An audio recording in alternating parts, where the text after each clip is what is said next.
For a moment, I thought I was showing the wrong screen. It's like, why can't you see Dialga? Why can't you see Dialga? It's because you're not supposed to be seeing Dialga.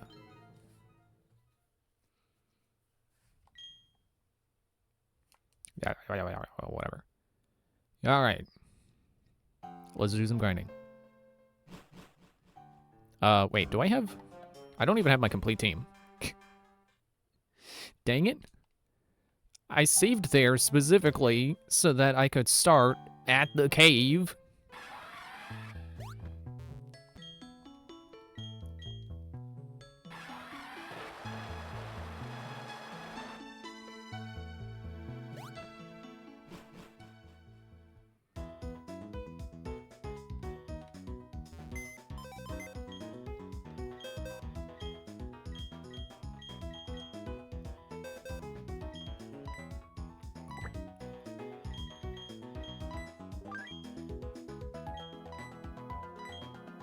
It's hard to believe Helpful has been in my party, like, basically the entire game.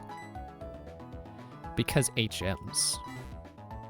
Hello, Ethereal Sapphire, how are you tonight? Nice to see you join before we get going, because we got a lot to do. We got a lot of grinding, probably. Yeah, she was pretty helpful. That's why I called her Helpful. I knew she would be.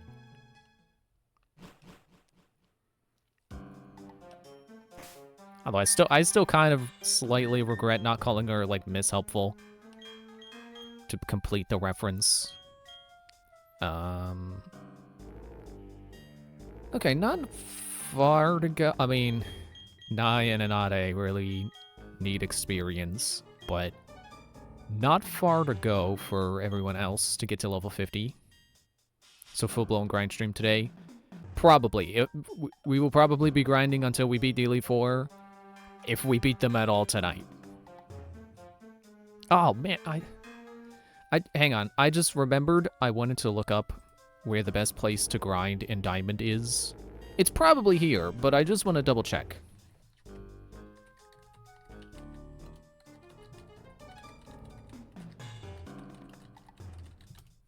Best places to grind in Pokemon Diamond. Stark Mountain. Route 228. And the Grand Underground.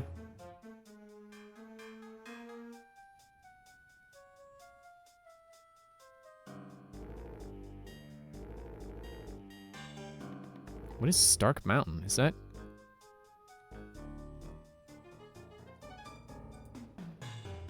Can I even get there?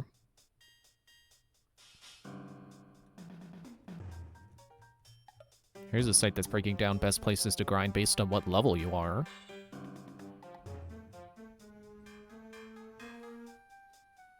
Basement floor 1?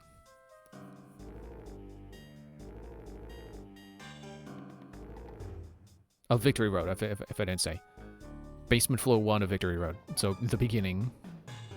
Training deep inside the cave is never a very attractive prospect. But at this level, you can't be very picky anymore. Alternatively, Turnback Cave between pillars 1 and 2 has similar levels if you like its Pokemon better. What is Turnback Cave?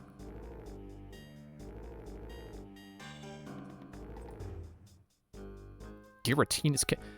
That's Platinum!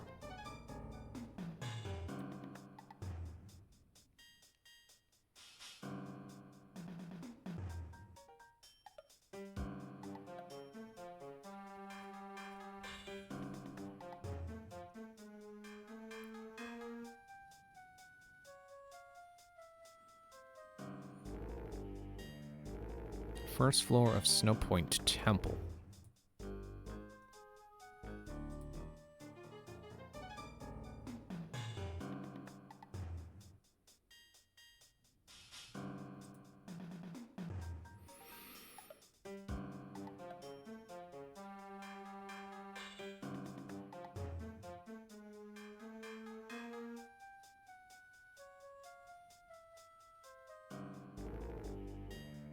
$225 or $229.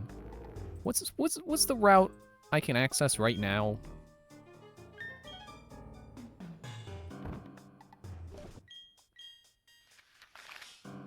223? Okay, You know what? Forget it. I'm just gonna stick with Victory Road. I assume it's best place because it is the most difficult, or the furthest in the game point. I should probably also switch in. You know what? I'm gonna let Dead Ringer do the grinding for us, and then we'll just experience share.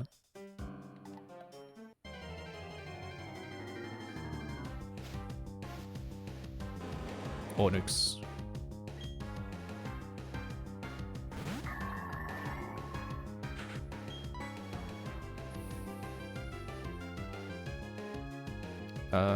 Shadow Ball, I guess. Dragon Breath. I don't know why there's such a long pause there.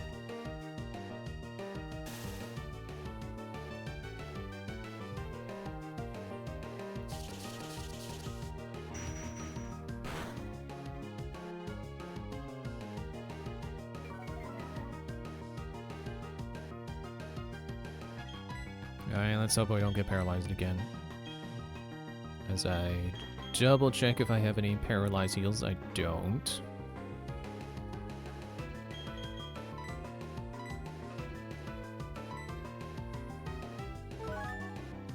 Of course, that's less full heals I'll have for the Elite Four, but you really think I'm going to use all 28 of them?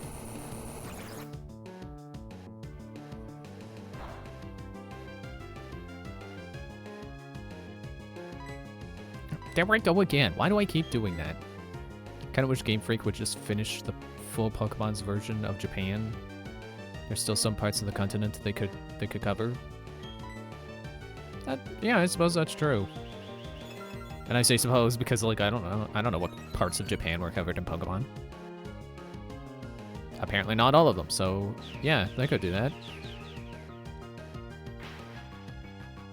I think the reason they don't is because they do want to focus on regions that feel more distinct, that they can give their own aesthetic. Because if they just do more Japan, it'll just feel like more Kanto, whether you call it Kanto, or it'll feel like more Johto, whether you call it Johto or not. I meant to say Johto because Johto is the one that's more specifically Japan themed, but you can really feel the aesthetic in there.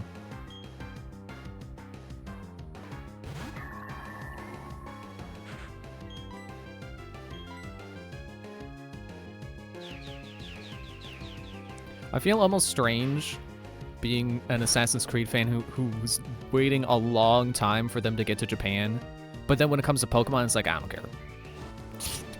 Just don't do Japan again. But like, Assassin's Creed was a very specific situation.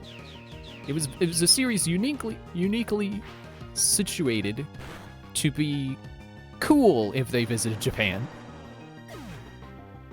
Anything else is just like, oh, look, Japan.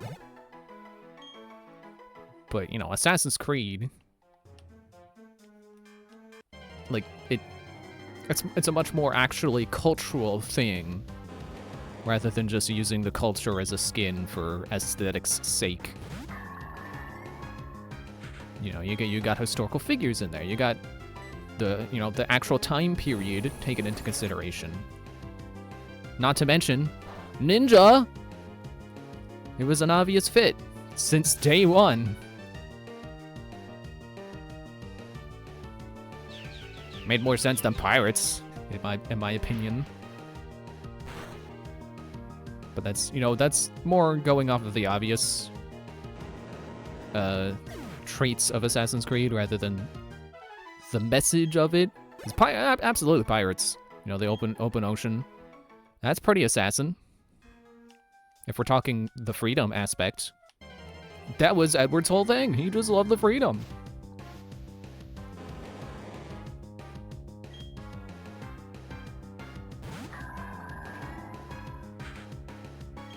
Which I feel like it is kind of ironic that the Assassin's Creed set in America wasn't necessarily all about freedom.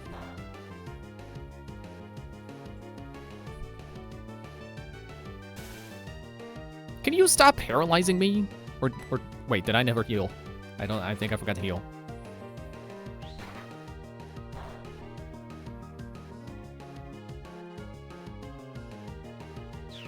Yeah, I would say as the Assassin's Creed that took place in America was more about the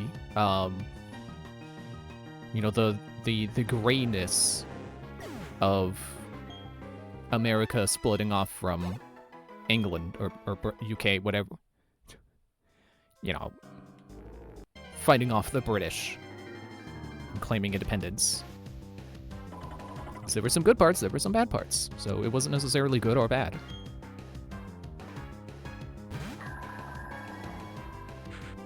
Plus, Connor, as a protagonist, wasn't necessarily fighting for freedom. He was just fighting to...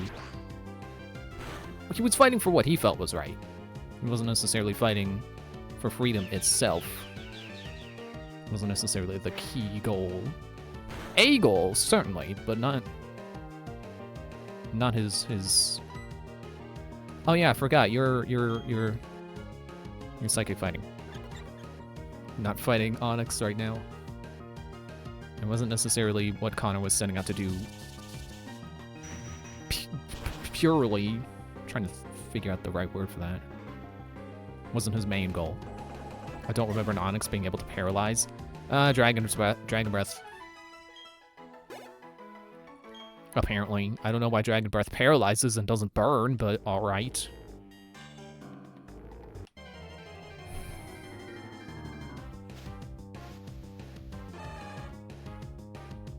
No, I will not touch your bicep.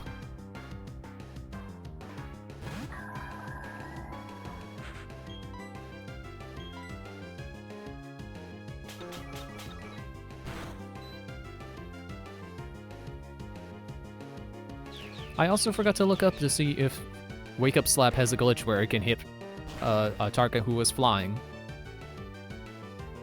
Excuse me. And he's gone.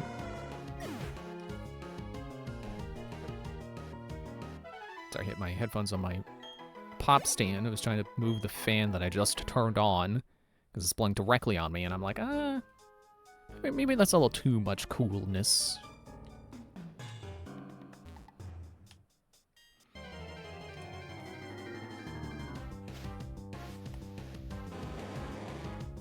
You again.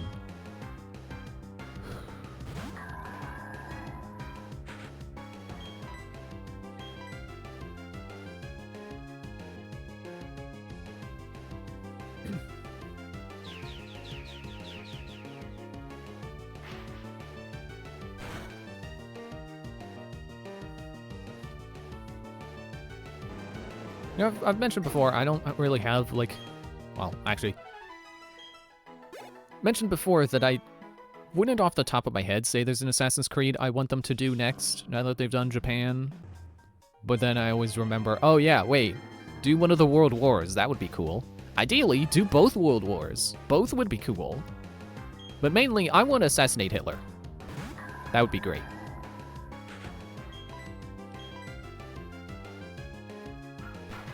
But also, I don't know if I've said this before, the cool thing about Assassin's Creed is that it would teach me a new place that would be cool for them to have a game in.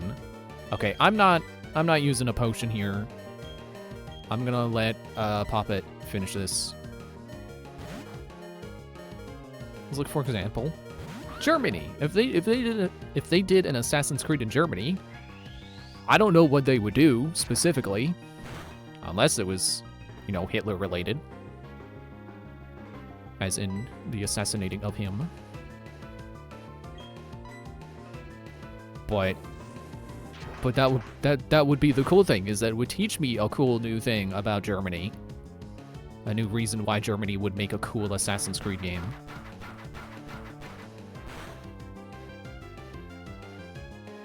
Okay, well, you were just the worst. I hate you, Machoke. I hate you.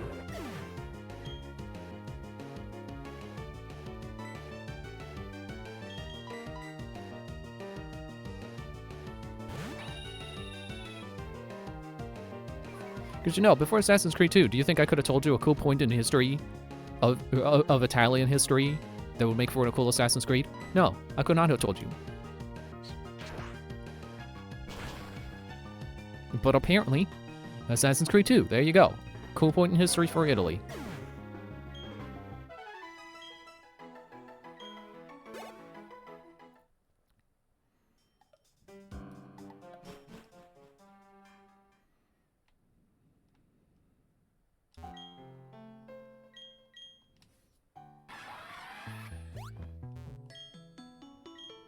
I don't know if I've mentioned my idea for an Assassin's Creed where you get to assassinate Hitler. Where it would be cool, like there, you know the conspiracy that like, oh, Hitler didn't actually die when they say he died.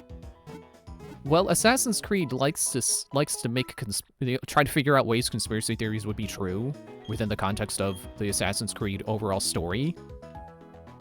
It would make a lot of sense actually if there was like a point where you think you've assassinated Hitler and then actually you find out later that he's still alive.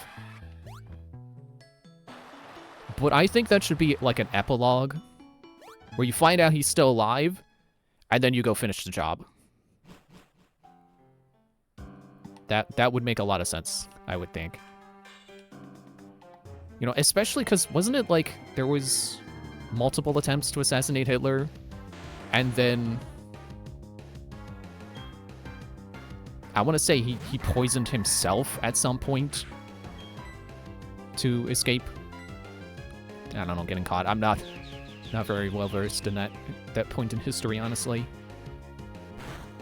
History was my weakest subject. Ha! You flinch!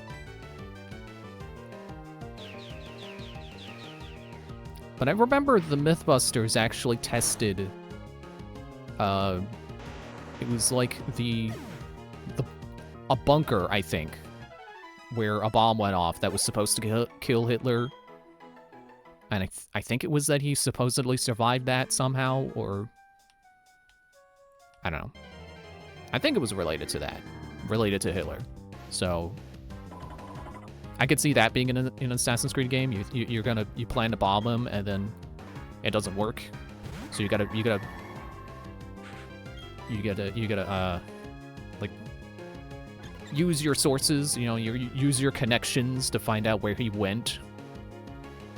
And then that's the point where it's like, ah, we did it, we got him. And then like the credits roll and then it's like, oh, epilogue, oh, he's alive on a beach in Tahiti. But then there's your protagonist. Oh, they found him, tracked him down.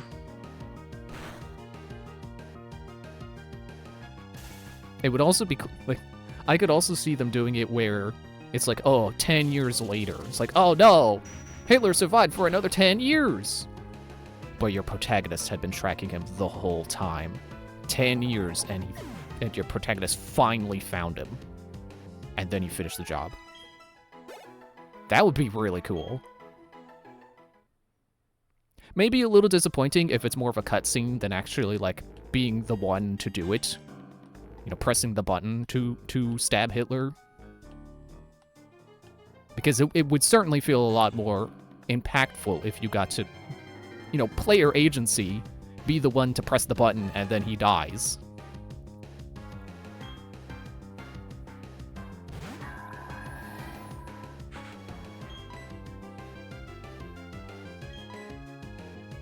Then again, I guess it wouldn't be the first time that a person you would really like to kill in Assassin's Creed dies in a cutscene.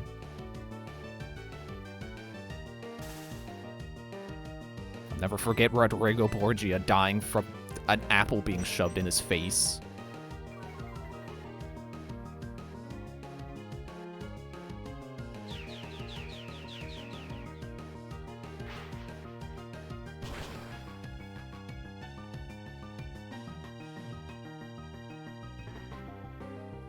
Okay, is that enough experience for Papa to level up yet? Can she level up, please? She's so close to evolving. Please? Maybe I do want to go back to the entrance of the cave, because having to climb the waterfall every time I want to heal, that's a pain. Oop, no. Fly.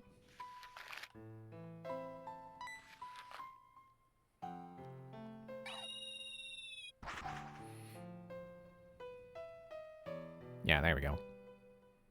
Wasn't sure I was going to the right part.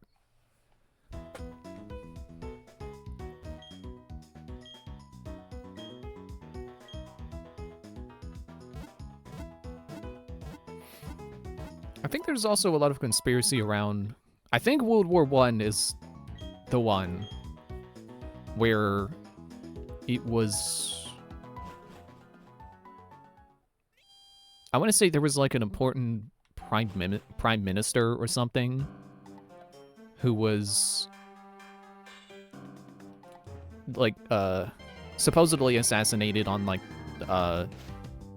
some road somewhere, and then that like led to a chain of events that would become World War One.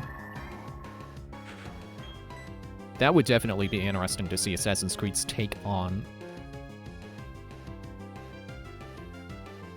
Because I feel like there is certainly a lack of clarity as to what exactly happened to start World War One, and people just say that assassination was what did it.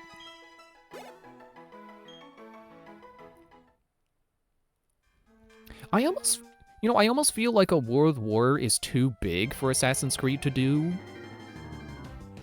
Because for one thing, it's the world. So Assassin's Creed doesn't do the world, it only does one region. Sometimes only one city. So it would feel like a waste if it was like, it's World War II, and then all you get is Germany.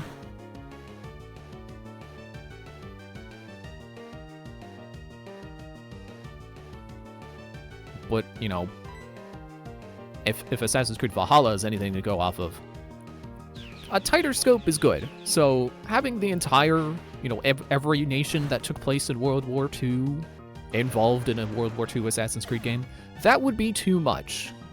It really would just be better suited to being one region.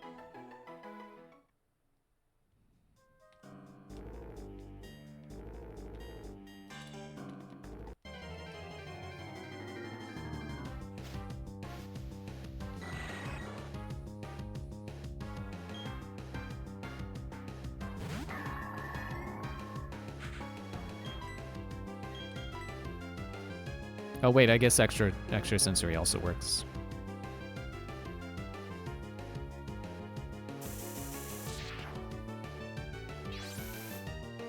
But like I said, I would really like to kill Hitler. So if they manage to figure out a way to make World War II happen in Assassin's Creed, that'd be great. I would instantly buy that. Day one. And this time, I'm pretty sure my computer can run it. Not like Shadows, where it's like, oh, you need a better hard drive.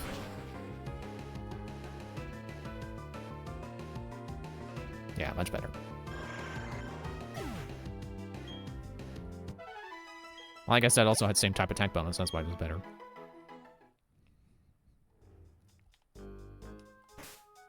How you doing, Poppet? Getting there. Let's see how well you do in the front.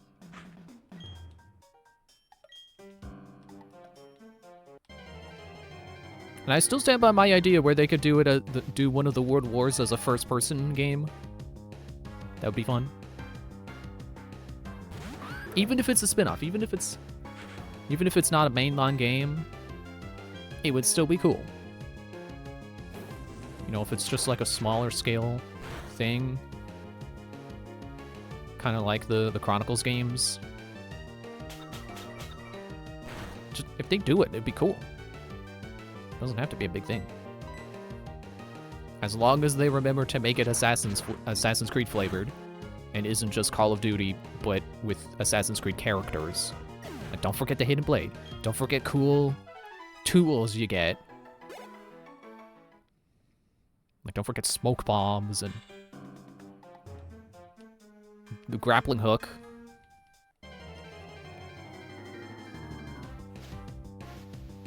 I think one of the World Wars was touched on with Syndicate. I don't remember which one.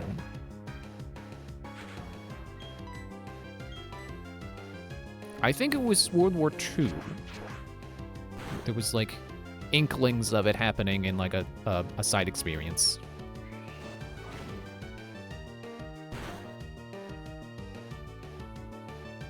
Man, you really just don't have defenses, Poppet. Lone Crusade isn't kicking in.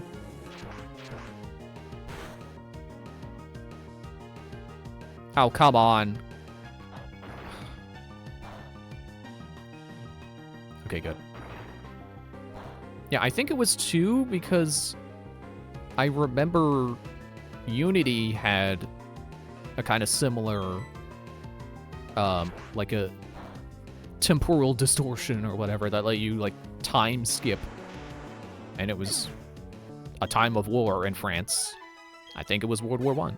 So, with Syndicate being in a different timeline, or different time period than Unity, then yeah, it was probably World War II then.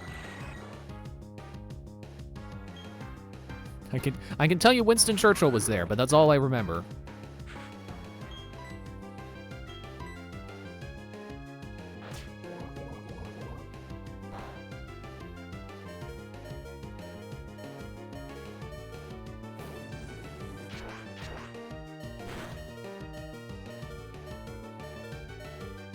Actually, I suppose that character that they had in that side thing for Syndicate, they could use her as the protagonist. She could be the protagonist if they want to do a first-person spin-off. It'd be perfect.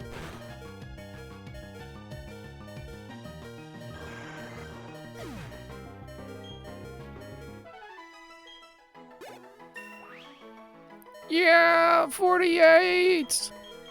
I think that's the level. Yeah, she's gonna get a little bit bigger.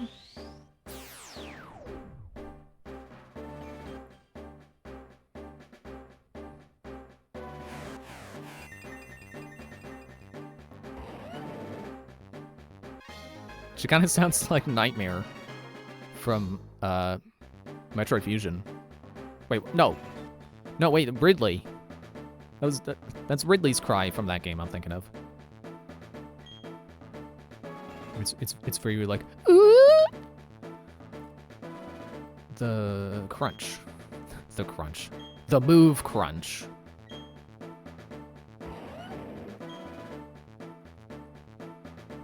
May also lower the target's defense stat. Cool. I guess I want to get rid of Slash for that. High critical hit rate. Yeah, I'm not gonna rely on the critical hit rate for that.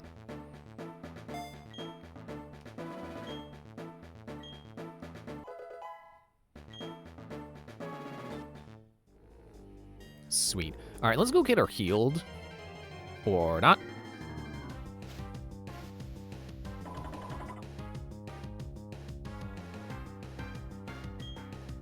I think she could take this guy out. Oh, sorry, this lady out. I feel like there's a discrepancy in how Garchomp is drawn here versus how it's drawn, like there.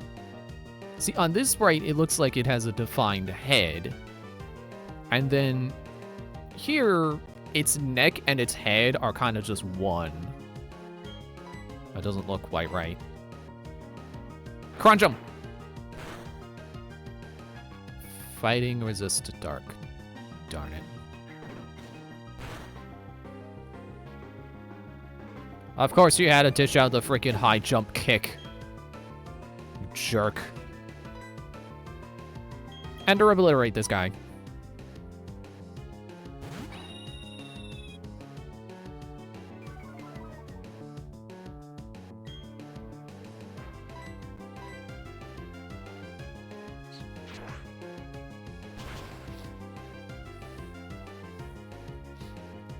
Hey, you know what would make for a wild Assassin's Creed game? Caveman times. Just do like Far Cry Primal. They probably won't do that because they did Far Cry Primal. But doing that as an Assassin's Creed game, that'd be pretty neat.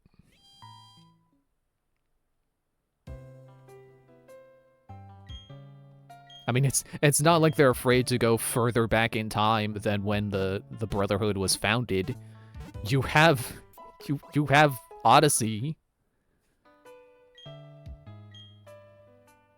You know, you have Cassandra / Alexios basically being an assassin before assassins existed. you'd be a caveman. It'd be cool. I would say that you could have the protagonist be the person who, like, who develops stealth tactics to begin with. But knowing Assassin's Creed, your player character probably would not be good at stealth at first, and they would have to have a mentor. And your mentor will be the one who's like, hey, I realized if you hide in a bush, people don't see you.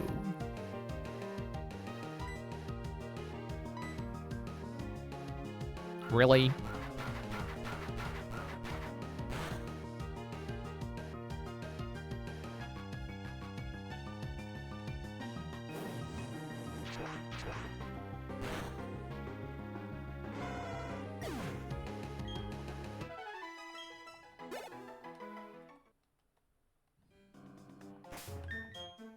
You know, caveman times would also give you a pretty reasonable excuse for the player character not having a hidden blade.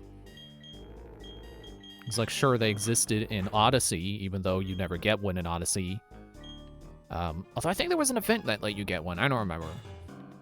Never did it. But, you know, caveman times is pretty obvious. Like, oh, they just don't exist. No one could make a mechanism that complex. Though I could still see them, like, strapping a sharp rock to their arm. It wouldn't be very hidden, but it would be a blade.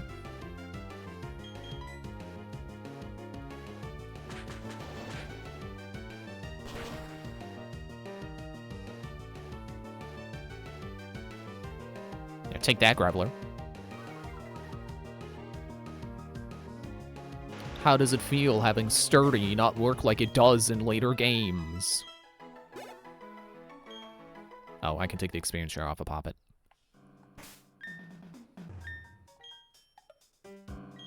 Right now, I want Enade and Queen Ai to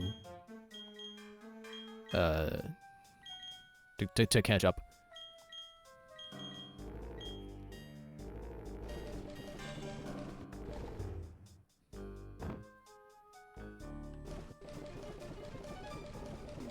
I forgot. I found one of Arceus's plates.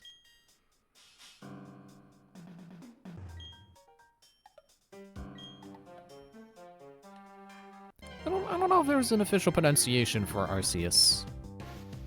Not like Rayquaza, where people will be like, actually it's Rayquaza.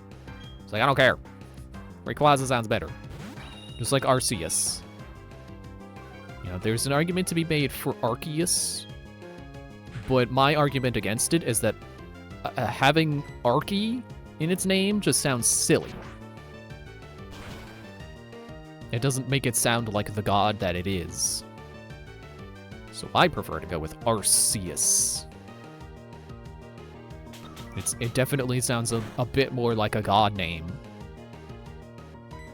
Pronounced like that. Arceus just sounds like it could be part of Archeops' line. Hey, I found a piece of God himself, apparently. Are the plates actually part of Arceus? I thought the idea is just that you give it a plate and it's like, ah, fighting, gotcha.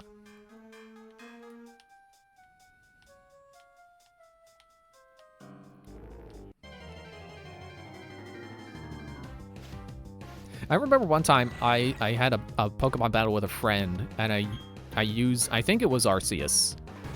And I want to say it had, like, Paris Song, and I used that. And my friend was not amused by me winning that fight that way. Don't know if they're actually part of them. Okay. I mean, it kind of makes sense if it's, like somehow Arceus... I said Arceus. Arceus somehow got shattered and had pieces of it come off, and that's why its god status isn't quite the same. That's why you can catch it in a Pokeball, is because he lost some of his power.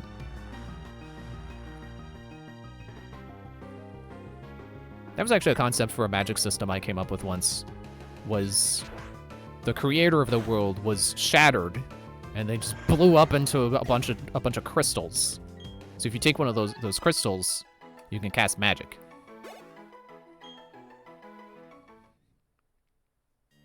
And then there are, like, crystals of different sizes that can cast more powerful spells.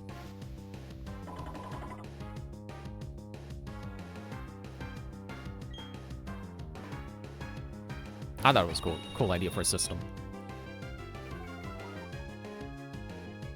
I was actually trying to make it where, like, different kinds of magic all exist under the same system. So, like, the crystals let you cast magic for free, but then you can cast magic without them, you just need to use mana. And mana's riskier. But then you could also cast spells through, like, putting runes on a weapon, or, you know, scribing the spell down on a piece of paper and having a you know, magic scroll, basically.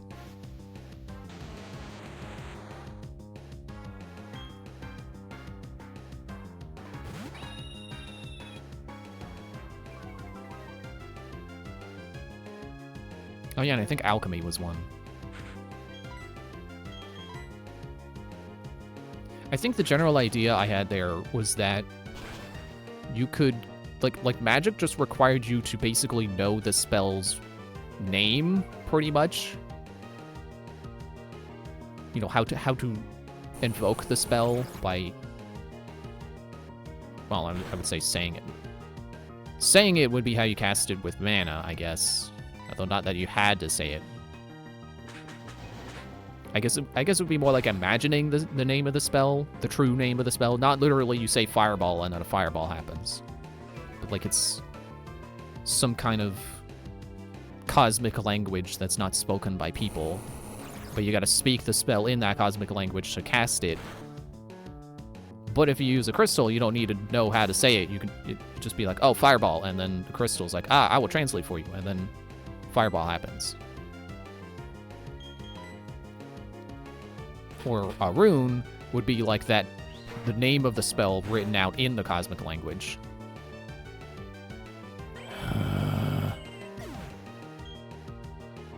I thought you would be easy because you're steel and I got a fighting move. Kick his butt, DDD.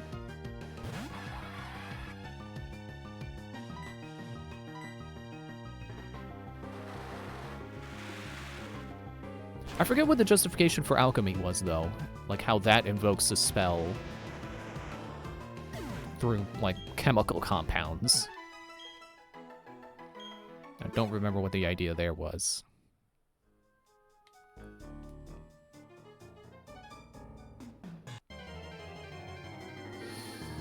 Well, Queen Dai's doing the fight.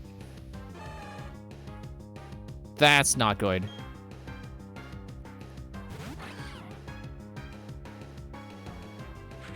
It sure would be cool if Queen Dai had a way to counter fighting moves, or a fighting opponent, but she doesn't.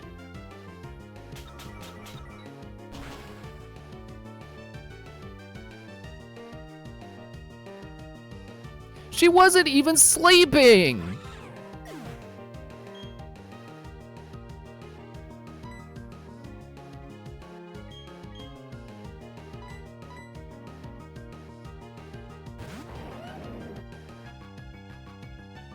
Yeah, that really just sounds like Ridley in Metroid Fusion.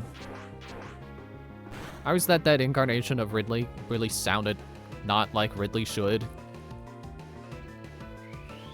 You know, Ridley should sound more aggressive. With that high-pitched growl, or the high-pitched screech, basically. It's not a growl, it's more of a screech. Ridley doesn't sound like Ridley. It doesn't sound intimidating. It sounds wimpy.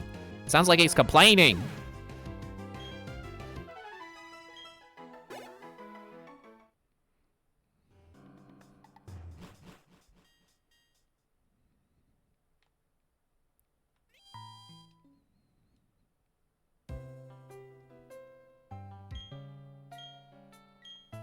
I should talk to the people in this Pokemon Center. I don't know if they even realize where they are, how far they've come. Although that's a funny thought to think that, like, they're not that far away from a town, But, you know, I guess the route itself can pose the challenge, but to think that, like, traveling in Pokemon is like, oh, I'm not high enough level to go to New York, basically. It broke me once, but that only added to my resolve. Victory Road. It lives up to that lofty name. Does it?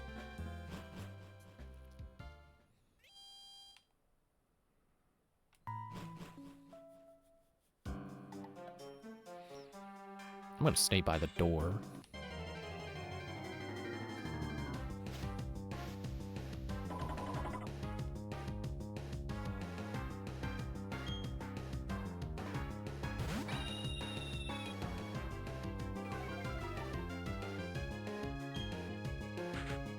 Oh yeah, so seeing Ender's name reminded me, I have now beaten all the bosses in Aegis. Technically. Except, I realized when I was fighting this recent boss... Actually, I don't know if I mentioned I did beat Elgaleon, and I just hadn't gotten around to trying the last boss I hadn't fought yet, which would have been Ender Gansha. Yeah, I've beaten both of them now. And when I was beating that last one, I'm trying to be careful with my words so I don't say the final boss, because it's not the final boss. There is no final boss. It's not even the final in the set. He was like boss 6 out of 8. Or maybe Arlie Scion was 6, I don't know. 5 or 6, one of those. In the middle of the deck of cards that you use. But I realized while fighting it, I think I was using all SSM's move wrong. I don't know if that critical hit was necessary, but thank you. Yeah, so I was using its ability wrong, where it can activate up to 3 times per round. I realized the way it's phrased on the card is like... It's something like up to 3 times per round, you may activate this robot anytime you may activate a robot. My initial thought of that was, oh, cool. When you use him, he moves up to 3 times. Well, with the way it's phrased as like anytime you may move a robot, I think that means in modes where you move one robot and then your opponent moves one robot and then you go back and forth like that, rather than activating your whole team and then, you know, it's your opponent's turn. You have to wait until another one of your robot moving opportunities to use all SSM again.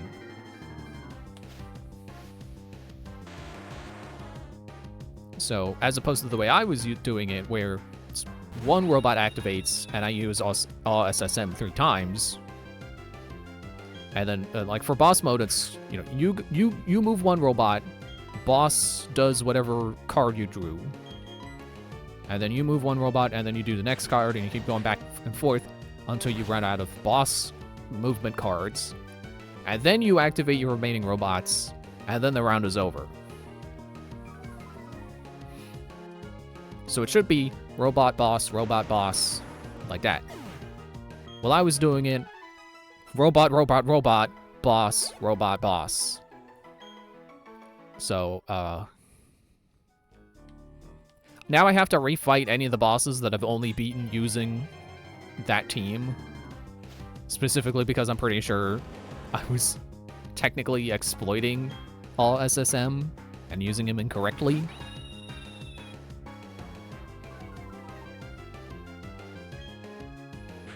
Now, I suppose you could argue that I could just use my Valor skills to activate another robot, basically. Use the power that lets you activate another robot and use that to instantaneously use all SSM again. Even though I don't think that would trigger his ability again, because it says up to 3 times per round. So technically you could use him 4 times if you did that ability. But not 6 times.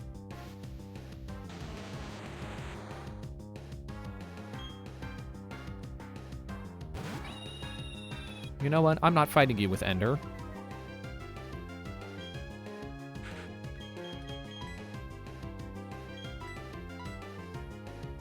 So I think in some of those fights I did, I had enough Valor points left that I could have, like, you could just say, oh, well, you used your Valor skill to do that when you really needed it, and any other time it's like, oh, well, it didn't matter, because you just did it at the end of the round anyway, or whatever, where the boss would not have moved between your activations.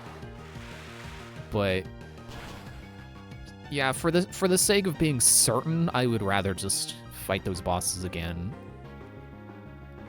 I mean, I wouldn't rather do it again, because some of them were pretty hard.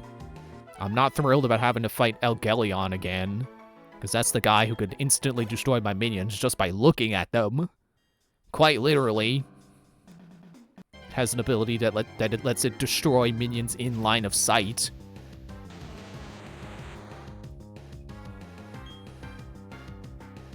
That was also one that, when I was trying to fight it, I kept forgetting different rules, so I kept having to start over. Oh yeah, I'm not fighting you with Ender.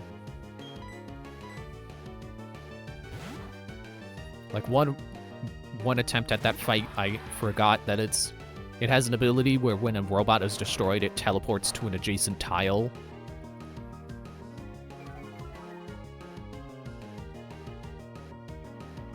I forget if I think it also draws another AI card.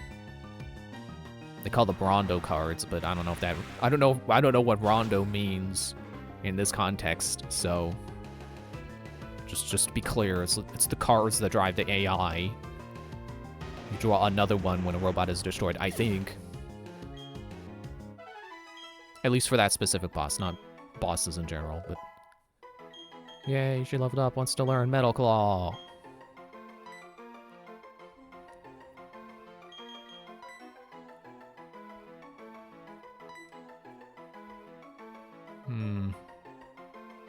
Yeah, we'll get rid of agility for now. I'm not using agility. I don't like agility.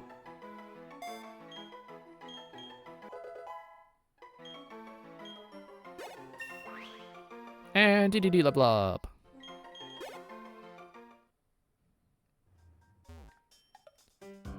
Yeah, I'm not really certain what bosses I have to fight again, but I can tell you which ones I know for sure I don't have to, because I've beaten them with other teams before. I've beaten them with robots I wasn't cheating with. So those ones I know.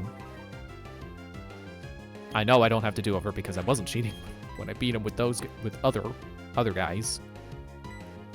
I would name them, but it's like, well, if you don't play Aegis, the names don't mean anything, but arguably, it's only the easy ones.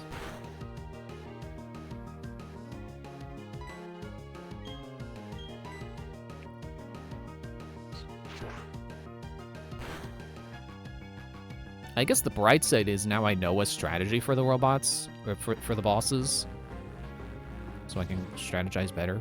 Like, for Ender Gansha specifically, his whole thing is he summons drones, and when the drones are active, you cannot target the boss. So, the strategy I went for when using all SSM was to shoot them from a distance with far-reaching rockets that can hit from behind cover. I think another strategy could just be to have fast guys who can go up to the drones and blow them up without needing to take 2 or 3 turns to just get in range. And definitely not combining your robots right away. That would also help, because then you have more guys to, search and destroy the drones.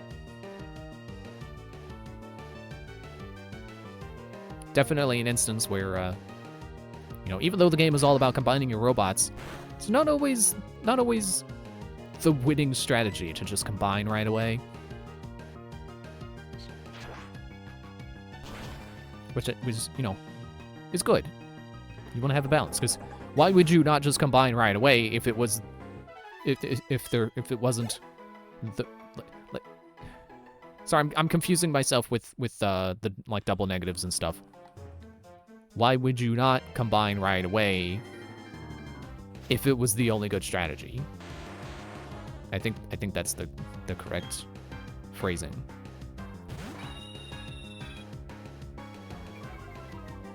You know, it's good to have an incentive to not combine, because otherwise you would just go straight to your highest level robot as soon as possible. And then you want to get value out of your lower level dudes and your alternate combines.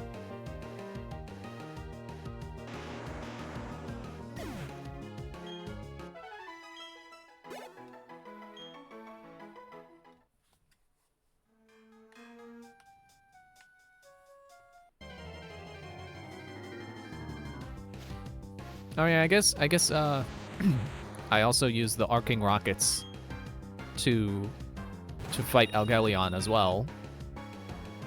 Because I did mention before, I think a good strategy with him is to just hide behind a wall so he can't hit you with any of his line of sight attacks. Actually, I don't think he has anything that can hit you if you hide behind cover. Oh no, wait, no, he does have that move where you roll the die, and then any of your units matching those numbers just instantly die, which is also a pain.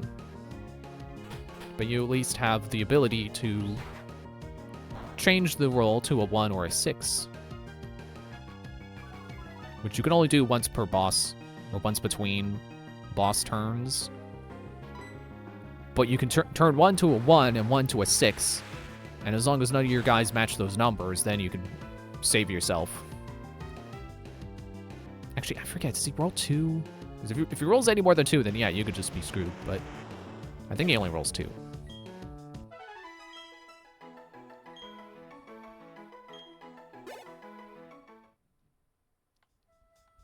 But I could probably pick a different army to fight Algelion. Because all SSM is not the only one who can hide behind cover and fire rockets. He's just the one that gets to move 3 times per round. Which does mean a lot of rockets. That's 12 rockets if you commit. If you fully commit to firing rockets from behind cover, that would be all you could do, but you could do it.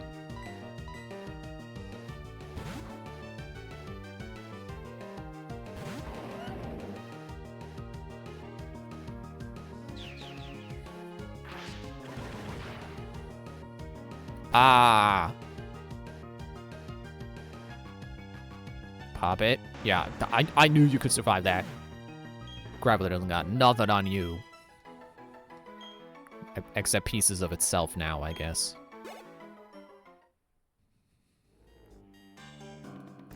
That's my cue to go heal, I guess. Clean off the pieces of Graveler.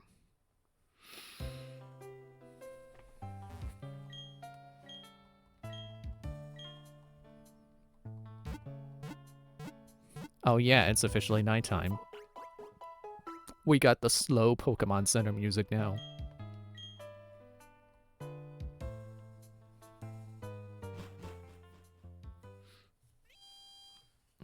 I want to promise that we'll attempt Elite Four at least once by, you know, like after break time, but it is going to take a long time to get Queen Nai and Anade caught up.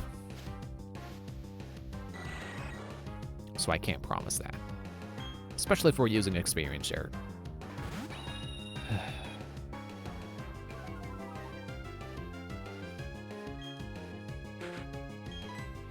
I kind of wish that there was a way you could make the experience share an experience stealer instead. You know, give full experience to just that Pokemon instead of whoever participate in the battle.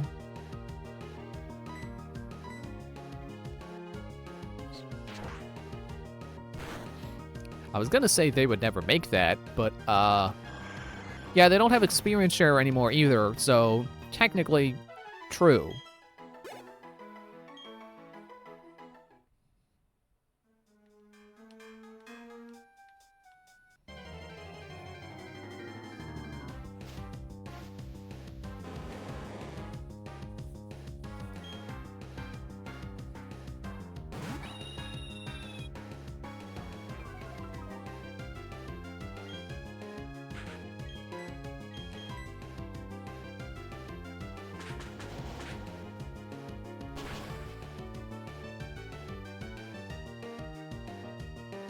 Oh, come on. You don't have sturdy. Or at least not in these games. That's not how that works. Punch that rock.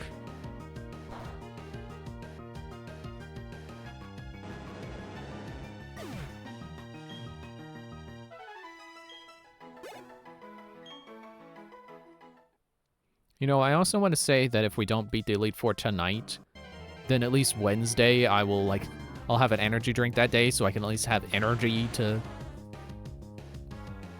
hopefully come up with something to say.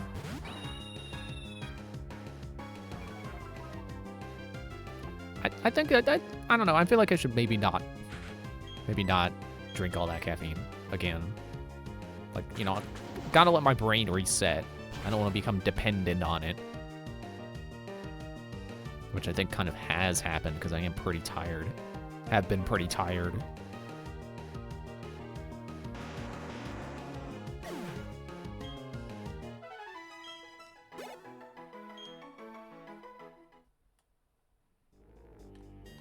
I was trying to complete all the post-game stuff in Splatoon Raiders.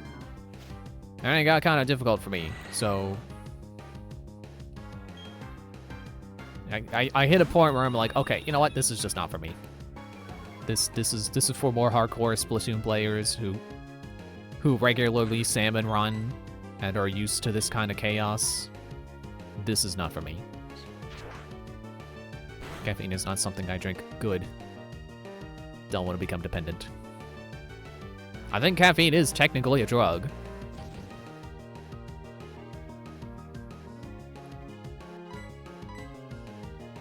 It's funny how that works. It's a legal drug. What determines which ones are legal and which ones are illegal? I don't know.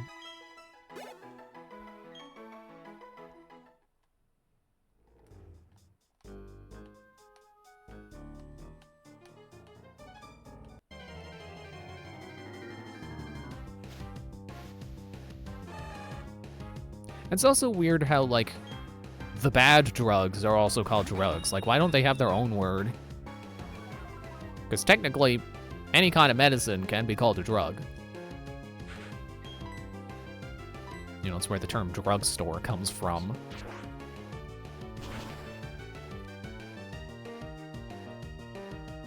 Wait. Like, why there are ones that are, you know, helpful to you, and then ones that are very, very not helpful, and they're both called drugs. No clue. Like, frankly, bad drugs should just be called poison. Because that's what they are. Drugs are bad, okay. Raiders, even though I don't play Splatoon anymore, seems like a game I wouldn't be interested in based on what I hear about it. I mean, like I've said before, it's good Splatoon, but it is also salmon run for, like, basically the whole game. It's really not until post-game where it feels like high-level salmon run, which is, you know, what's... I don't want to say what it's like for me now, but, you know, you play salmon run enough, it gets to the point where it's just pure chaos, and it's like... And it's like there are, like, 5 guys who are priority targets that you need to destroy all of them as soon as possible, but you can't get to them because they're all in your face and you can't move because they're all crowding you. Yeah, that's the salmon run I'm used to, and that's Raiders post-game. Main game, Raiders, perfectly doable. Also has difficulty options, so if it's too intense, you can turn it down. Brave Bird, I think, is definitely something I want. Tucks in its wings and charges from a low altitude. The user also takes some serious damage.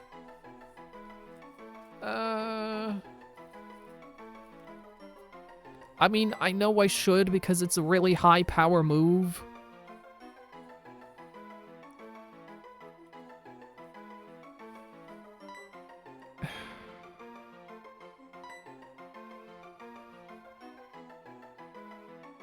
Yeah, I should just get rid of Quick Attack. I don't want to get rid of Aerial Ace.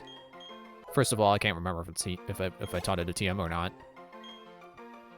But also, it's good just having a move that never misses.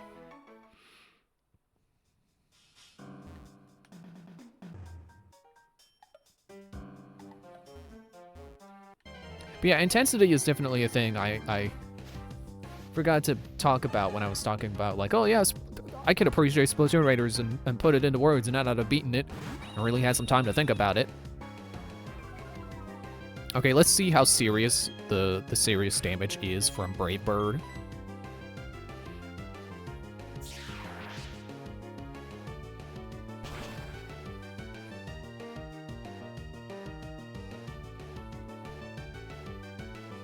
Okay, not surprised that Machoka's down. Oh yeah, that's not bad.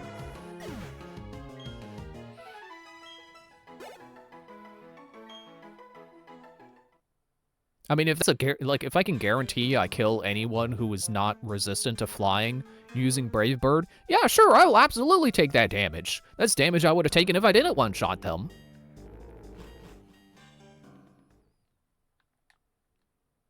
But yeah. Raiders is not very intense until, like, endgame. And even, like, the final sequence, I wouldn't even say is that intense. But definitely, once you unlock, like, post-game stuff, that's where it's intense. I also don't fully understand. Apparently, level 50 is the game technically caps you at level 50, but you can keep leveling up and it'll be like level 50 plus 1 and 50 plus 2, which I don't really get because they have other levels that are like, oh, this is a level 60 level. You should only attempt it if you're level 60. It's like, okay, but would that be 50 plus 10 or what? Or do you just not level up past 50 at all in any way, and the pluses are meaningless? So then being level 50 plus 10 would not get you into a level 60 level comfortably like the rest of the game would be.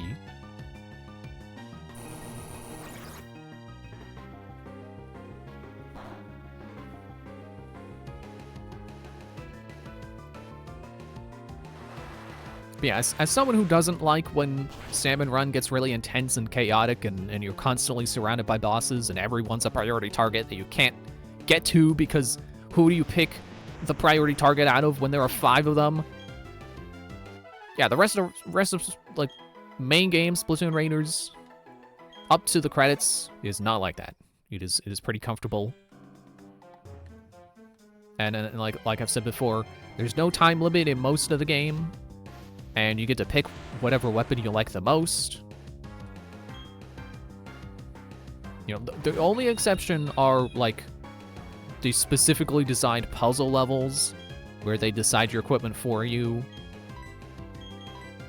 But those, like, aren't even Salmon Run. They're not even, like, regular levels. They are specifically puzzle levels, basically. Which are a lot more like traditional Splatoon levels, I suppose, but just no real fighting in there. I know some of them do have enemies in them, but I wouldn't call them fighting levels. I don't think there was a fighting level.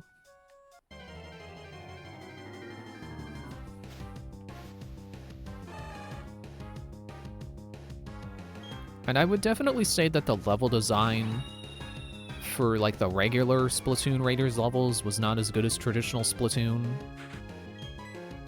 but still enjoyable. Just not like how in, like, regular Splatoon you would have levels and it's like, oh look, sponges! Fill them with ink and then they get bigger! Like, they don't do that. They don't introduce mechanics like that. I was a little like, now that I think about it, I was a little disappointed that each area of the game didn't have its own kind of gimmick. Because I get that we're going for more of an adventure feel than, like, a level-to-level kind of thing.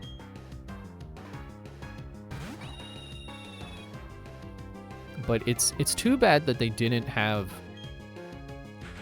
I mean, they kind of did, but they didn't. Like level 1... or Area 1, they introduced these plants where if you press B while in the air next to them, they launch you up and you gently float down. So I was thinking, this is the gimmick for this level. And then, like, as you go on, there would be more. No, that was kind of it. Other levels do introduce, like, plants where when you shoot them, they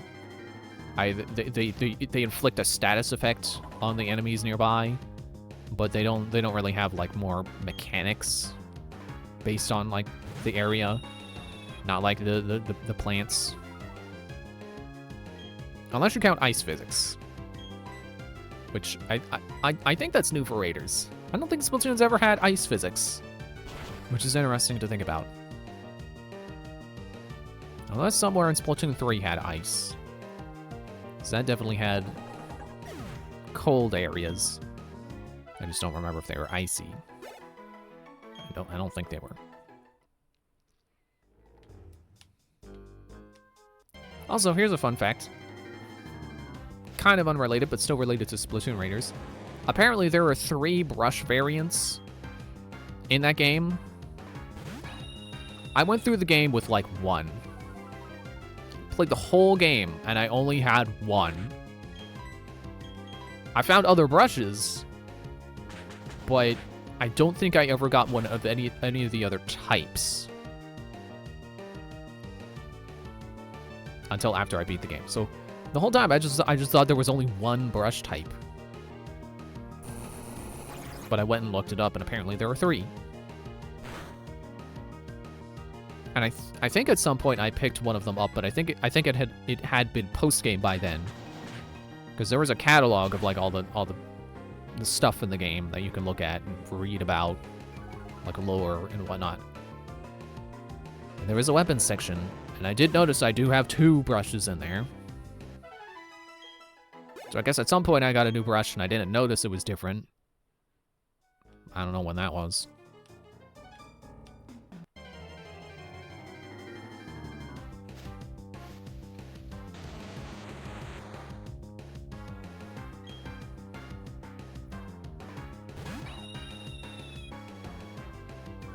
Am I strong enough that I can take you down with my fighting move now? With close combat?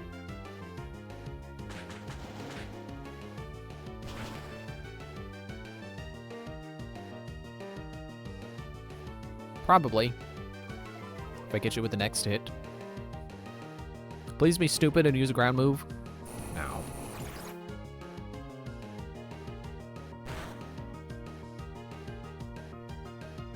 Wow, you took that like a champ, Ender. What are your stats? Like, what are your defense stats currently? 94 and 72. Staravia is awesome. Like, compared to Queen Nai, who her attack is probably going to also be the same by the time she's Ender's level. Well, okay. She's definitely going to be faster, and definitely already has higher special defense at 91. I don't think her physical defense is going to catch up to Ender's worst defense stat, I should say. So not quite mirrors of each other, but I did not realize a speedy sweeper like Staravia could have 94 physical defense. I'm kind of impressed. Looking at some others. DDD's is 112 and 109. So he's pretty bulky. Poppet's defense is 113 and 105 for special. So she's pretty bulky. She's got... Sorry, I just noticed her attack. She's got 163 attack. Okay. I don't know why she keeps getting hit pretty hard by stuff. But... well, I guess that was when she was, Gabite. Hinata is at 74 defense and 59 special defense. you know, could catch up once they're level 50. Is that right? Oh, and Dead Ringer. Dead Ringer is definitely our tank. 148 and 138 for defense. And 115 attack. Not too bad. Weird how they're more of a special, or their physical attack is better. I thought I had a neutral nature on them. But 104 for special attack, so... They did the thing again. They did the thing where it's like, oh, they learn a lot of special attacks. Their physical offense is the best. Anyway, wow. My Pokemon have good stats, I think.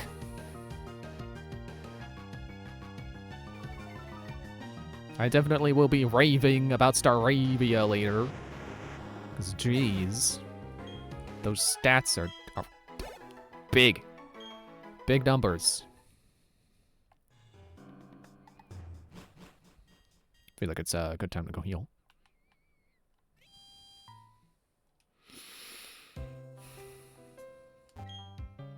Wonder if there's a place I could grind where Queen Nai could do the battling herself.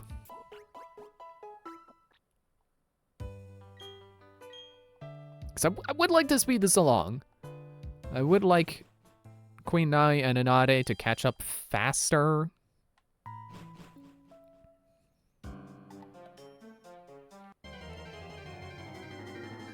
Because 50 is just the minimum I would like to hit. I think ideally we should hit 55 because I think that's what Cynthia's worst was at. Like 55 or 56.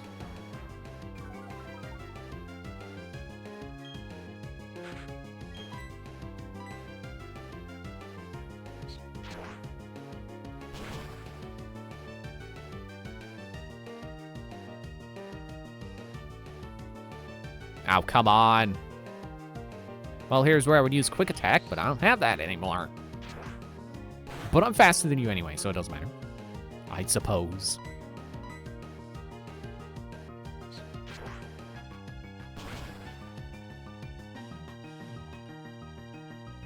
Oh, yeah. I just remembered a funny thing about when I was trying to fight that boss in Aegis. That was the last one I hadn't fought yet. So their thing is that any G-class minion prevents them from being targeted. So I had this point where there were no more G-class robots on the field for it, so I could target the boss directly. And before it was my turn, it summoned another minion, and it summoned Ender 3000, the robot I named Ender after, the one that looks like a bird. It was an EG class robot, so I was like, oh, great, now I can't target the boss anymore. And it has like 6 integrity, so that's pretty bulky for a robot.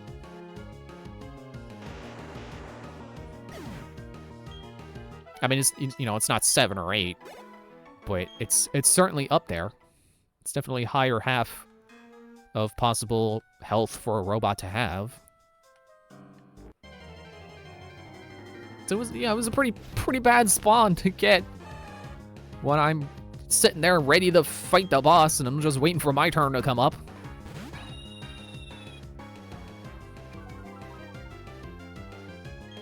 But hopefully my Ender will be the trump card I need, like it was for Ender Gansha.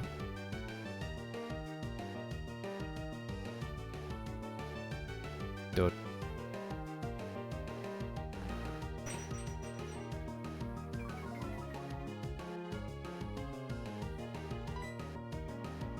Yeah, when I drew that card that was summoning Ender 3000, I was just sitting there like, I don't want this to happen. Is there anything I could do to prevent this from happening? But no. You don't get any kind of ability that makes you like redraw a card when summoning a minion. Like if the boss is summoning a minion you don't like, too bad. The best you can do is change where it gets summoned. Either like Star Point 1 or Star Point 6. Which really aren't... They sound like opposites, but they're actually not. Now that I think about it, they're actually right next to each other because it's a circle.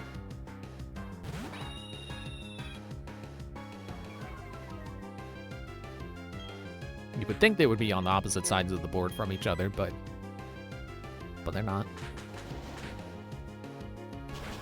So best you can do is either decide it'll be right next to you or in the middle of the battlefield.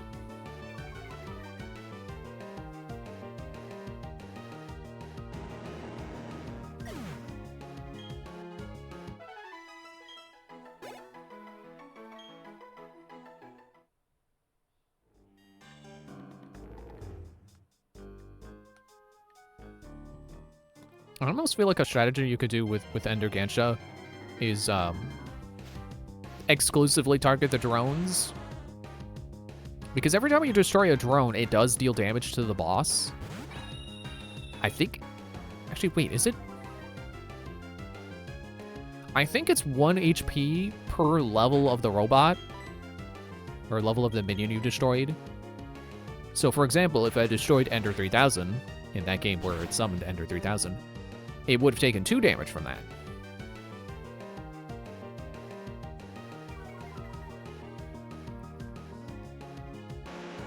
But yeah, I got pretty close to destroying the boss one time, just from blowing up the drones.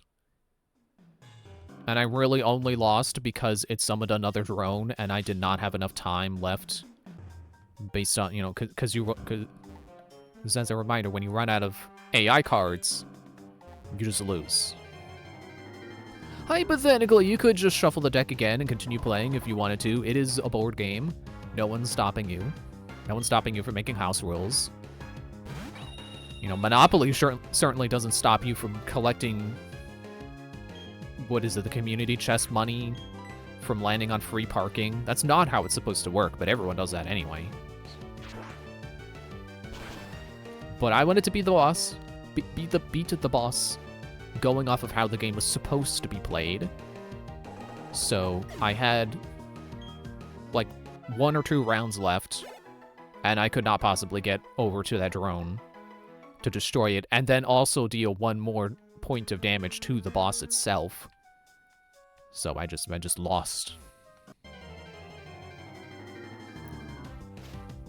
And actually, I had realized after the fact how I could have avoided that from happening. Because what I did was I had one of my minions... or one of my robots, they're not minions if I control them. One of my robots went up to the, like directly to the drone to, you know, melee range. And then that ended its turn when it destroyed the drone. And then when it was the boss's turn again, it summoned a new drone on that spot. And when it does that, anyone standing on that spot or next to that spot gets destroyed. So my robot got destroyed. Well, I could have avoided that if I'd used my robot's ability to grapple and pull the drone to me instead of me going to it. So if I had the foresight of being like, oh well, I should not get into melee range because what if it summons another drone, which it did. Should have pulled it to me so I would not be in range to get blown up by a new summon, and then meleeed it. I've always wondered what it's like when the bank runs out of money on the physical Monopoly board game. I think that means you just don't get money. I know that the way the, like, houses work, if you run out of the house game pieces, you just can't build more houses. I have heard that some people will find, like, extra pieces to, like, represent more houses. No, when you run out of houses, that's it. You can't build more. But money, I definitely don't know that rule off the top of my head.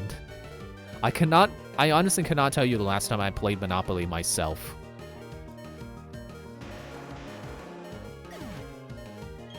But I assume it works the same, where you just... That's it. Players cannot get more money.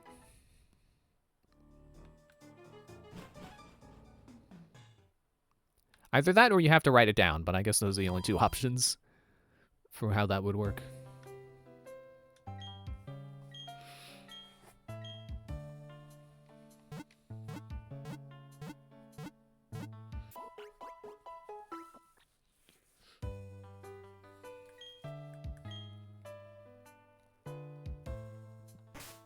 I just want to remind myself, how much money do I have? 718 Pokies. Cool. Cool.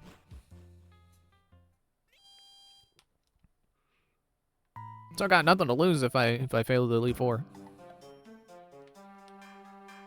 So yeah, once we come back from break, then yeah, I'll do at least one attempt at the Elite Four. See how far I can get.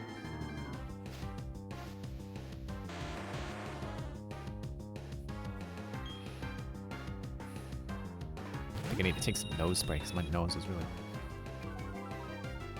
messing with me. So this will put Ender at 50.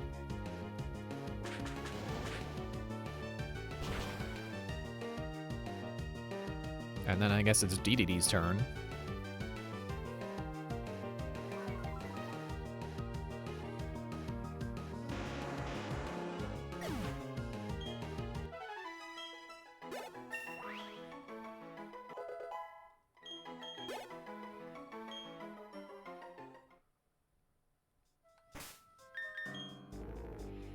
I just want to check something real quick. What was Poppet's speed? 106. 124. Okay. So hopefully, even if Queen Nai doesn't get to level 50, she should still outspeed Cynthia's Garchomp. I hope. But I don't, like, I think the Elite Four in this game have Pokemon with ideal natures, but I don't know what that means for Garchomp, because speed and attack are both ideal for Garchomp. So I don't know if she opted into attack or speed. Also, I forgot to put DD in front.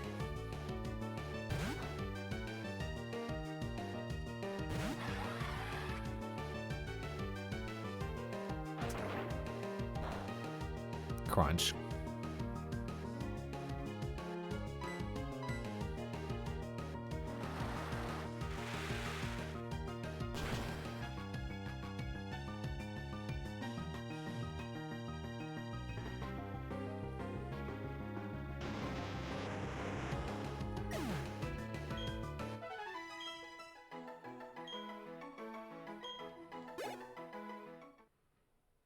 Okay, come on, DD. You get in the front.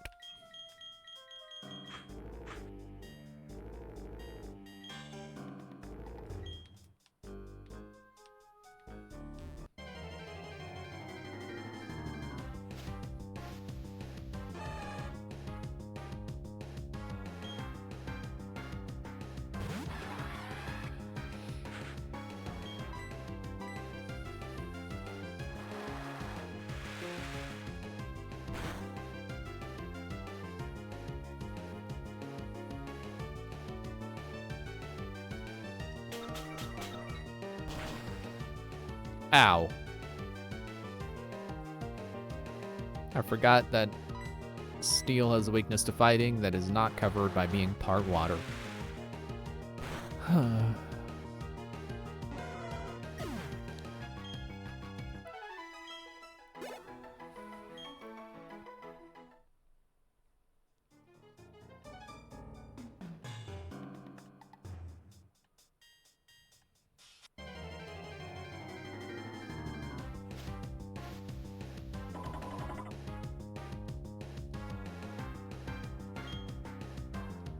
Yeah, so now that I've put Splatoon Raiders down, I'm replaying Donkey Kong Bonanza again for like the 6th time. Game hasn't even been out for a year yet, I think, and I've already played through it like 6 times. But I just really enjoy it. It's fun. I really like my jumpy collecty games. I especially really like the ones made by the Odyssey team, because they're really good to just hang out in as well. They're just really nice atmospherically, and, you know, taking in the sights and stuff.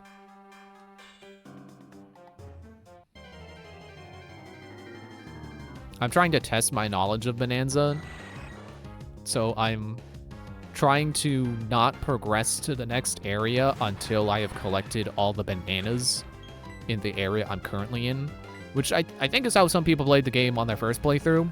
Yeah, definitely not me. I would never beat the game if I played like that. But, like, I've played a lot of Emerald Rush, so I should know where the bananas are. Mostly. I've definitely already been stumped, and I'm only, like, 3 levels in.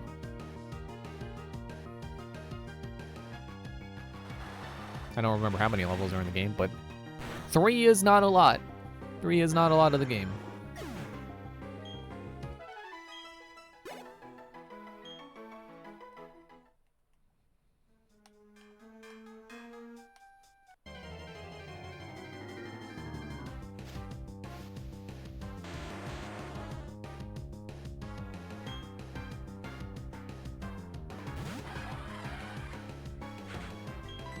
You're not exploding on me, I'm gonna surf on your face.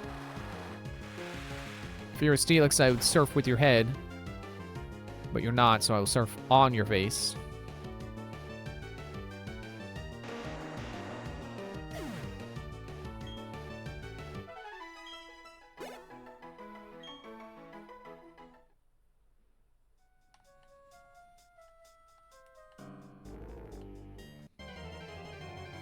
Do the Pokemon really get higher level the further through the cave you go? Maybe I should go back to the top.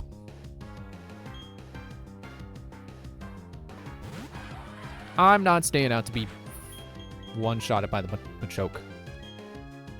I mean, technically one-shotted, it wouldn't.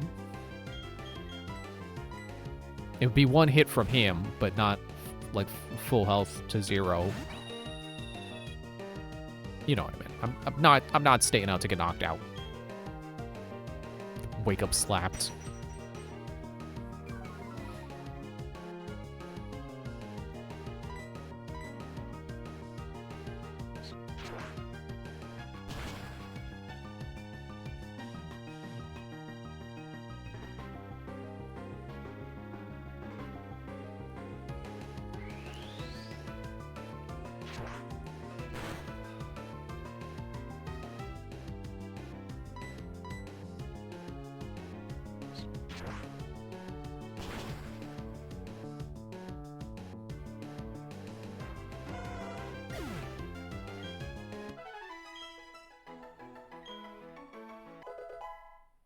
.45, that's good. I'll do one... Right as I was saying, I'll do one more fight and then it'll be break time. That's right when my alarm went off to remind me to take a break. So... I'm doing one more fight anyway. I'm ignoring the alarm for now. But I guess that really solidifies it. One more fight, and then it's break time.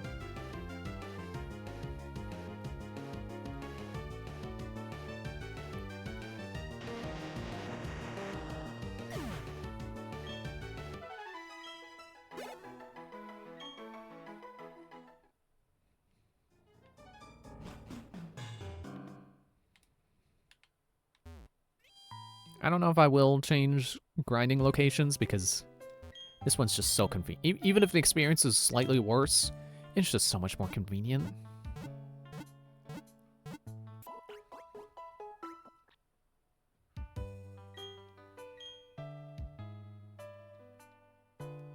Okay.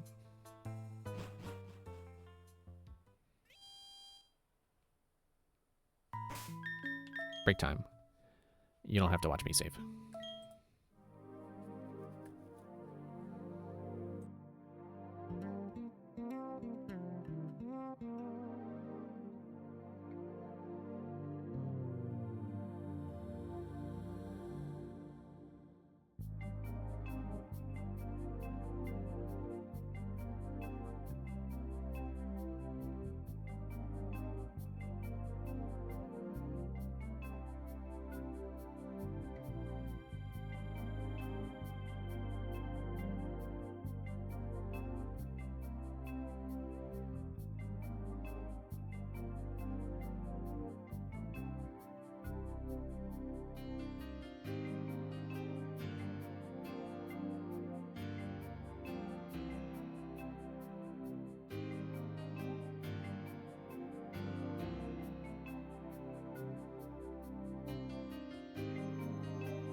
Okay.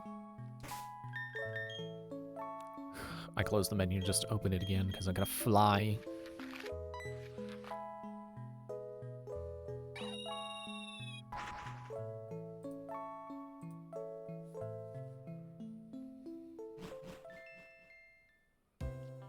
I like how the Pokemon League in this game looks like a castle. I think it looked like a... Excuse me, looked like a castle in black and white as well. Yeah, everyone should be healed. I think we're ready, excuse me, to go. Let me confirm that you're qualified to challenge the Pokemon League. So, let us examine the gym badges you gathered from Sinnoh. Alright, time to see if we get wiped or not. Yeah, pretty much. I'm not holding any delusions that we'll beat this in one try. It'd be cool, but I don't think we're high enough level to do it in one try. Eternity City's Forest Badge, Vilstone City's Crumble Badge, Relic Badge, Mine Badge, Icicle Badge, and Sunny Shore City's Beacon Badge.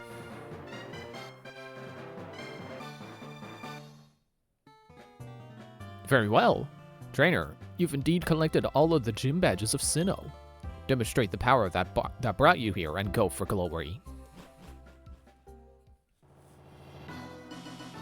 I know there's always the possibility of leveling up on the way to Cynthia, but I don't think it's gonna be enough levels. I think we're gonna get one level tops. You were green.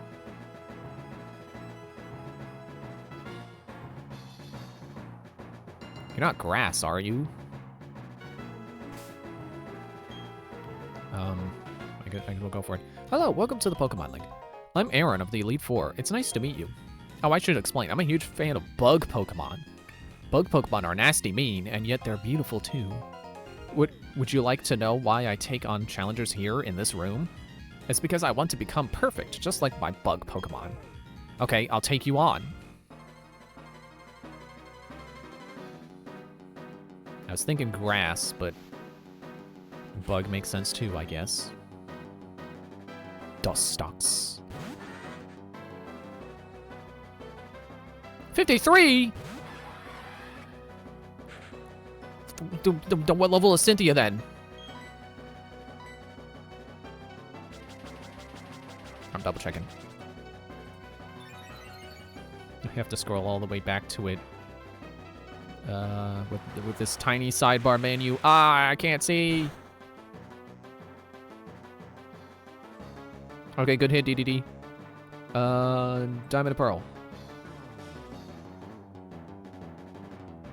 Sinnoh Elite Four. Oh, we're under-leveled. We're under-leveled by 10 levels. It's 63. Cynthia's is 66 for her Garchomp. Oh, we're gonna die. I hate that. It's like playing the rest of the game brought me to about level 50. Why does the Elite Four need to be level 60? There does not need to be a jump in levels like that. That's just grinding.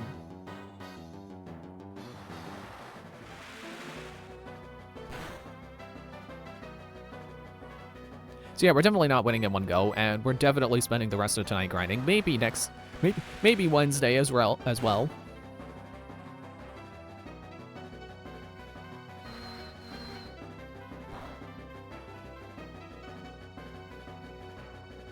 Surprised that's the first time you've hit me. I'm gonna finish you with waterfall. All right, you got those. And I got bad memory.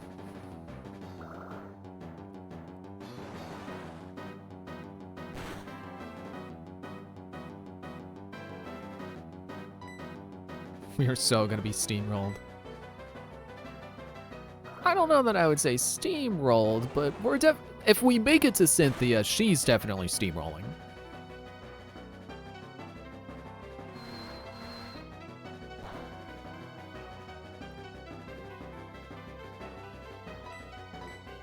Who knows? It could be like Emerald, where We get to the fourth guy of the Elite Four, and we're just stonewalled.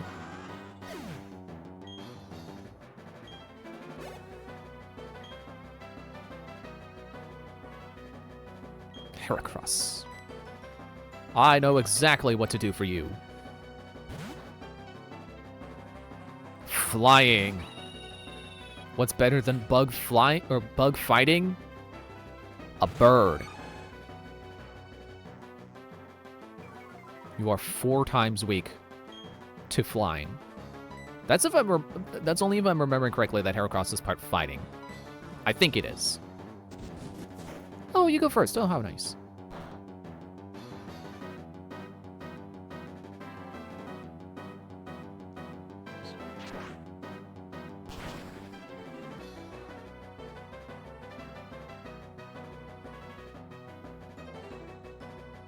Bye-bye.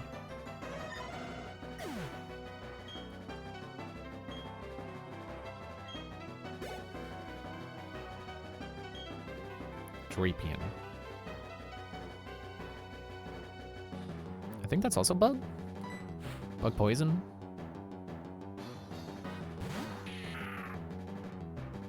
Is Drapion the one where like its first form is Bug Dark and then its evolved form is Bug Poison, or do I have that backwards? Ow.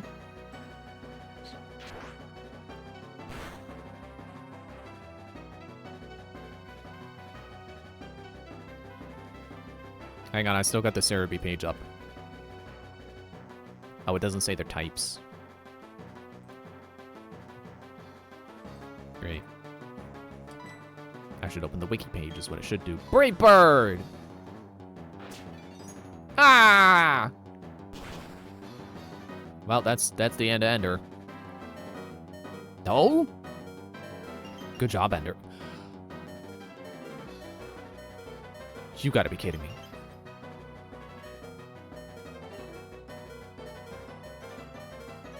I'm not healing.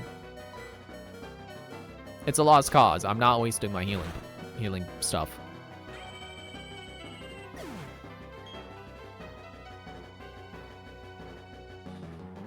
Okay. Bug, dark, poison? Let me open the wiki.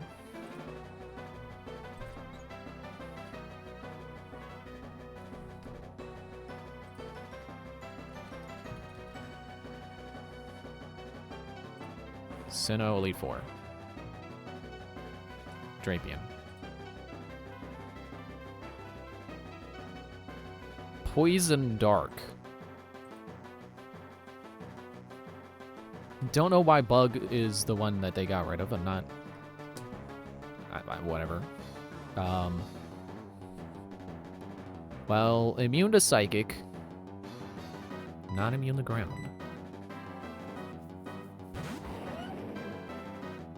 Although, if he's got Ice Fang, Poppet's doomed. She's not going first. Cross Poison? Why? Why did you do that? You could one-shot Poppet, I'm pretty sure. You're definitely high enough level that that's feasible, even if her defenses have gotten way better since she evolved.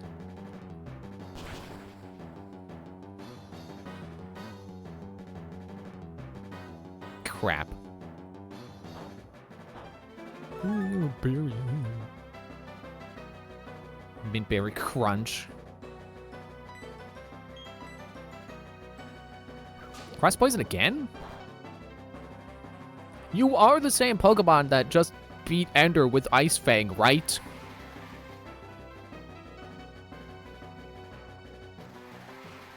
I don't know how much the Sandstorm is going to help me. I don't think it helps all that much. Actually, I have the wiki open, so I can look at that real quick. Where's Cynthia? Oh, this only shows the Elite Four. It doesn't show the champion.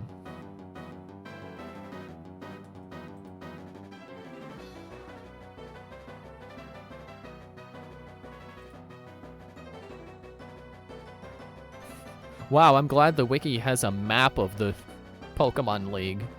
I was afraid of getting lost in here. Now, I clicked the picture of Garchomp and it just sent me to the picture. I don't need to see the picture of Garchomp. I need to see the page for Garchomp.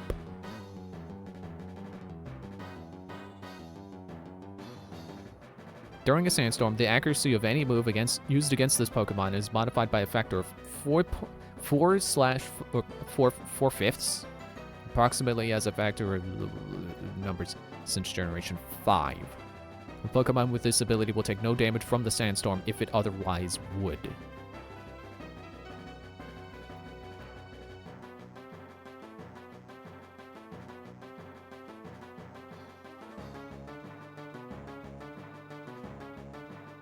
So it's like 20% less likely to get hit? I guess that's something. It's not as good as just using... Frankly, I would rather just have an offensive move in that slot instead and just destroy my problems instead of running from them.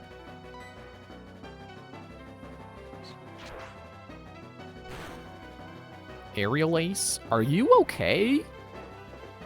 You have the means to destroy me. I don't know why you're not. It's acting like it only had 2 uses of Ice Fang. Assuming that it even finished Ender with Ice Fang and wasn't just the one hit that froze her.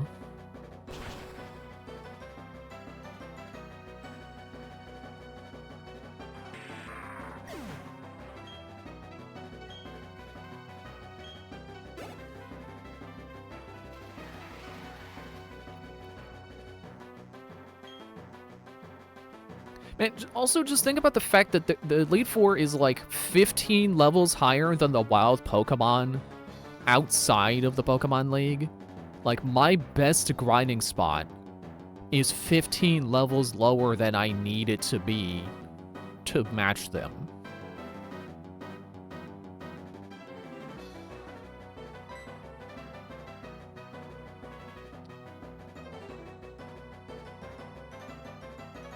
I guess let's see what Queen Nai can do.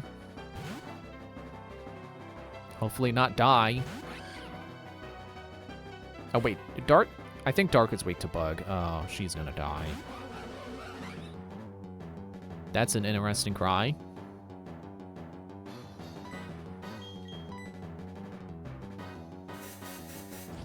Ah, not the bees! Yeah, why is Dark weak to Bug? That doesn't make any sense. Couldn't even let her get one move in, could you, Vespiquen? Or Vespiquen, because you don't have 2 E's in your name like Nidoqueen does.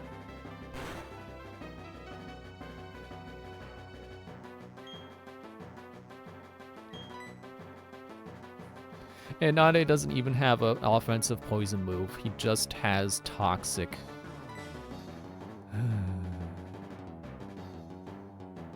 Dead Ringer would be neutral. I think DDD resists. Doesn't have anything strong against Vespiquen, but it's better than dying in 1 hit. I will swear my revenge on you, Vespiquen. Queen Nai will become level 54 as well, at a minimum, and she will avalanche you. Like, once I literally get on their level, my Pokemon will eat them for breakfast. I am confident of that. Not the bees! We apparently couldn't deal with a few bees. She was allergic. Queen Nai's allergic to bees.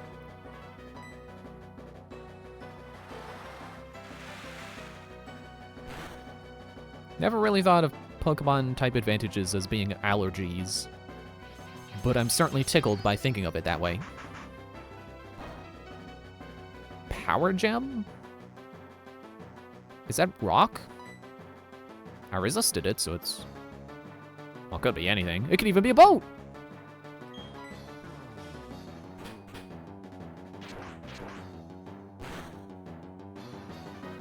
Yeah, figures. Just wanted to see I just want it to be.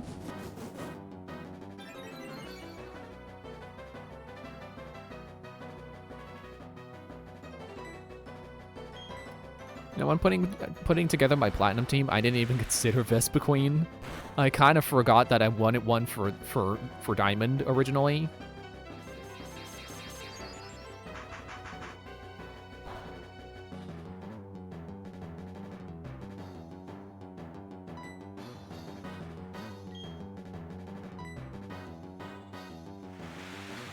Just make sure I finish her with Brine.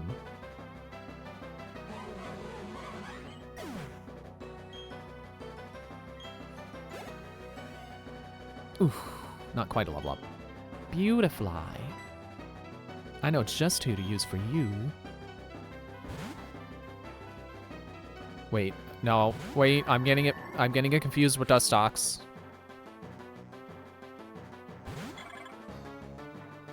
I think Beautifly is just standard bug flying. Well, I guess I do have a move for you anyway. Why are you level 53? Why is your last Pokemon? Why do they do that? Why did you not save your best for last? You know, save it for when my team is tired, where you have the best chance of winning because my team has been tired out by the rest of your team.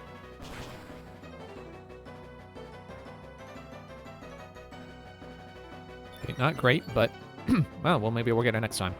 Or get him.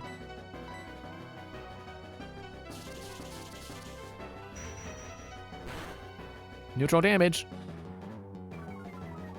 See, look at how much better we're doing when we're almost on the same level.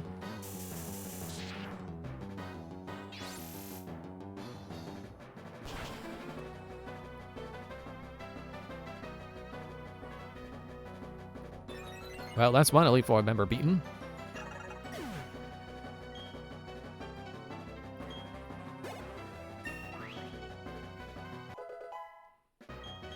And a level up, yay! I will now concede defeat. But I think you came to see how great bug-type Pokemon can be. I hope you realize that when you're against in the Pokemon League, battling is a complex affair.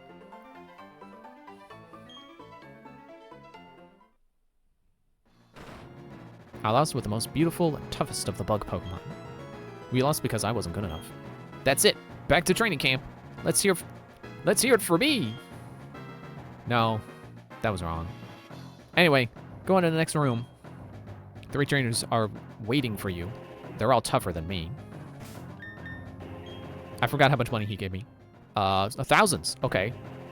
I feel comfortable using maybe a couple of items. Oops. Revive. No!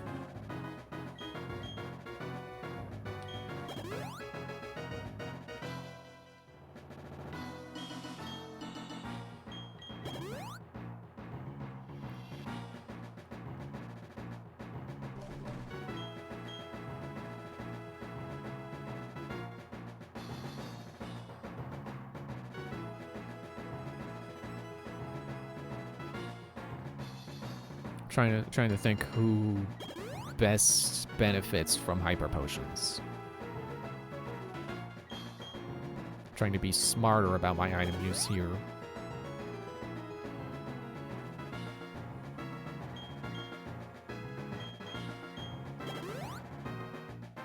Also trying to be more careful about my menu clicks.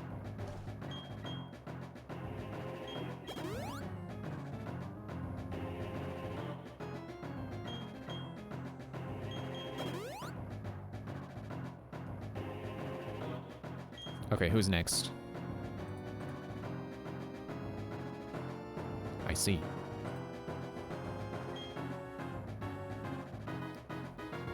Wait. Well, guess we'll go for it.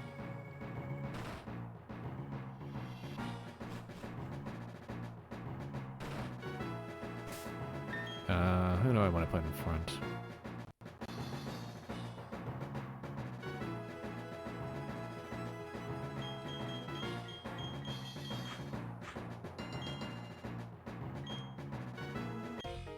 Well, well.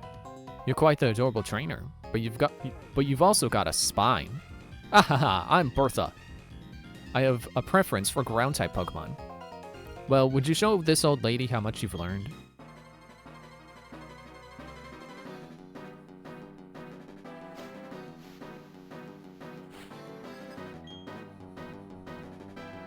Quagsire.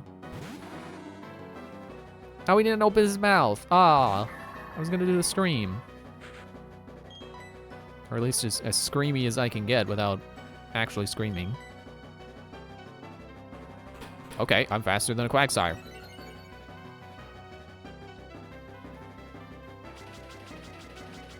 And she's getting evasive. Great. I guess I should have led with Ender.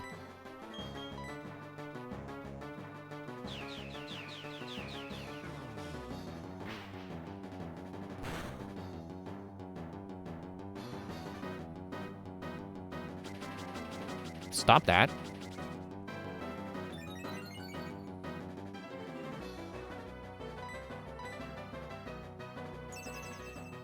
Don't do that. Do you exist just to be annoying?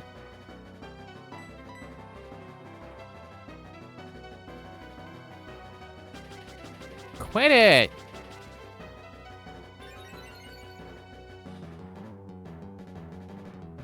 Fine, I'll do some setup too.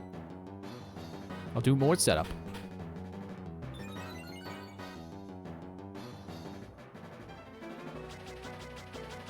That's it, I'm switching.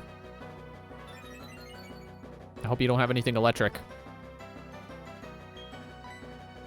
Or ice, or rock.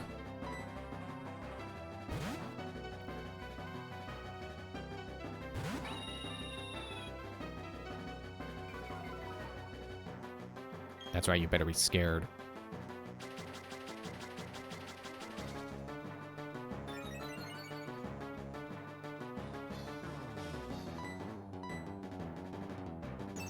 Dude.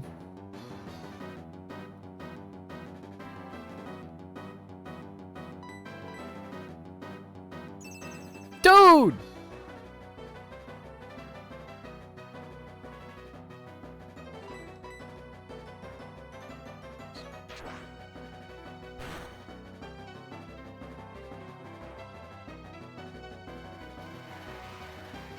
Cool. Too bad Papa doesn't have a guaranteed hit move. Switch her in and get a free evasion up. Stop doing that. I should switch Queen Nyan just so she pressures your protect.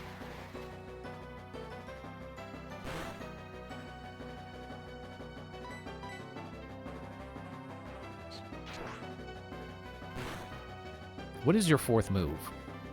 Because you have a fourth move. Does the wiki say? Well, I guess I gotta click on the individual. Hang on. Bertha's room. Bertha. Diamond and Pearl. Dig. So, Quagsire cannot hit Ender. They are entirely at the mercy of chip damage. And you're gonna use a potion, so I'm gonna try fly.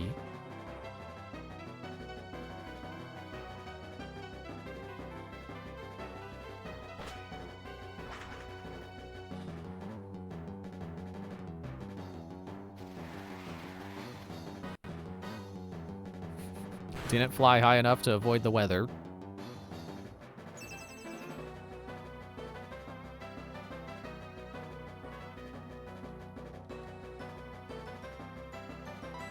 And there goes the sandstorm. So you're either gonna reinstate it or you're gonna just evade again. You're just gonna make your well, I mean, you're probably already at the cap. Yep, there it is, sandstorm.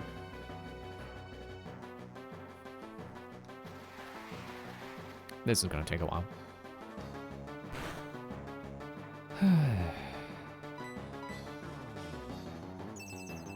Ender better get so much experience for this.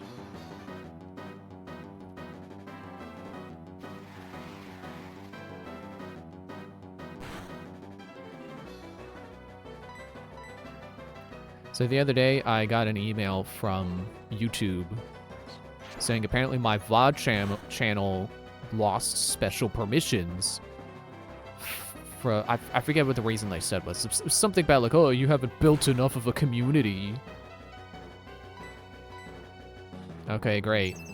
Glad to know my uploading has been... Glad to know I have an upload limit again just because I don't have a community. That's unfortunate. Yeah. Whatever. They want me to, like, verify my account. That's one way I could do it, but I don't want to do that.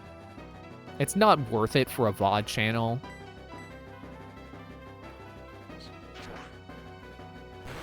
I keep forgetting to upload my VODs there anyway, so I might as well just be at the mercy of the upload limit. There's no real rush for me to do that, you know, to upload quickly. Not like there was when I originally made that VOD account.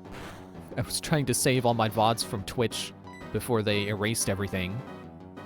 Stop doing that! Can I stop the YouTube gaming channel grind to be an artist now? Yeah, my VOD channel isn't even... I have no delusions of growing from that. It's just for archival purposes.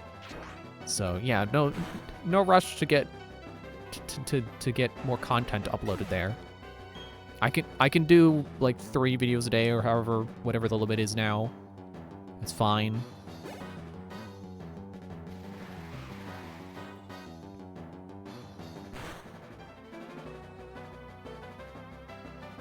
Sudowoodo.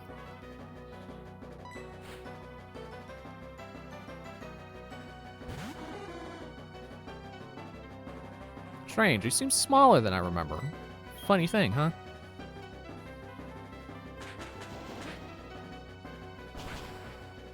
Honestly, right now I'm feeling kind of disillusioned, and I'm like, I don't know if I even want to bother putting stuff on my main channel anymore. Like, I'm not gonna grow there either. Because growth takes work, and I don't put in the work. Ow!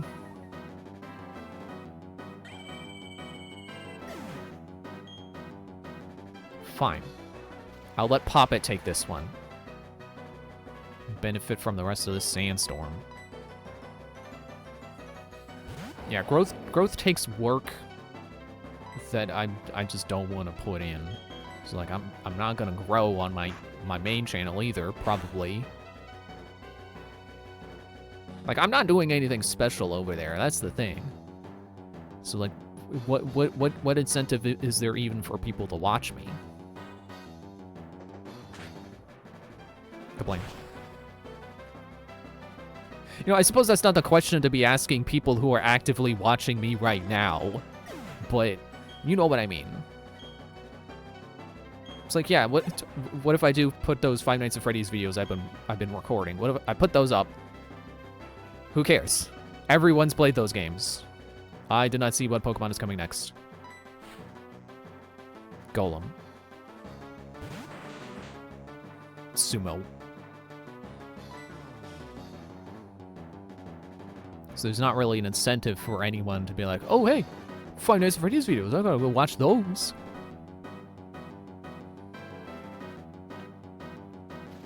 Especially now that Markiplier has been revisiting the games. Now it's like, okay, well, if you want to revisit the games, just revisit them with Markiplier.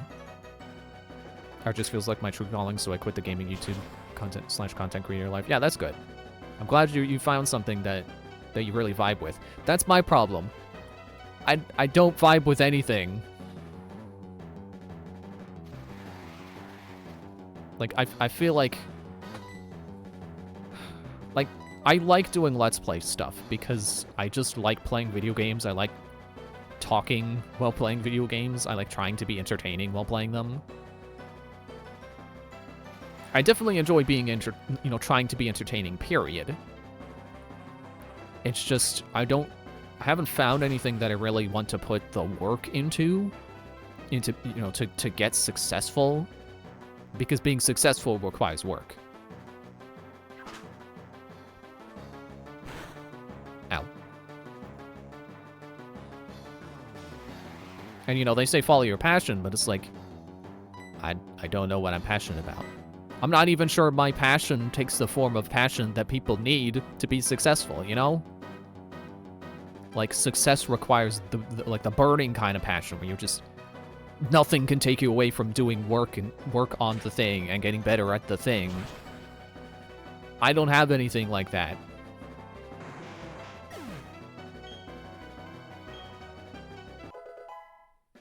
Yay, Queen 9.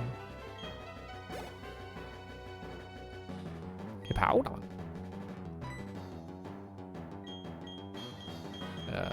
DDD. Couldn't find DDD in the menu.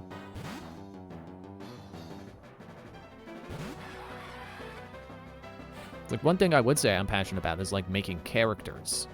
But, again, it's not the burning kind of passion where I'm like, yeah, I'm making characters constantly. I'm making new ones. I'm trying to make better ones than the last time. I'm doing research into how to make good characters and how to design, like, good outfits and make them stand out, make them all unique and imaginative. No, I'm just like, yeah, I like to make characters. I think about them when I'm idle. And then that's kind of it. You could try different things like music, art, programming, or anything really. I've tried a lot of things. That's also kind of the problem. Although I don't know, I probably don't commit enough, but like I've tried 3D modeling. You know, I draw sometimes. I've tried writing, where it's like supposed to be like standalone writing, where there's no like art to go with it or anything. I've tried coding. Coding doesn't click with me. I think really the only thing that clicks with me is talking over video games. And even then, it's like, yeah, I'll stream. And,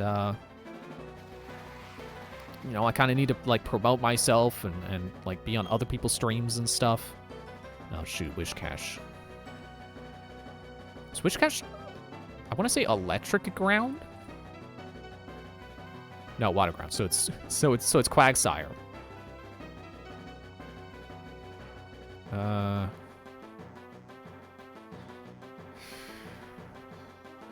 don't know if I really have anything good there.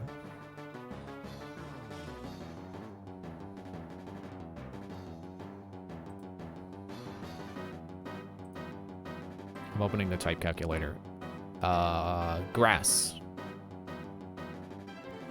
I need grass.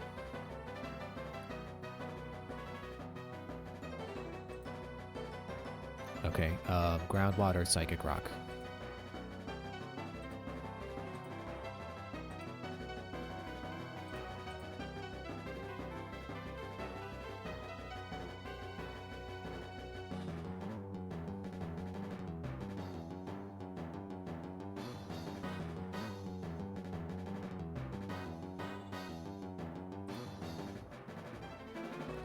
I think Dead Ringer is my best bet. If I click the right Pokemon. I almost clicked Poppet. Yeah, I guess I can't really say it's that I haven't found my calling. It's just I don't know if I've committed to anything long enough to really find the proof of that, I guess. Oh yeah, Dead Ringer also has the stacks of defense up from fighting Quagsire. Cool.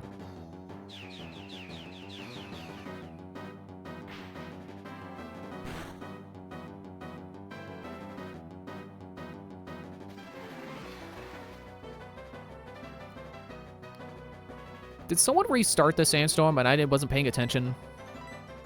I swear the sandstorm should have ended by now.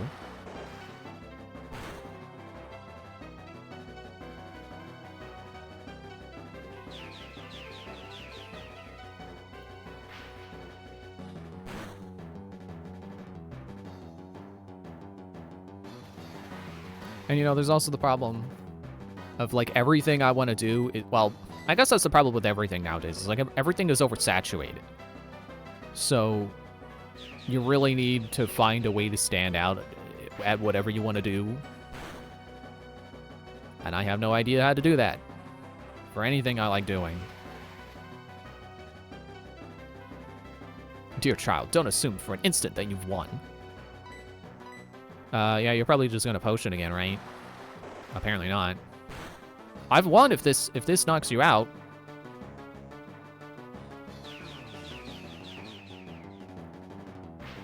Like, I guess with doing Let's Play content, I do try to... Oh, great, okay. Like, I guess my thing is kind of more like retro games. And there it is, full restore.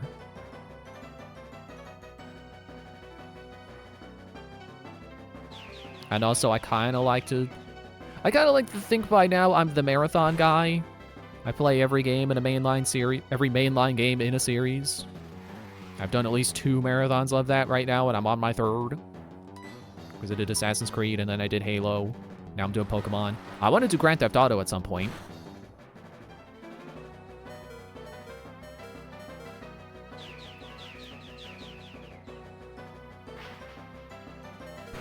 I don't know if that really, like, draws people in. I don't know if that's a thing people are even looking for, but... And then what do I do when I run out of things I want to play every game in a series of? Because those are kind of the only... Don't go with the Pokeballs menu, what are you doing? Kind of the only, at least off the top of my head, only franchises I know I want to do. Oh yeah, I guess I did Ratchet and Clank as well. I did the first 3 Ratchet and Clanks. Spyro, I've already done Spyro. I did the Reignited. And I did Crash Insane. And I think I did Crash 4 right after. Pretty sure I've done Crash 4. I mean, I can tell you I played it, but I don't know if I streamed it. I think I did.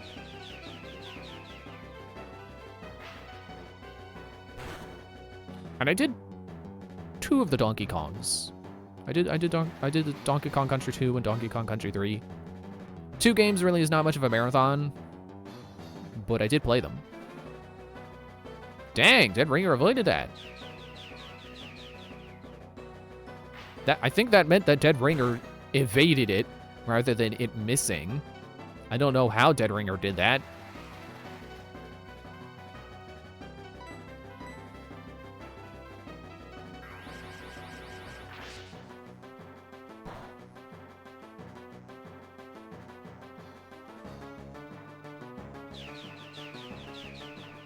Where there are more Spyro games than just the original 3 Spyro games.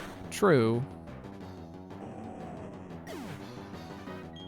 I don't really want to play all of them, though. Well, dear child, I must say that was most impressive. Your beloved Pokemon you believed in you, even though I lost myself, I found myself with a silly grin.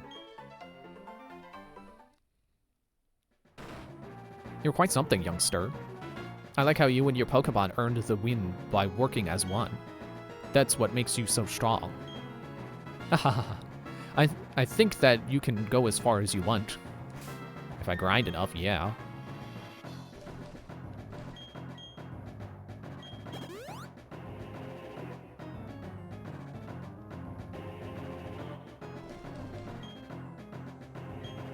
You know, I would also like to revisit more games where, like, I played them and originally didn't like them.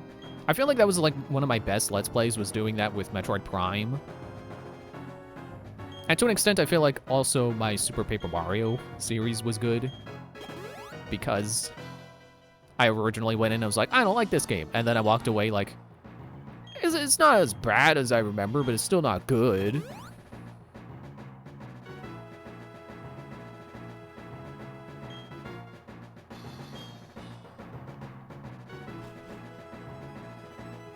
Can we revisit Metal Arms? It's a little too soon to revisit Metal Arms.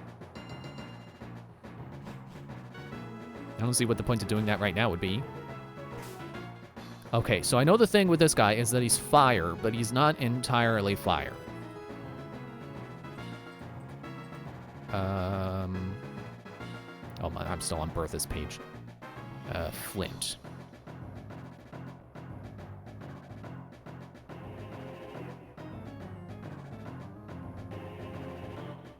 Oh, he's got a Drifblim.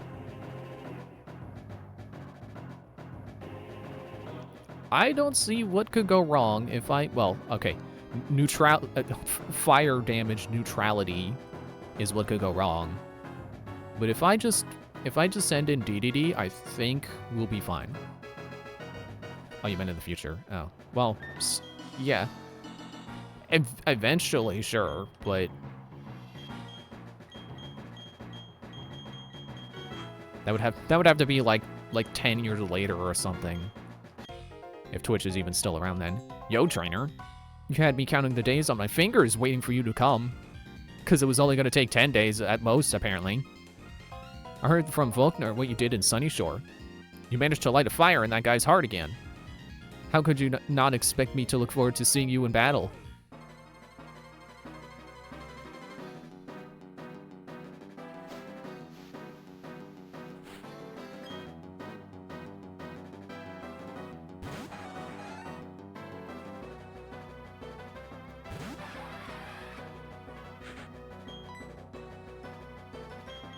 Well, gotta use waterfall because I'm running out of surf. Okay, he's bouncing.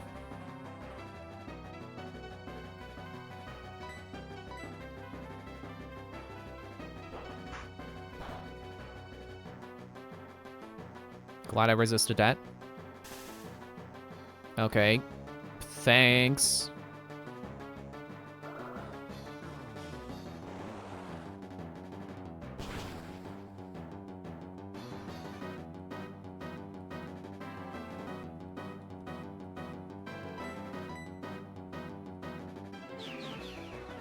Okay, you're going for a charge beam? Yeah, you're not dishing that out. You're done. You're done?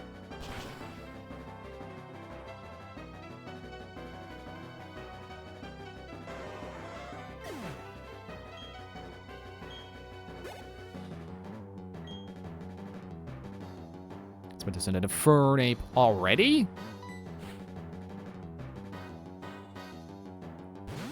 Okay, so the problem with this is that, I'm still weak to fighting. Okay, you're going for Thunder Punch. I'm still weak to that as well, I suppose. Come on, come on. No! Okay. I'm willing to pop a... what's it called? Full Restore. That'll restore my speed and bring me back up to max health.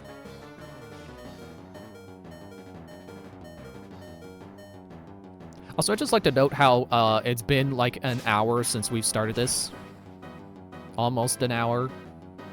We're not even done yet. We're not even close to... We're halfway through. Oh, boy. Earthquake. Okay, yep, that's also bad for me.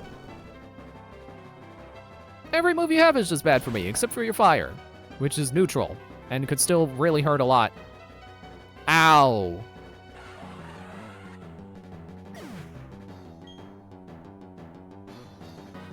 Okay, Plan B. Pop it. Should be super resistant to fire, immune to electric. What else? Ground, I might resist that as well.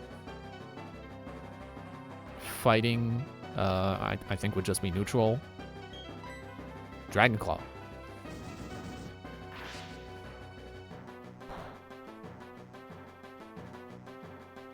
Okay, still hurt a lot.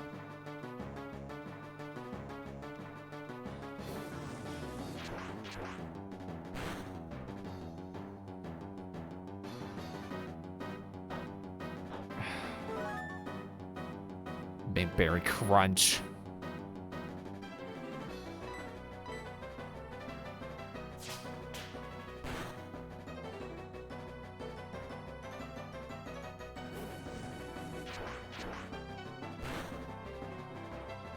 Honestly, I think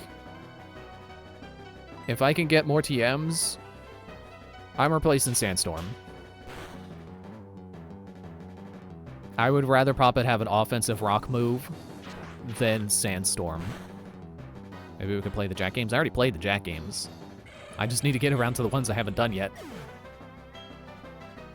Because I did Jak 2. Jak 2 was another one where, like, I originally went in and was like, I don't like this game. And then eventually I realized, like, oh, hey, actually, this is a really cool game.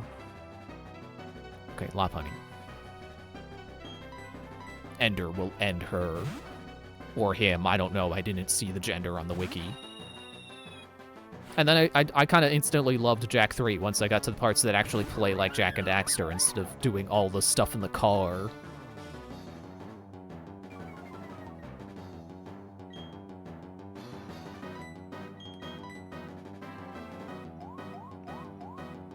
Crap, I'm female! That is... Well, okay, that's not the one that relies on gender, I think.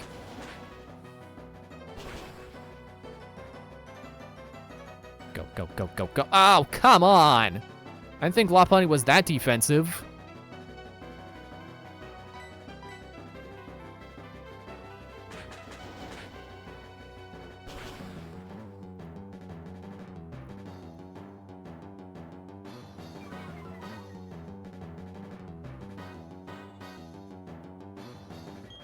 There's that. Great.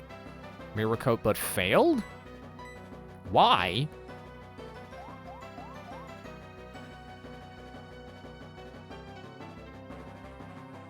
Why? What? I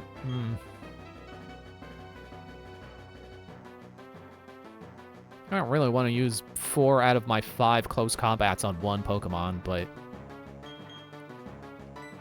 I'm also running out of aerial ace. While this plays out, I'm gonna check mirror coat.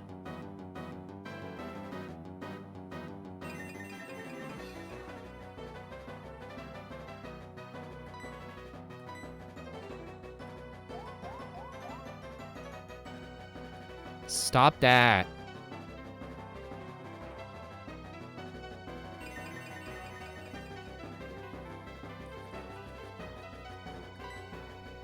Wait, Lopunny's not doing anything?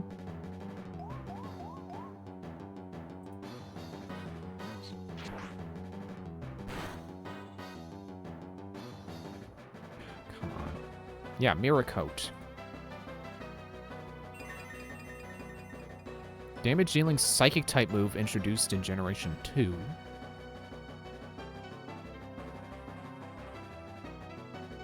If the last amount of damage done to the user before the use of Mirror Coat is greater than 0 and was dealt by a special move, Mirror Coat will do twice as much damage as taken by that attack. So because I'm attacking her with physical moves, it's just not doing anything. Cool. I wouldn't fight a normal type Pokemon any other way, other than hitting it with fighting moves. Except for the fact that I'm running out of fighting moves.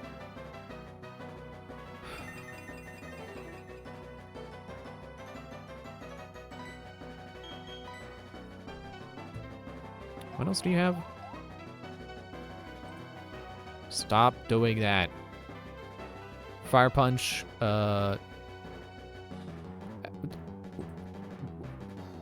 Why are you not hitting me with Fire Punch? There it is. I'm confused.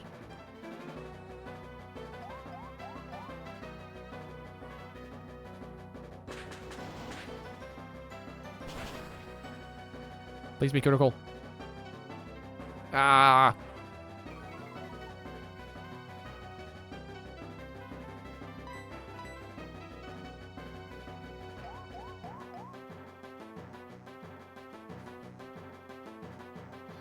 You just keep going for Mirror Coat. That's what's happening, isn't it? And then the Fire Punch. Why did you go first? I guess Mirror Coat has reverse priority.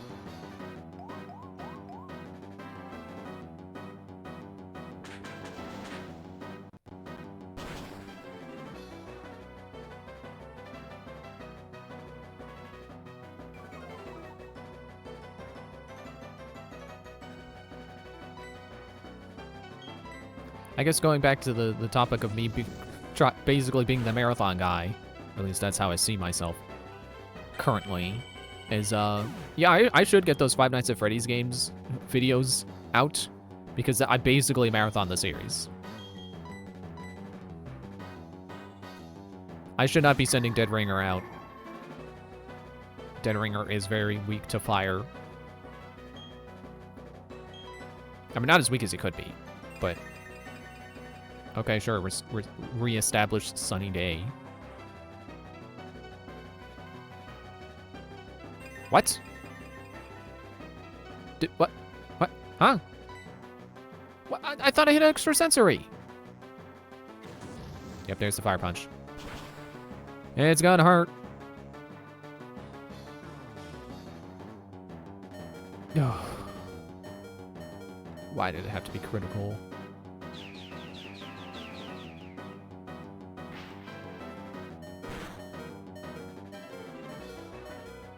Oh, come on!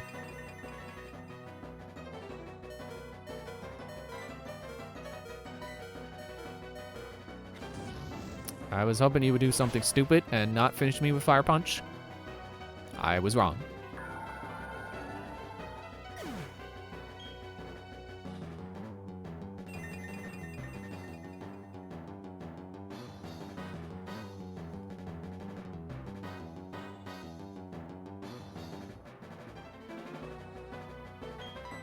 Well, I guess it's up to Poppet.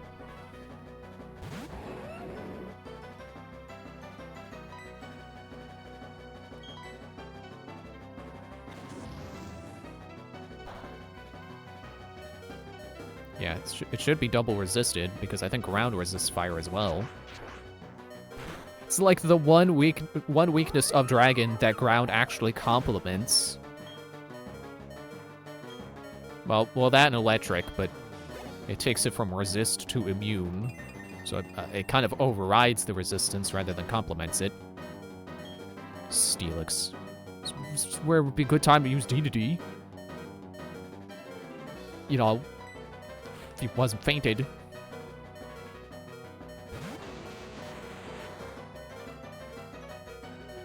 So I'm stretching. Go for the dig.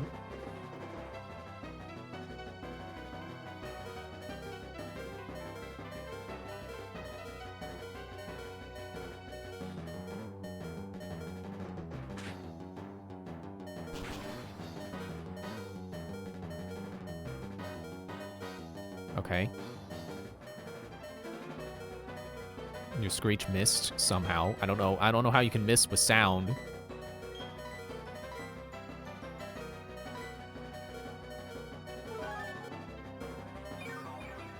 What does he have left? I've taken out 3 of his Pokemon, and he's got. I should just wait till the menu comes back up. Yeah, he's got 2 Pokemon left. So I think it's this and Drifblim.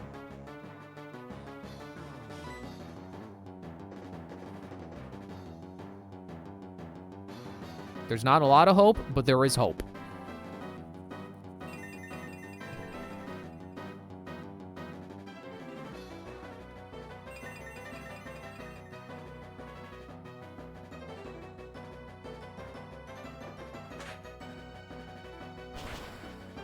If this was critical, that'd be nice.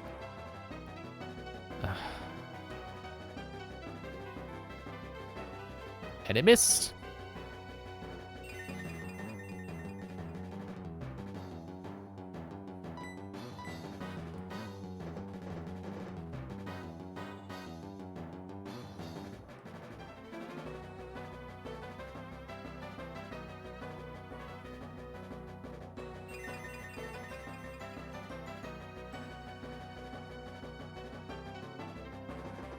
Come on. Yes!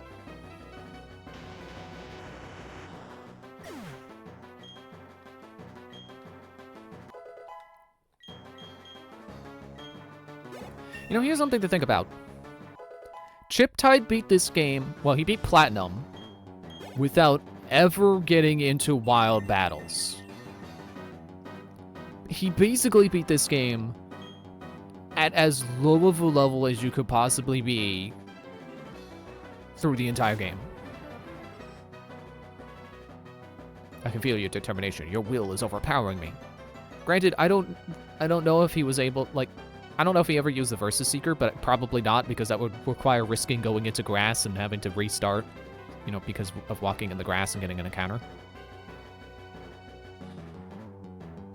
Is Ghost weak to dark, or is it the other way around? Yes!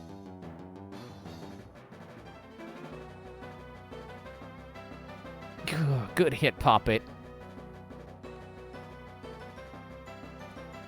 And it didn't will-o-wisp you. This situation. This is heating up. I'm blazing now. I'm on fire. Whoa! Someone get the water bucket.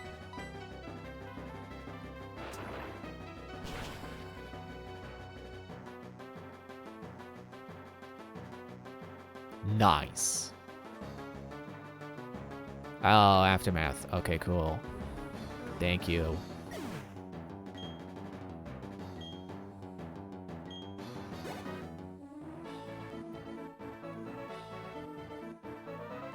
I wasn't expecting this. I wasn't looking down on you, but I didn't think for 1 second that I'd lose. This is fantastic. You and your Pokemon are inspiring.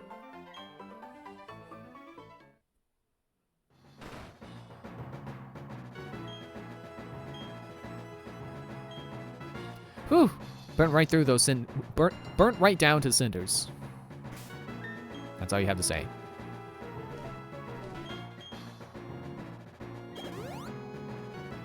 That fight did not go well for me, so I'm not looking forward to the next one.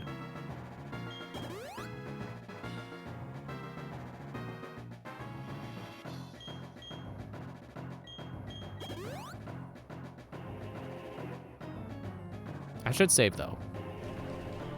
You know what? I'm going to do that before I finish healing, just in case. I'm not save scumming. Still not doing that. But, you know, just in case the power suddenly goes out. Much more likely to lose there. Yeah, exactly. But again, Chiptide beat this, while avoiding every wild battle. Which means no grinding. And he was not able to pick what Pokemon he got. So it's not like he picked like an optimal team. He was entirely at the mercy of what you could get for free from like from people just being like, "Here, take this egg."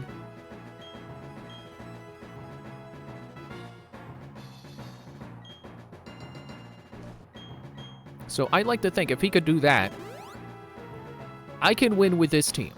I should be able to win right now with this team. If I'm smart and a little lucky.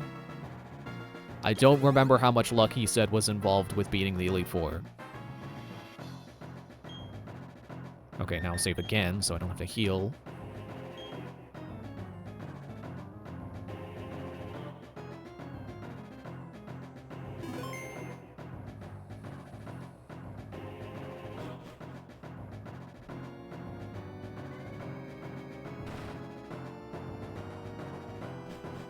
We've got Ghost.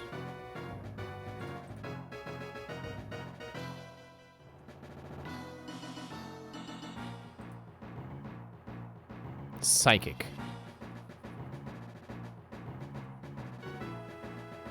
Psychic, Psychic, Psychic Normal, Psychic Fighting, and Psychic Steel.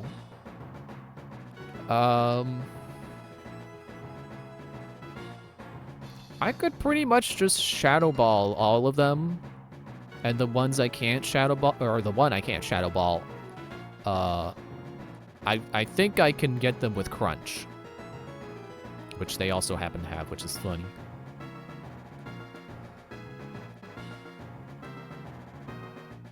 It does concern me how there is Shadow Ball on one of them.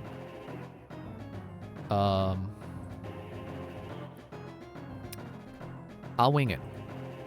So I would like to start with Dead Ringer.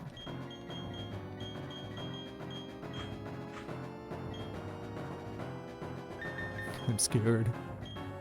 I've come so far. It's taken over an hour to get here. I don't want to lose now. Also, I just realized I never used my like stat up items or rare candies or anything. Should totally do that when I lose. Ah, you timed your arrival well. I've just finished reading a book, you see. Because he's a fool, you see. Allow me to introduce myself. I am Lucian. I am a user of the psychic type. And must say, you've already proven yourself to be outstanding by coming this far. They say I am the toughest of the Elite Four. I'm afraid I will have to go all out against you to live up to that reputation. Technically, you're not the toughest of the Elite Four. You're the toughest. You're second toughest. I mean, if you count Cynthia, because people count the champion as part of the Elite Four, but technically the Elite Four is the first four. So yeah, you are the toughest of the Elite Four.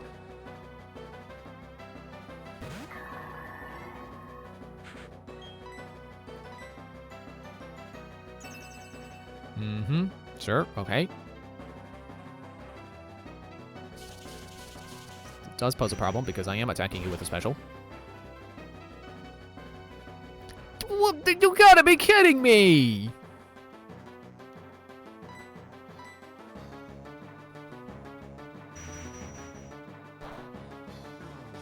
Should I just wait till the light screen wears off? I hope they don't do another.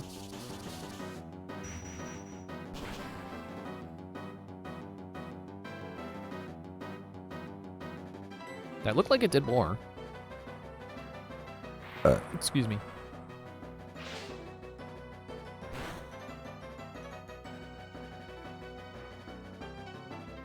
I'm glad you did not paralyze, because I'm sure there is a chance on that.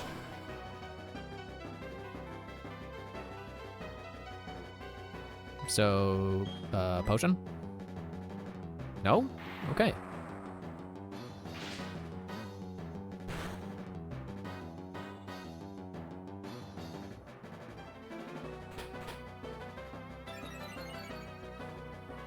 It's probably not going to help much against a bunch of psychics, but, you know, just in case.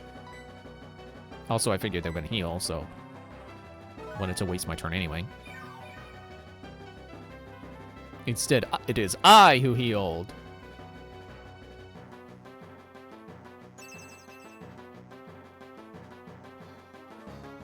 Cool. And your light screen wore off. Probably just gonna put another one up. No?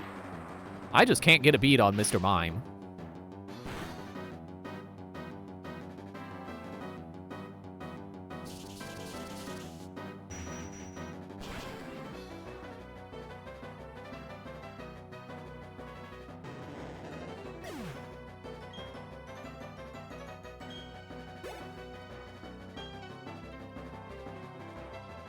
Metacham. This looks like a job for Superman. Oh, wait, sorry. It's not Superman and it's not a plane. It's a bird. I got it backwards.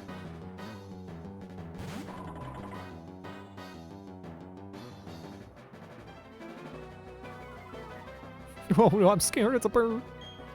I'm scared of birds. Yeah, you better be.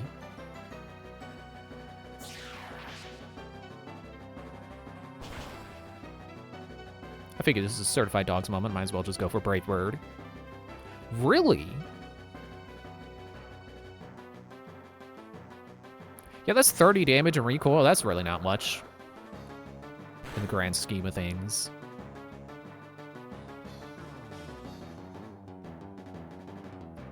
Okay, well, I think another Brave Bird should do you in.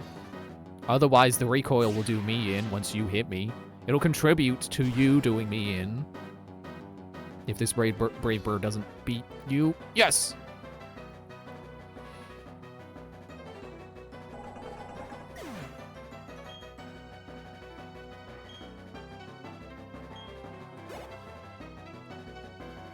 Alakazam.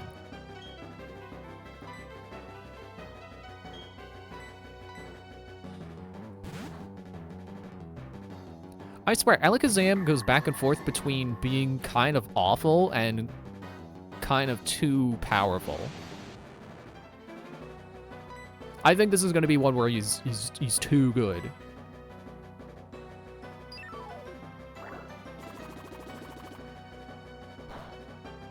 Okay, well, I resist that, so that's cool. I assume that was grass? Grass. Okay, yeah, you're taking the hit pretty well. Focus Blast. Normal? Okay. Ooh! Oh, that's fighting. Focus Blast is fighting. Well, I guess we're both healing here.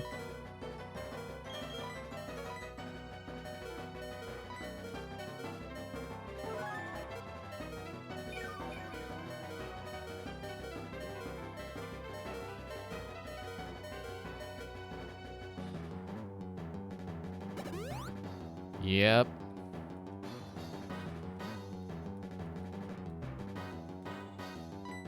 Nope, not. Why do I keep doing that?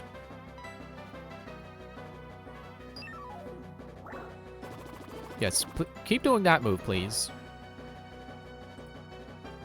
Also, it does indeed have recover, because of course. So we're probably going to get into a recover loop at some point. It's not going down without me lowering his special defenses. Probably. Well, there's one. I could also try Charge Beam. I could try spinning, that's a good trick.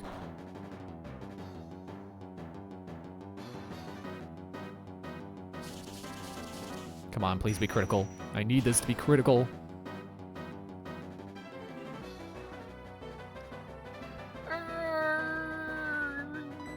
Okay, I'm hitting you with Charge Beam.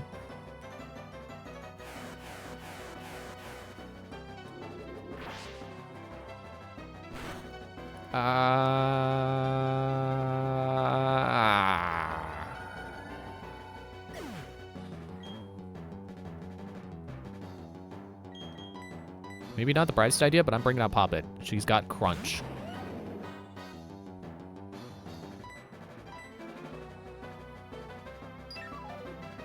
Okay, that should be neutral.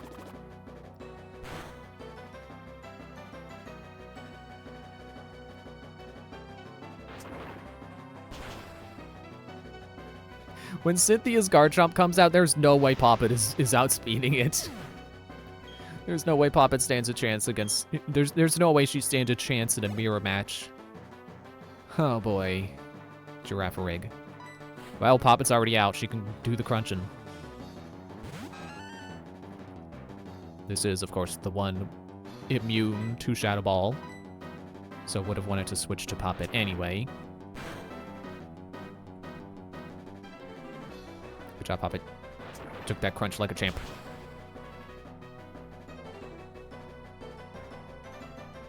The same cannot be said for Girafarig.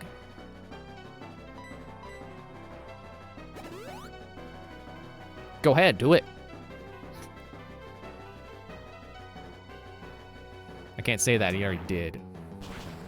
But yeah, sure, fine, heal. I don't care. Just knock you back down to that same amount of health. You want to use another potion? You got another potion ready?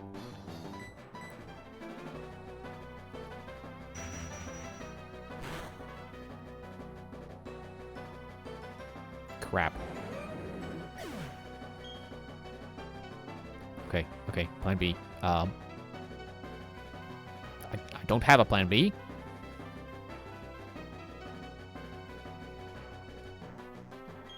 Inade, right.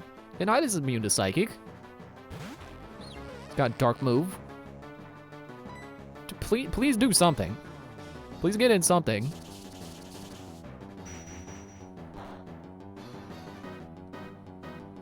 Thank you.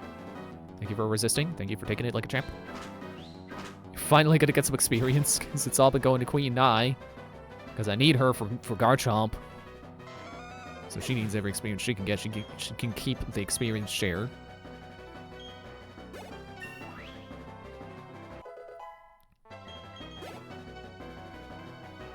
Bronzong.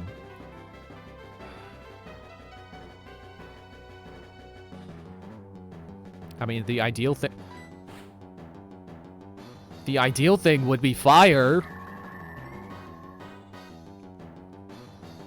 Now what should I do? Hopefully not Earthquake. Let me check your moves. he's got Earthquake. Oh, isn't that lovely? Oh, great. Cool. I love it.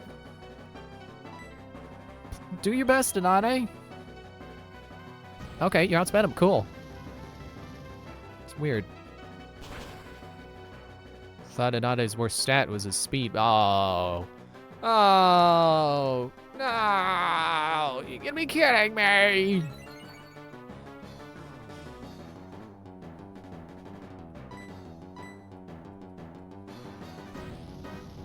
Well, at least now I can confirm it levitates.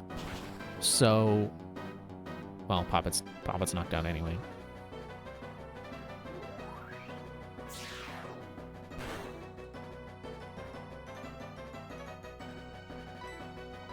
Just keep breathing fire.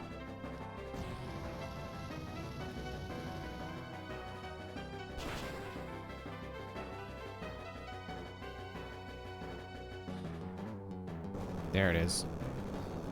So long, Anade.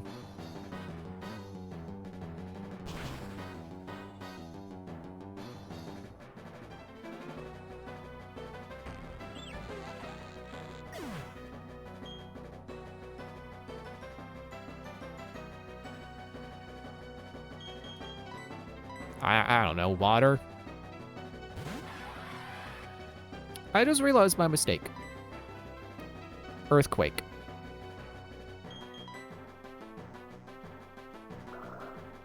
I just need DDDs to survive one earthquake. Okay, it might need more than that. I thought Waterfall was gonna do a bit more than that, and then I could brine.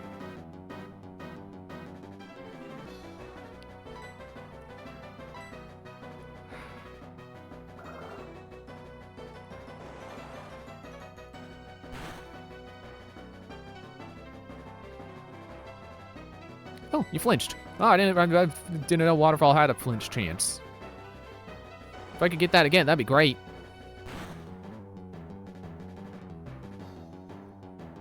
Yeah, nice. Now it's brine time. That's 2 Xenoblade references I've made during this Elite Four challenge. And there's Earthquake. Okay. They got mad. They don't like Xenoblade 1, apparently. They prefer Xenoblade. They much prefer Xenoblade X because it doesn't feel like any of the other games in the series. And that's why they like it!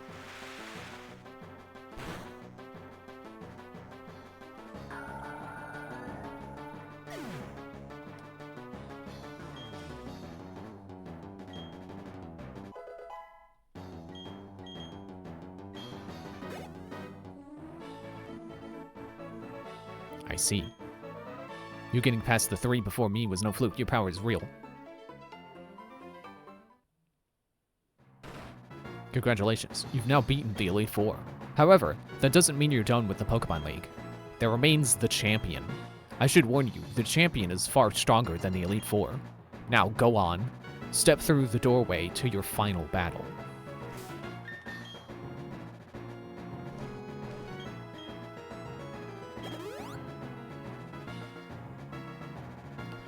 I think everybody is getting a Hyper Potion right now.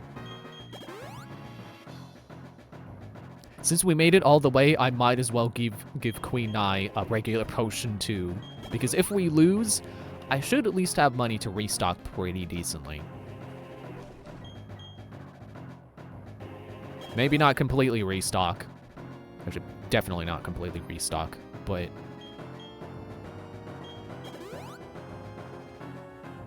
Actually, I don't have any way I was going to follow that up. There is no but. There's just... Yeah, we'll get some potions out of this. I don't know if they still take half your money when you lose. Or if it ever was half to begin with. I don't know if I've ever looked that up.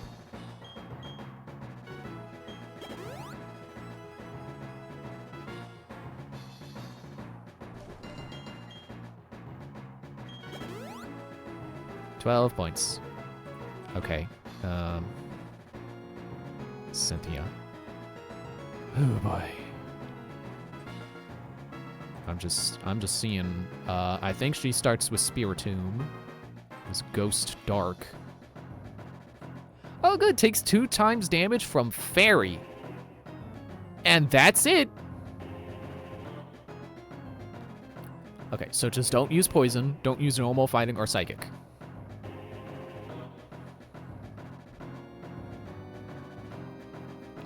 Level 61.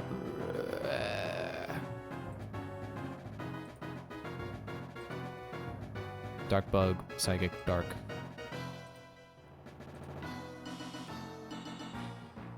Okay, don't use Fighting, Poison, Ghost, Grass, Psychic, Dark.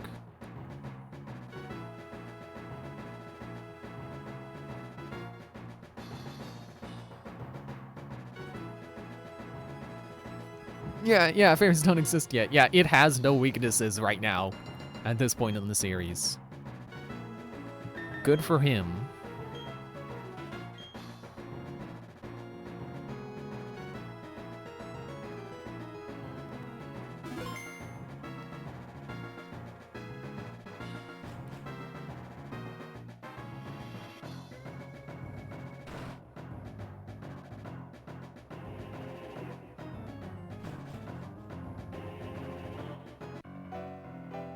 Have you been keeping well? Thank you for Mount Coronet. I'm truly grateful. Together, you and your Pokemon overcame all the challenges you faced, however difficult. It means that you've triumphed over any personal weaknesses, too. I mean, not type weaknesses, that's definitely still a thing. The power you learned, I can feel it emanating from you. But that's enough talk. Let's get on with why you're here. As the Pokemon League champion, I accept your challenge. I mean, you kind of have to. I made it this far. You're not just going to say no. Kind of not allowed to do that, I think. Yep, there's Spiritomb. What a weird Pokemon. Oh, it's exerting pressure, too. I forgot to switch my lead Pokemon. Oops. Okay, What did you resist again? Okay, Poison, Normal, Fighting, Psychic. It's not immune to Poison, so I could bring Inade out and hit it with the Toxic.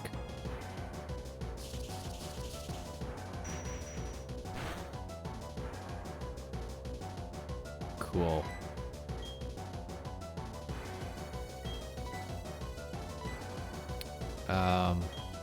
I think I'm just gonna... I know I'm gonna take a hit from doing this, but I'm just gonna preemptively switch to DDD.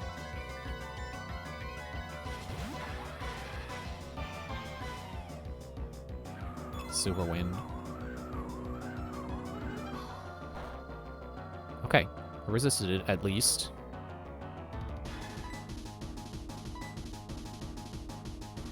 I'm faster.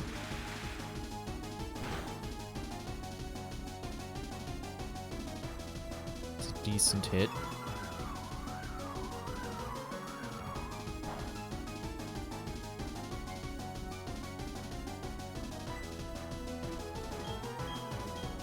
Now it's brine time.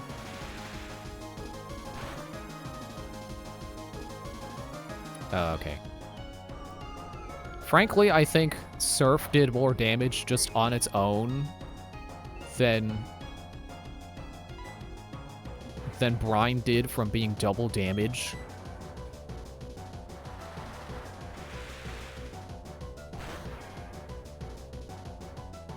Okay. That's the oddball dealt with. I think from here on, we should have actual weaknesses to play with. It's about to send out Gastrodon. What type is Gastrodon again? I think it's... Oh, it's Water Ground again. Dang it. Water Ground, Rock Poison. Water Ground, Rock Poison. Yeah, you certainly got some coverage there, buddy. Normal, fighting, ghost, water, psychic, dragon, dark.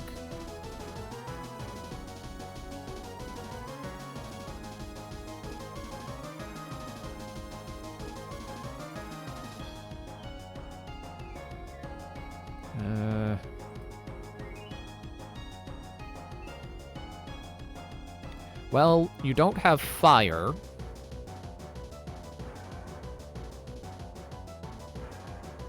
I think, because I have levitate, I think Dead Ringer is the pick.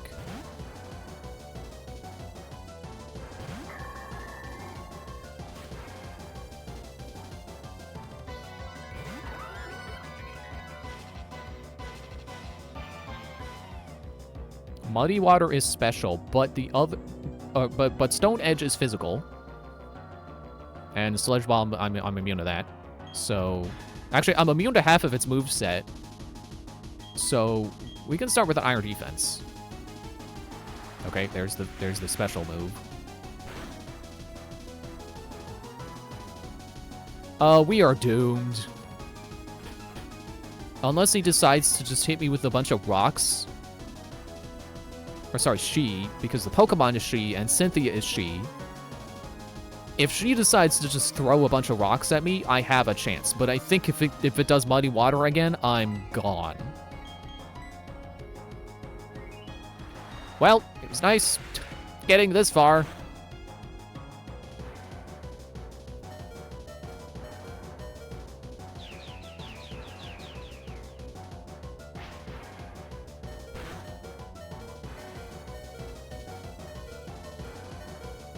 Oh, well. I had hope there, and then it said critical hit. It's like, okay, we're not getting another hit that good. While being pelted by Muddy Water.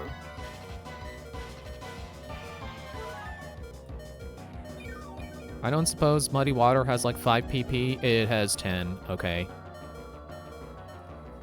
I could heal stall that away.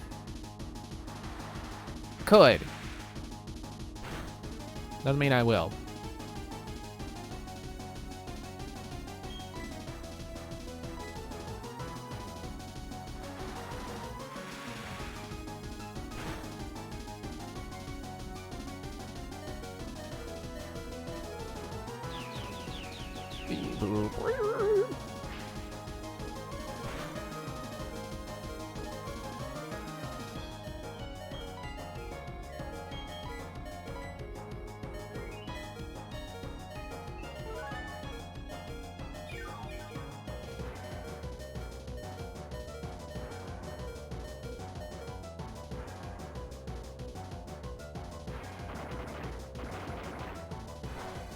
Okay, well, there's the rock I needed. If you could just do that 5 more times. Thank you. Thank you, ma'am. May I have another, ma'am?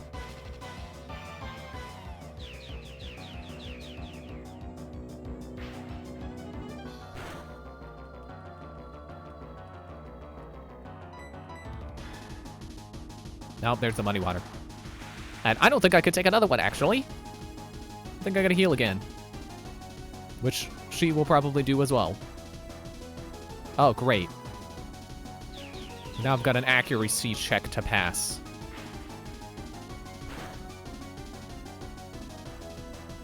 Ugh.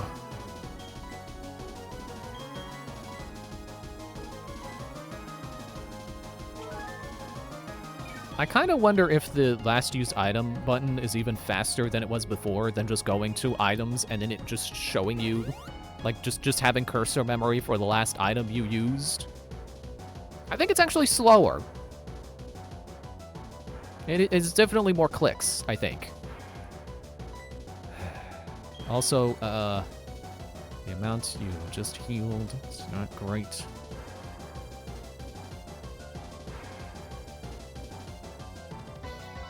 If it wasn't for the water, I could totally bring Poppet out. Well, I say totally, it's not like she would resist it. It would, like, resist everything else. Well, wait, hang on. If I move the water... Oh, it doesn't show resisted, I think.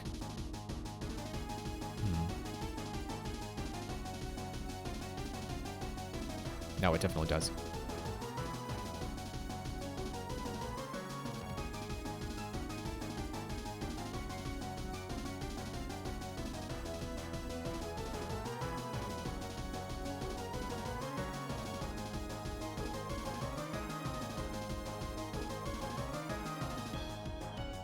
I really don't have any better options, I think.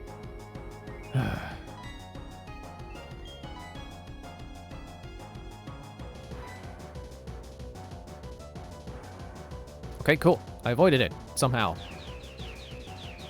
How many uses left does it have?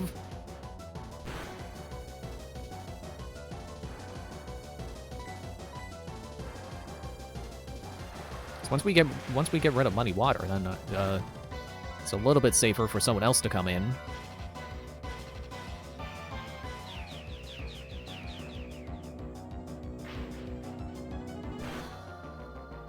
My mind says 7. I think 7 is the amount of uses we're on here. There's 8. Probably. That could be 7 for all I know.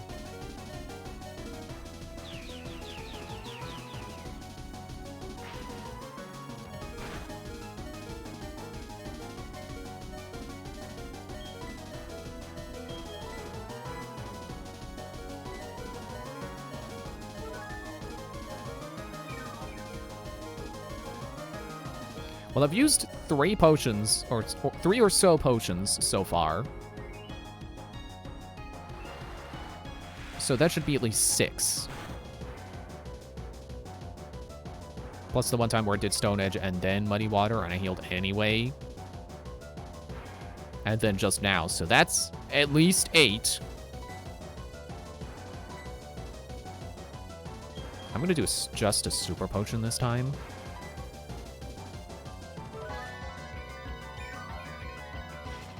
I just want to see what it does next. Stone Edge. Are you out of muddy water?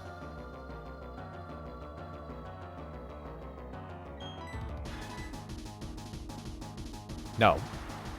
You're just screwing with me.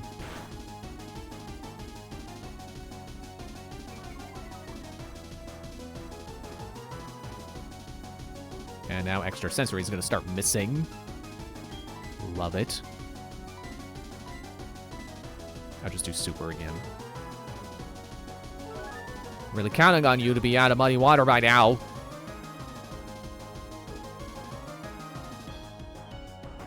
Stone Edge.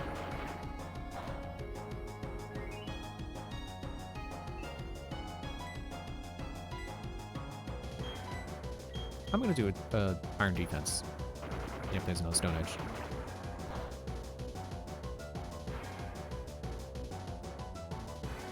Like, once you run out of muddy water, I'm safe to just stack Iron Defense.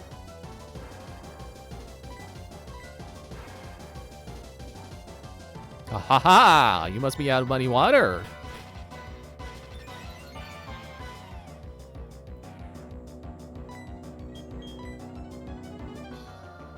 Doesn't affect me. And I missed. I love when nothing happens during a round. I love when it's one whole round of nothing happening.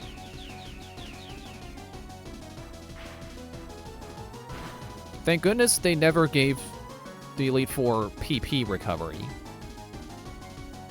That would just be the worst.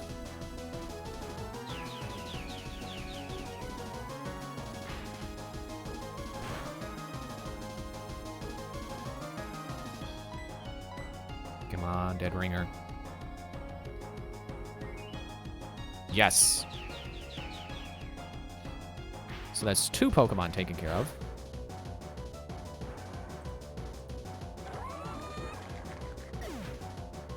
I don't know why I'm looking at this. Doesn't help yet. I need to actually read what she's doing next. Got a Milotic. So that's pure water. They've got water, ice, psychic, and more water. Oh wait, that's a status. So water, ice, psychic.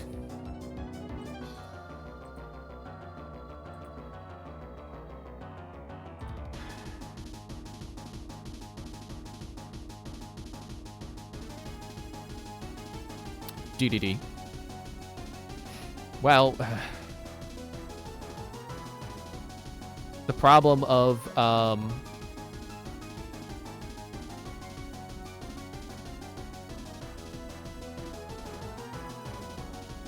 you know what? Let's see how Dead Ringer can do. It's the problem of DDD not having anything super effective against water. Like, he's super resistant to water.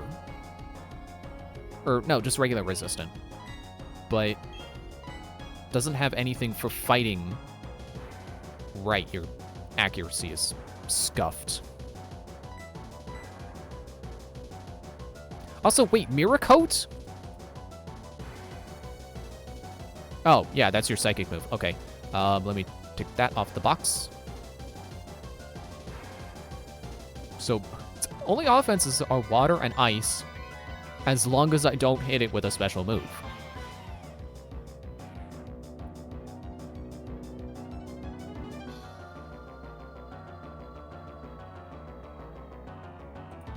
Just remind me again, what does water resist?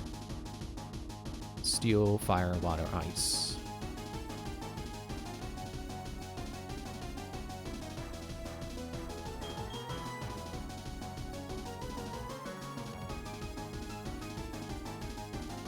Water and ice. Ice. If it wasn't for the ice, I'd send in Ender, and then Mirror Coat wouldn't be able to do anything. Oh yeah, and Surf. That's gonna hurt a lot.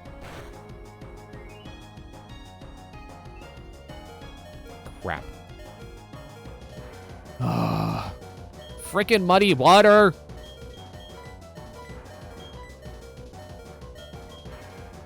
Let me look in my battle items. What do I got? X defend, X attack, X accuracy, X speed, guard spec, X special defense. I have a second page, X special. Okay.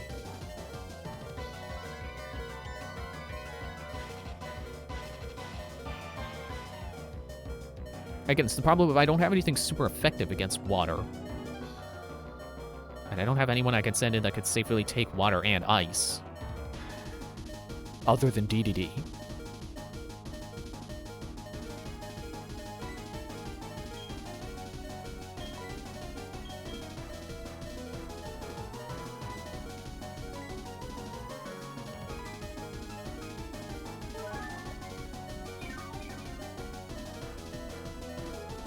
Can't really read item descriptions in battle, can I? I can't see what an X, how much an X accuracy raises accuracy by. Okay, this is not Dead Ringer's fight. I'm gonna see how well DDD can do.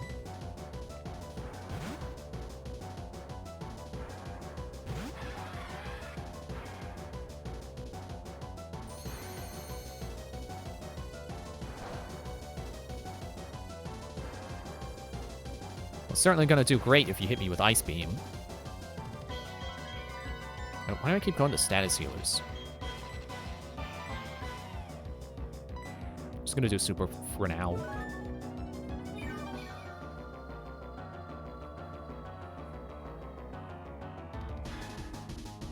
But it didn't do anything because I didn't hit you. Is Monoclaw physical?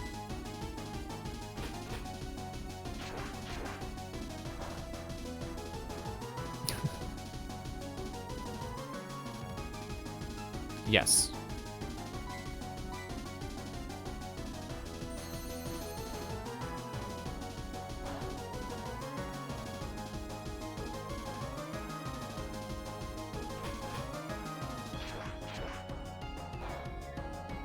Ooh, excuse me, bourbon. Okay, I've got an idea.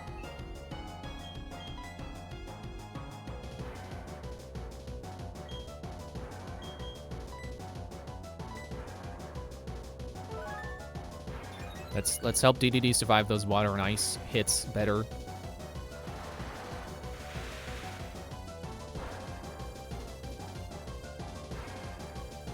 Yeah, that's okay. That better have been critical, because otherwise, like, what did I use an X special attack for, or special defense for?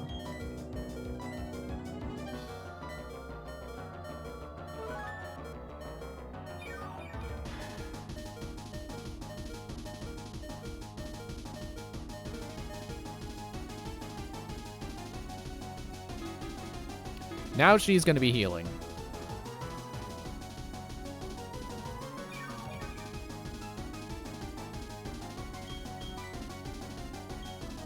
So then I'm going to pop an X attack.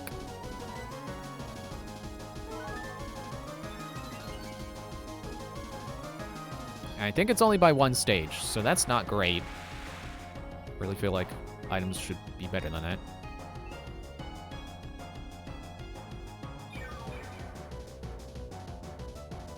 At the very least, I can PP stall Milotic with DDD and then bring Dead Ringer back out when they're, I don't know, out of moves.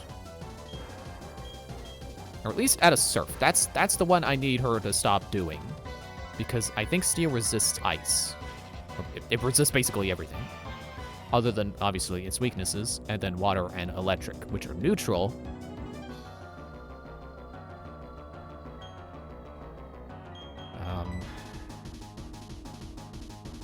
Okay, I was looking to see if maybe I have like a critical hit increasing item. I do not.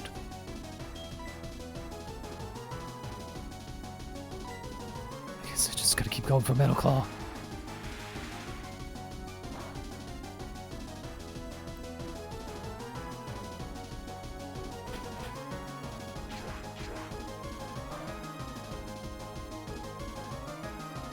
So that's a bit better. I could eventually win this war of attrition. Excuse me? Okay, Lucario. Fighting Dragon Psychic Ground.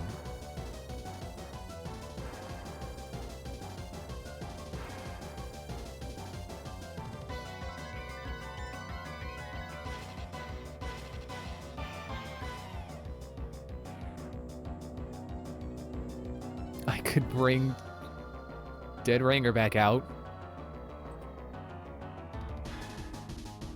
Don't have anything super effective, but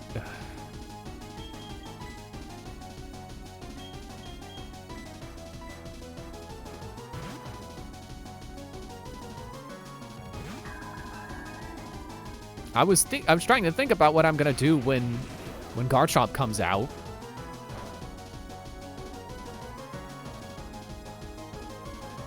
Because I honestly don't think Queen Nai is going to be fast enough. And even if she is, I don't know if she's going to hit hard enough. Okay, first things first, I gotta heal. I'm really bleeding through these potions now. I would be so disappointed when I lose because of all the items I use.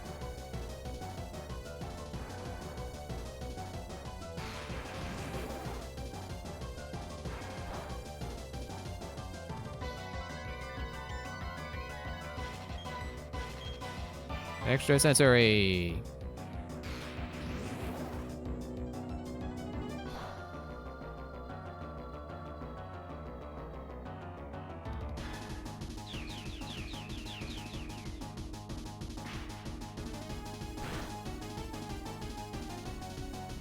Okay. Not great, but not bad. How about Charge Beam?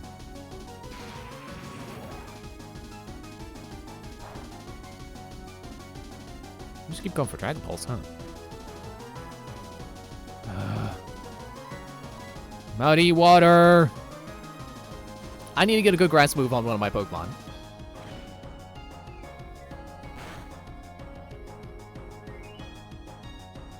Crap.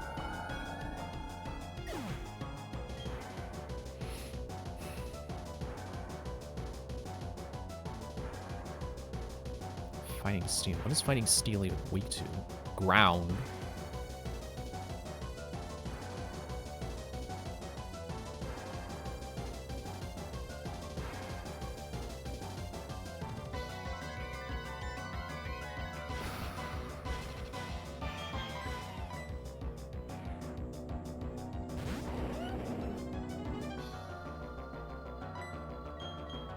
Her last dig. She didn't even get it off. I thought Dig had priority. Oh. I don't know why I thought that was going to be the super effective move. Which is going to be Dragon Pulse. Oh no, I forgot Earthquake can hit you when you're digging!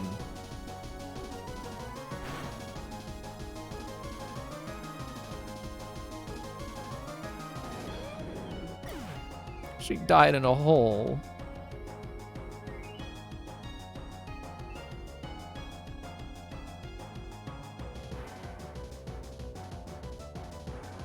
I don't have any other options. Everything else I have is weak to what he's got.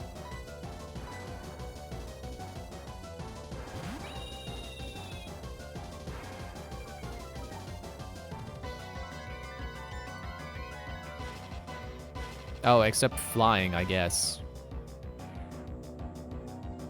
It's neutral. I'm out of close combat.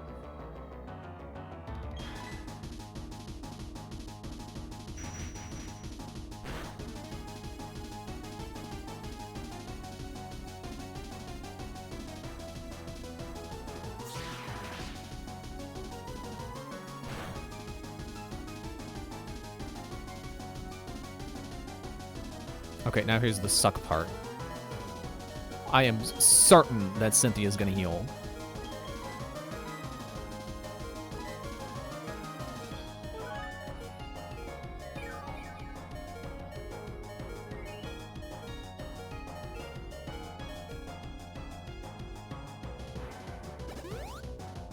Yep.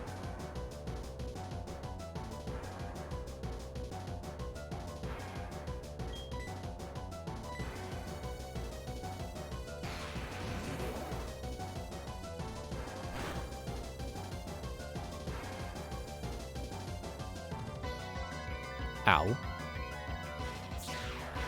And then also the damage I deal to myself. That's a good hit, though.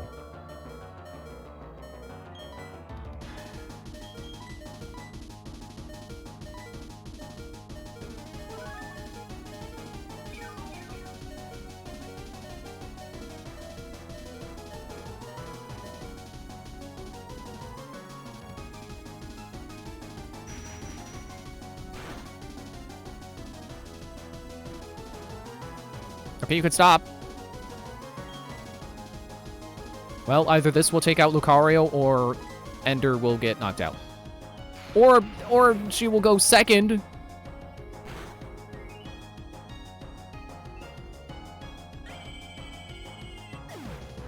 You have no right to be level 63 in a game where I get to level 50 just by walking here. You're a freaking cheater is what you are. You're fluff. You're padding for a game that's already like the normal length of a video game.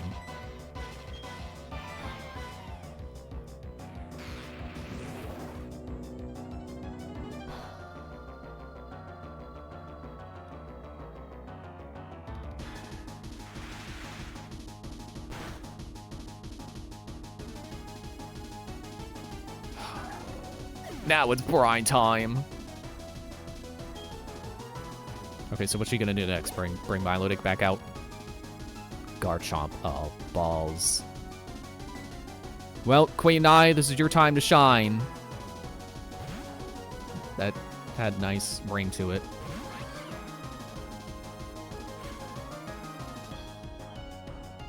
If Queen Nai isn't fast enough to beat Garchomp, we might not get past Garchomp. Oh, balls, it's faster.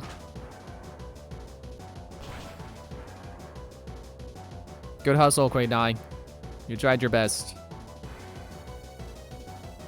No, she didn't. She didn't even get to try. Do or do not, there is no try. There really was no try. There was no try. Okay, just out of curiosity.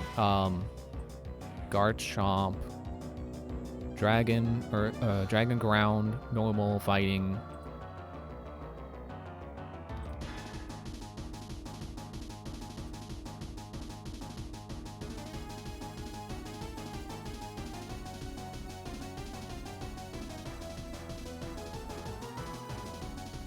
I mean, I can't tell this type calculator that I'm immune to ground because of... Actually, yes, I can. Still 2 times damage to psychic. Or steel. I guess that's because of fighting. Which would end up being normal.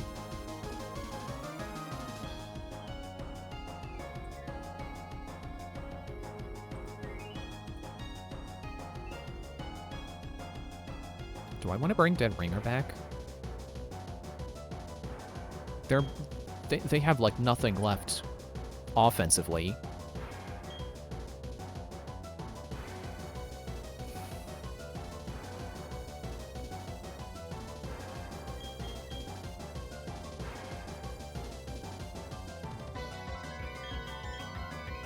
We're toast.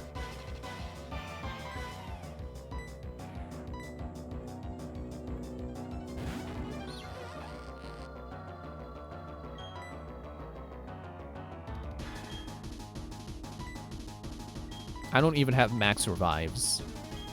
I have to do a regular revive.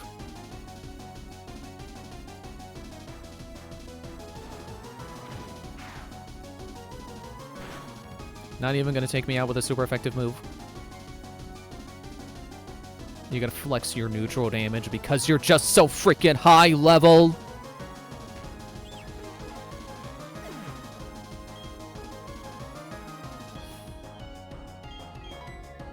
I'm already gonna lose, so there's no jinxing it, so I'm just gonna say it. This Elite Four is not hard. They just have a level spike.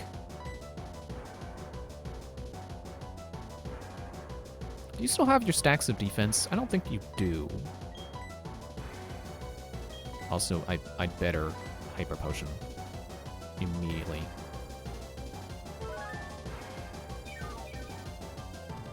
I don't know how hard its fighting move is going to hit. Garchomp must recharge. Oh. From Giga Impact? If you say so. Brick Break, which will be neutral.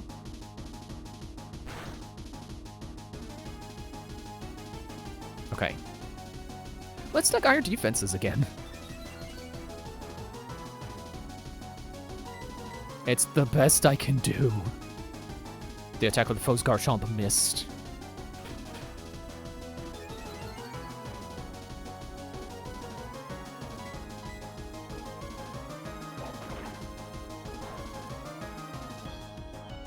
Okay. So is Dragon Rush like are you just stuck doing that now?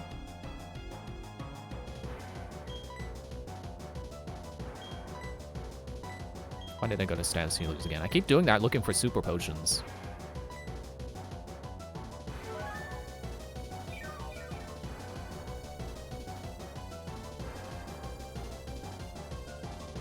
Dragon Rush.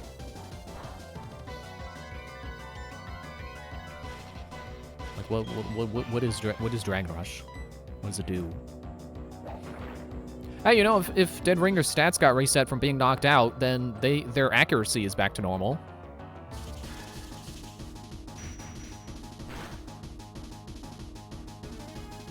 It's 100 power. That's what Dragon Rush is. And has a 20% chance of causing the target to flinch.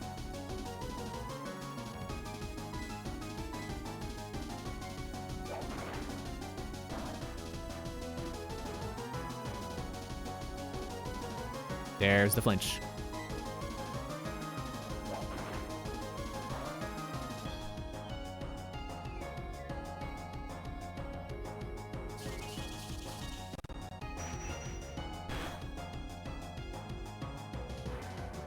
Good hit. And a berry.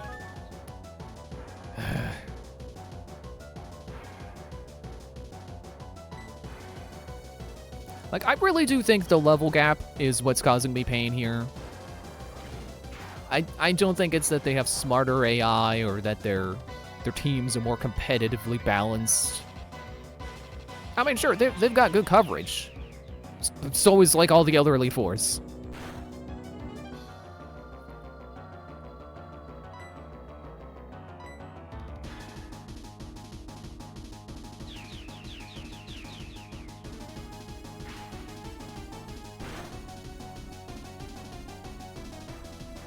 Potion is incoming.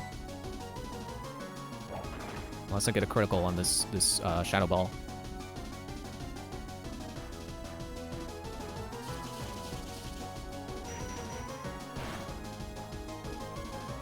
Nope. Incoming healing. So I will do the same.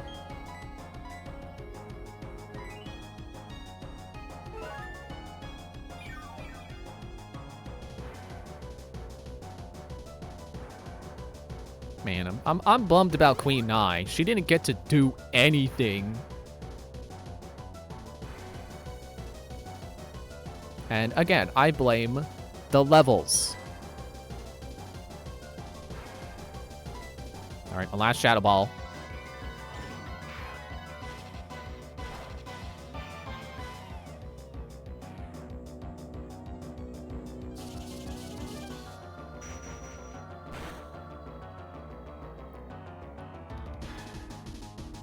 Did your defenses go up or something? Okay, what do I got in here? What can I do? Looking in my bag.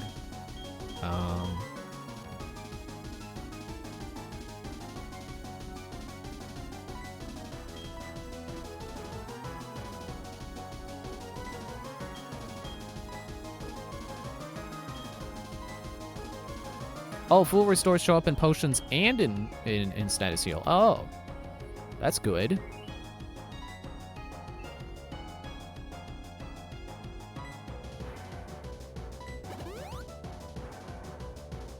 I used an elixir, or was that the right?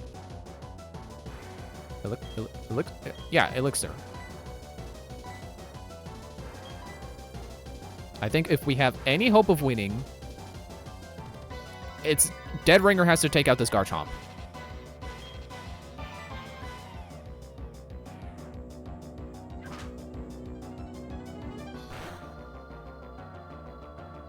Okay, great. You're doing awesome, Dead Ringer.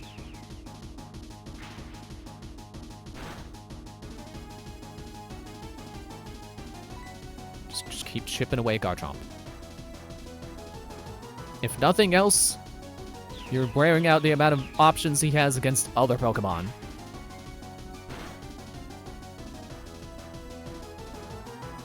In fact, why don't I take a second to be silly? You be a little rascal here. You know what? I do not identify as a rascal. I take that back. I'm reviving Ender, just in case.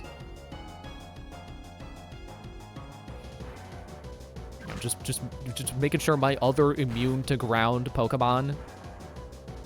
No! Making sure they're available.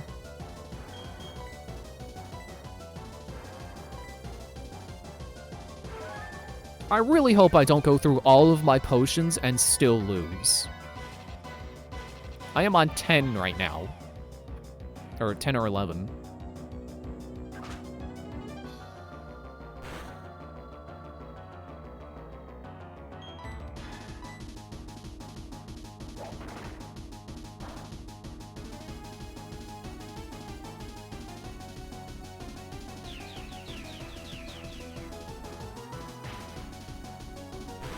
The bright side is that Garchomp is her highest level Pokemon. I'm not going to say her most difficult Pokemon, because type advantages are certainly different.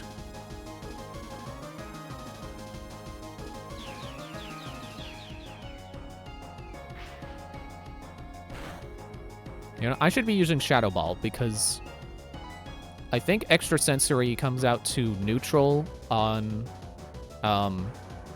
Lucario. Yeah, you gotta recharge.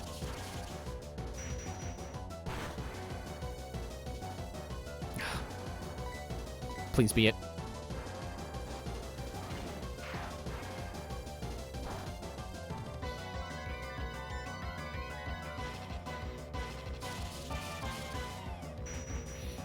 So I think at Platinum, we're definitely doing at least one full stream of grinding. We are definitely making sure we are all level 55 at minimum. Okay, there's Milotic again. What was the problem with Milotic? Was water? So DDD? So water and ice was the only thing that they could hit DDD with. We just need to get through Milotic and Lucario. I definitely need a potion.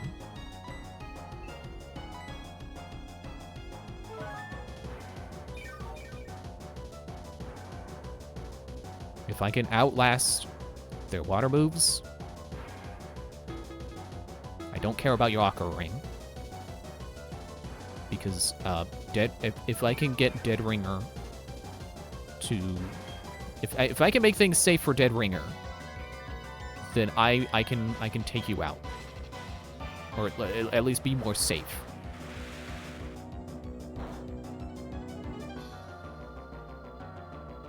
Wow, that still hurts. Jeez. Did I do any defense? Yeah, yeah, I did X special defense on DDD, right?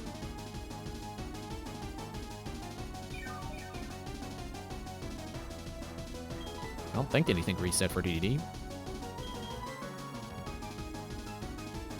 What does Guard Spec do? I'm gonna look that up.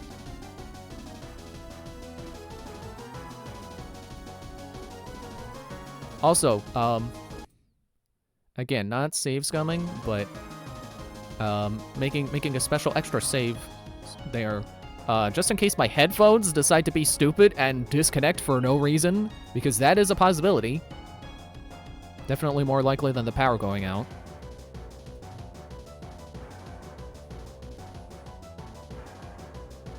Guard Spec.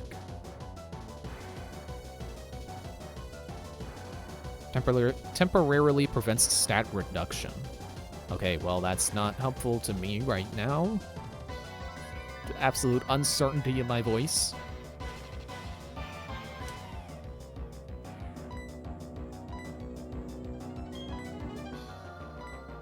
I'll just keep jamming away on Metal Claw. Run you out of Surf.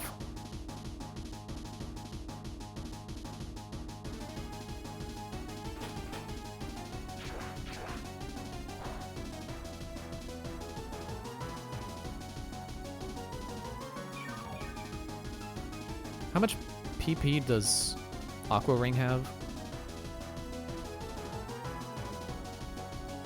20! Great!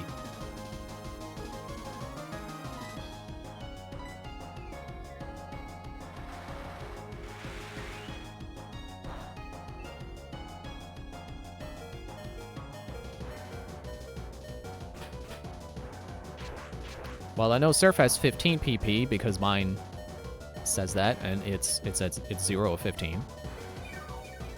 And you've just hit me 3 times, so you could be running out. But speaking of running out, 10 Hyper Potions, which will now be 9.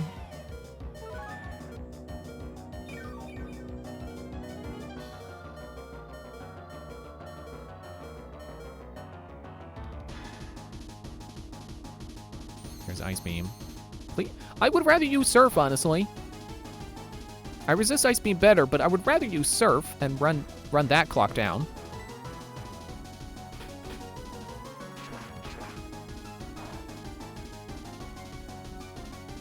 Come on, attack up.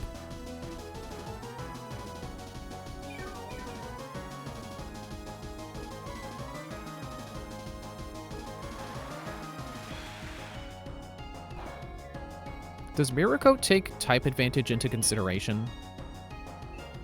Thank you for that. Thank you for the critical hit.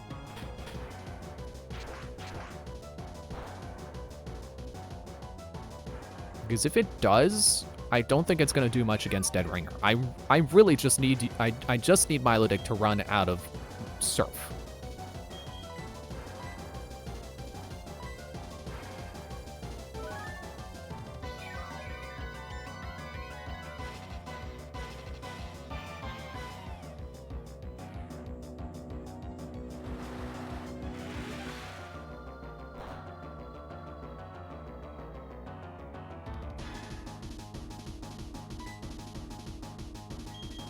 Nope, wait, I don't need to go back to the...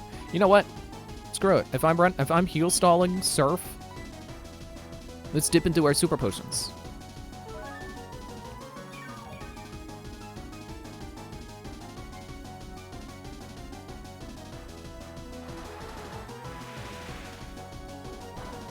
I think that's at least 5 Surfs since Milotic has come back out.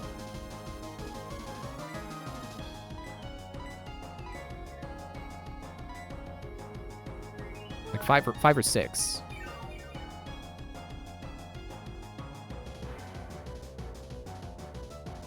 There we go, but it failed.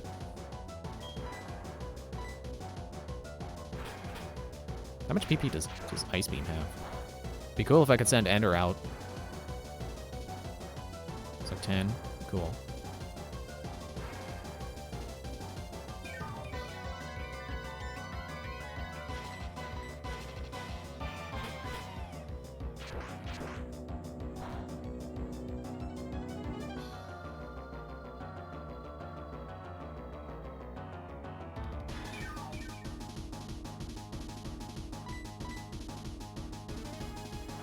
Okay, there's another Surf. I was holding my breath there for a moment because, like, did I successfully heal stall all of its good moves? Does it just have Mirror Coat left?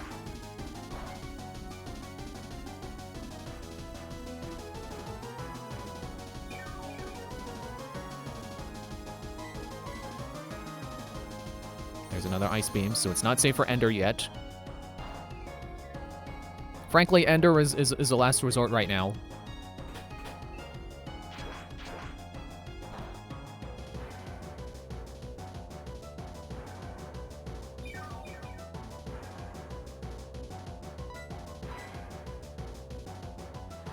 There's another Surf.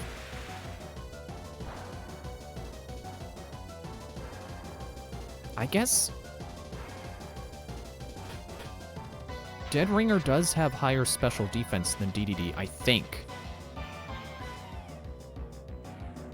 He doesn't... Although... So that's the tricky thing. I don't know how much type advantage is helping DDD right now.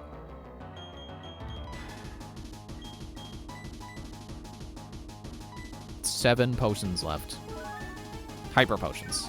I still have other potions. But just... I started this with like 40 hyper potions. We have nearly used 40 hyper potions.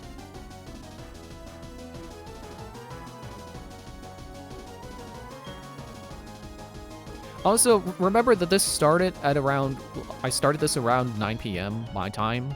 It's now 11.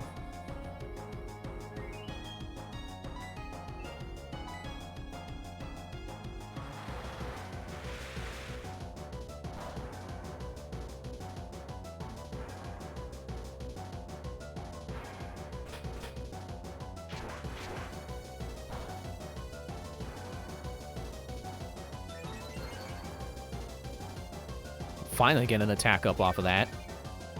It only took me, what, 10 uses of it? Almost 20. Although I have not been paying perfect attention to that, so could have gotten more than that.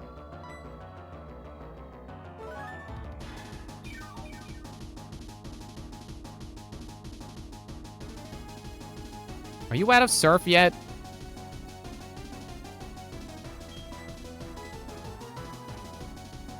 There's an Ice Beam. Still not safe for Ender.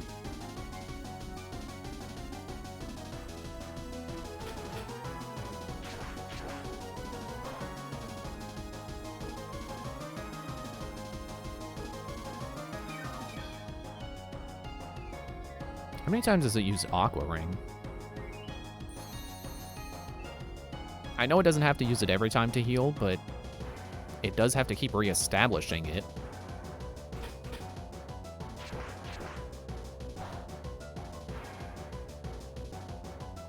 Oh, critical hit. Wow. Wow, critical hit.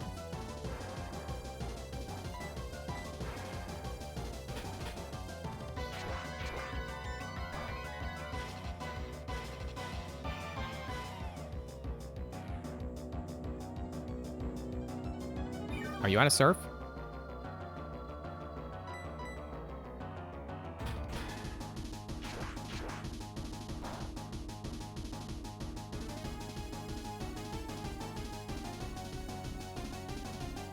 I think it might be out of surf. I'll keep Metal Clawing it.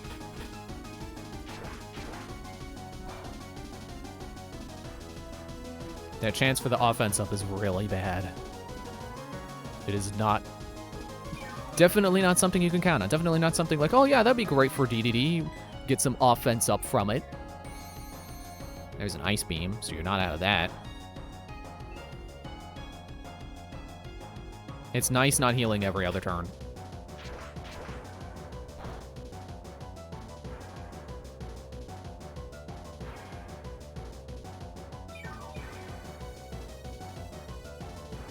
I can't help but think of the possibility of my headphones being stupid right now.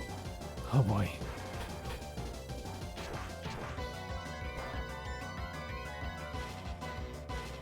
We're making progress.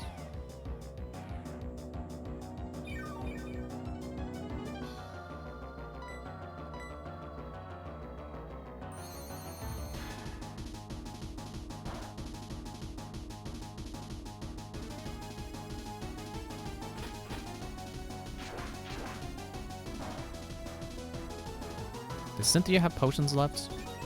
She probably does.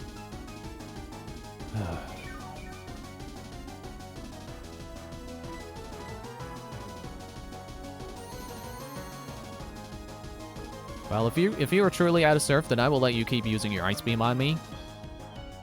Run out of that too. That'd be cool. Then you start struggling? I would love that. I would love to see you struggle.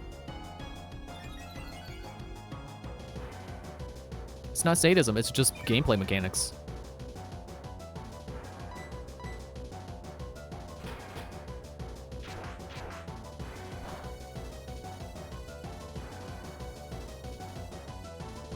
You're at half health. Miracopa failed.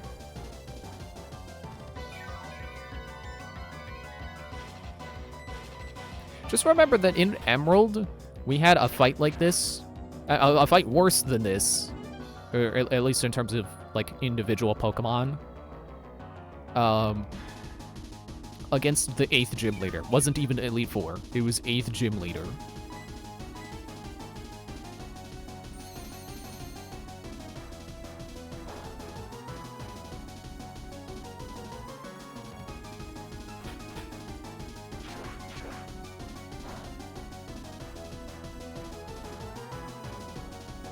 You're getting there.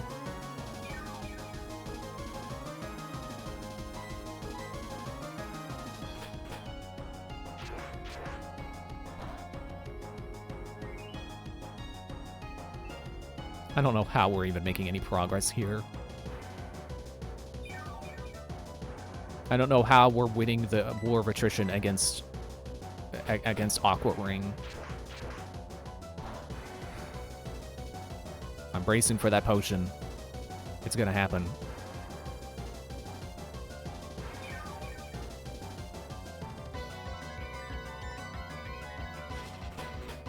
But again, they don't have PP recovery. So even if she restores Milotic to full, it will not prevent struggling. Yep, there it is. Could this fight be any slower?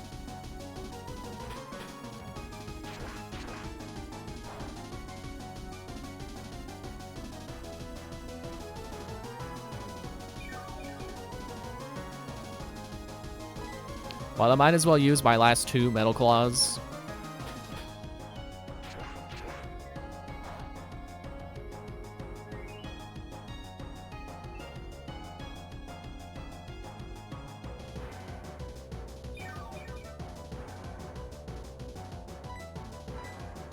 I think she's out of Ice Beams, too, so... I could probably send Ender in.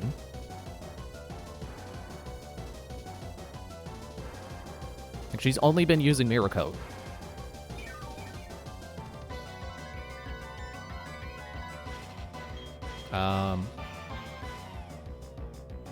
Do I want a potion? You know what? Let's give Ender a potion first, just in case.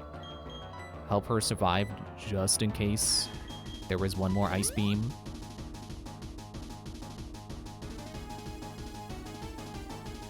Yeah, she's using Aqua Ring now. I think she's out of everything. So now we just sit here and watch her struggle. We either fight against the healing ring current, or she starts struggling. Yeah, she's only using Aqua Ring. She is gonna struggle.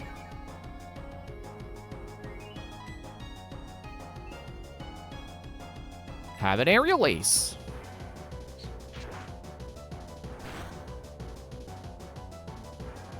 That's better.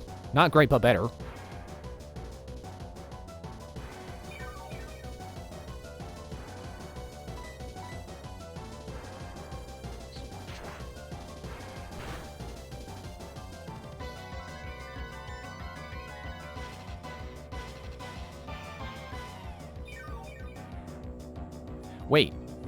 Wait, didn't I take out Lucario? I just realized her last Pokemon is Roserade.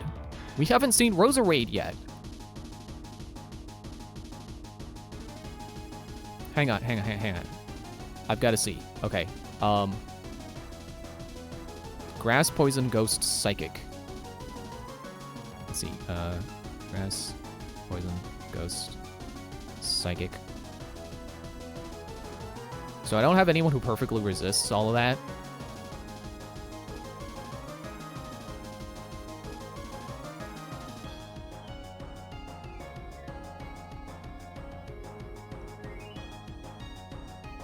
Okay. I gotta keep that in mind, though. I gotta keep in mind that Ender needs PP for Roserade.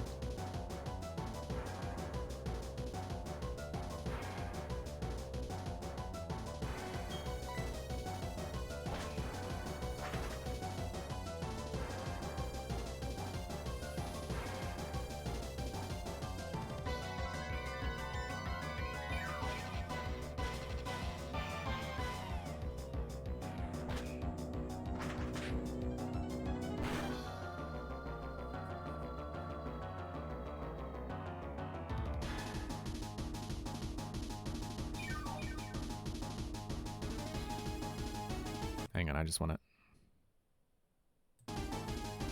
Again. You know, if I'm gonna sit here and wait for Milotic to struggle itself to death, I might as well recover... I might as well revive everyone in my team. I don't know if Queen 9 will outspeed her, but let's bring Queen 9 back.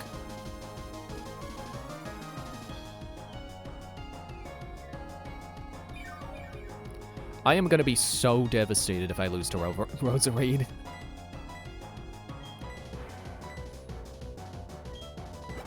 Bring back Poppet.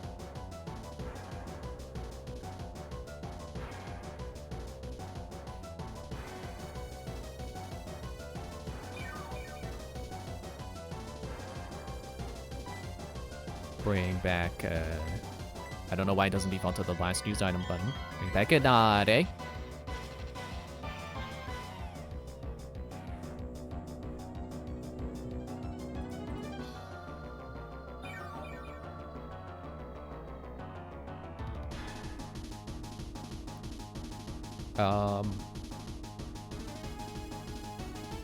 Oh, Psychic. Wait. Oh, wait. If I remove Psychic from the play, Gennade could actually be a contender. Could. I'm not going to say will, but could.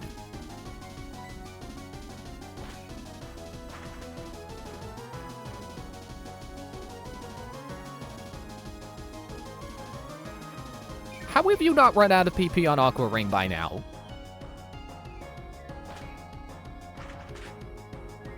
Does Aqua Ring even end? Does it even wear off?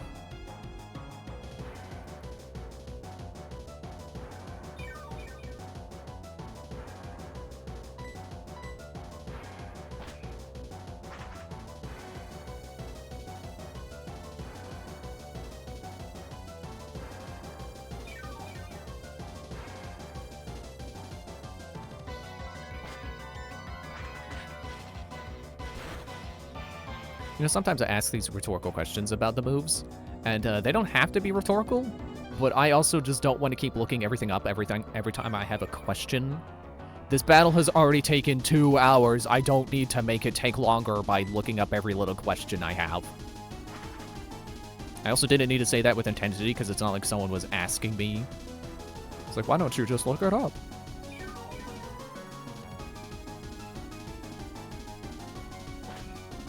Well, bam!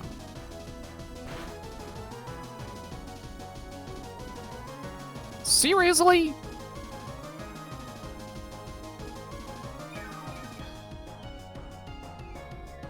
Okay, well, Aerial Ace should do you in.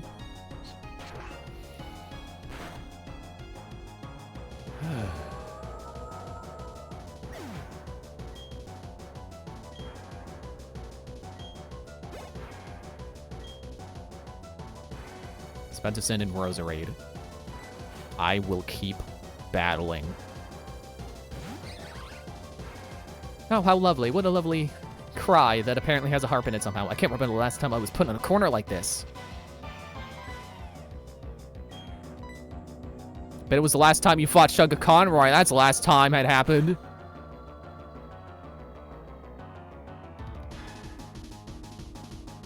Ow! What the F? Fine. Dead Ringer?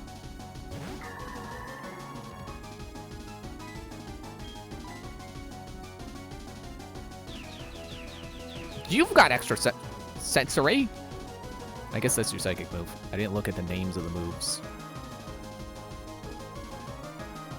Sounds like a good plan, Roserade.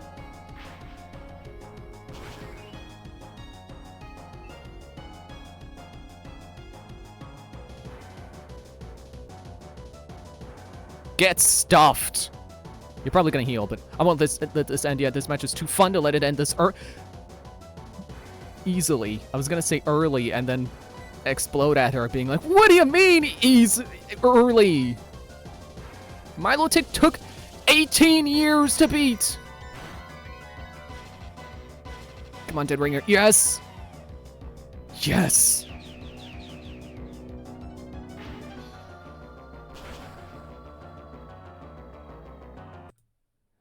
Hang on. Just in case.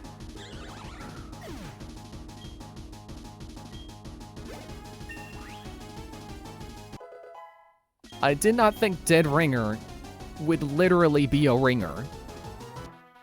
But Dead Ringer definitely did that for us. Just a few minutes ago, you were the most powerful challenger. And now, you've become the most powerful of all trainers. You are now our newest champion. And guess what? First try! I'm just gonna, just hang on. I'm just gonna save again. Oh, sorry, I clicked the Pokage. That was excellent. Truly an outstanding battle. You gave the support your Pokemon needed to maximize their power. Also, inventory stuffed full of potions. And you guided them with certainty to secure victory. You have both passion and calculated coolness. And my encoding is overloading. Please chill out. Please don't crash the stream right now. Together, you and your Pokemon can overcome any challenge that may come your way. Those are the impressions I got from our battle. I'm glad I got to take part in the crowning of Sinnoh's new champion. Come with me. We'll take the lift.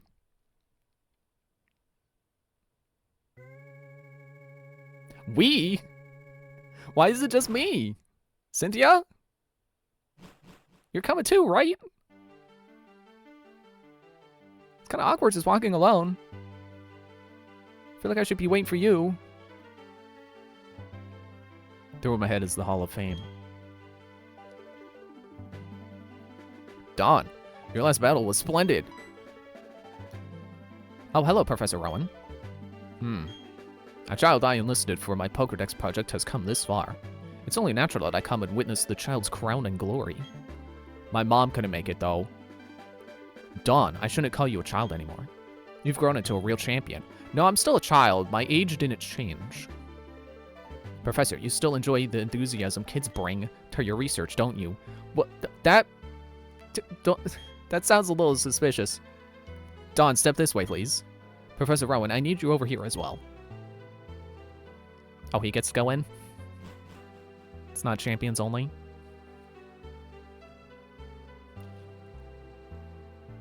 It's been a long while since I last entered this room. Oh, that was Rowan. If your last time here was when I became champion, then yes. That would be quite a long time ago. Dawn, welcome to the Hall of Fame. Your names will be recorded for posterity here. What you are leaving are the memories of your adventures so far. It's time to record your names, you and your Pokemon. Remember, your Pokemon are partners that grew with you through many challenging battles. And sometimes it took items for them to grow. This machine will make a permanent record of your achievement. This is going on your permanent record!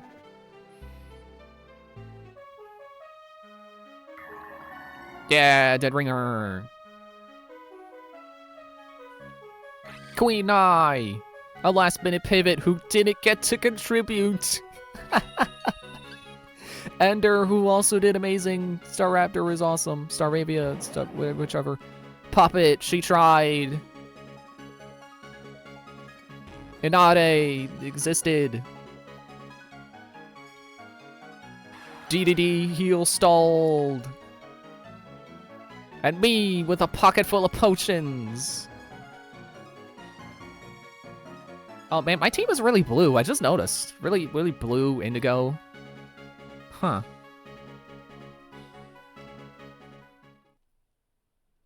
Saving, do not turn off the power.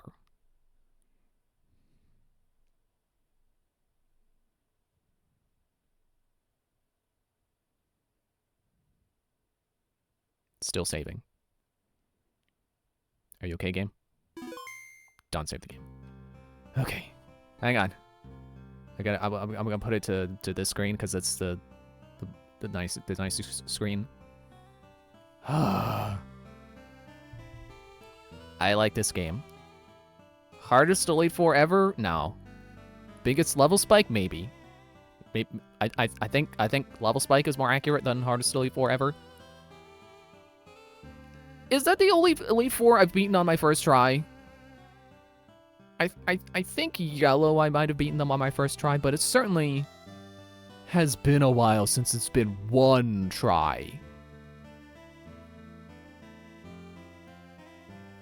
Actually, I might be able to fact check this real quick because I have been leaving like a log on Discord about like what's been going on, like stream summaries basically. Although I'm not mentioning the fact that I'm streaming it because I don't want to be like, hey, I'm streaming Pokemon if you want to watch. Another reason why my channel won't grow. I don't like talking about being streaming because I don't want to be that guy who's like, oh yeah, by the way, you want to come watch my Twitch stream?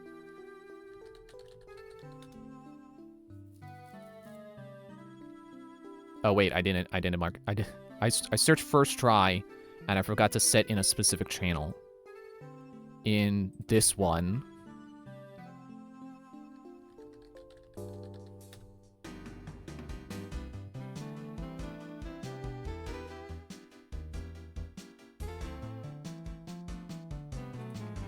Oh, okay. Leaf. Or Leaf Green.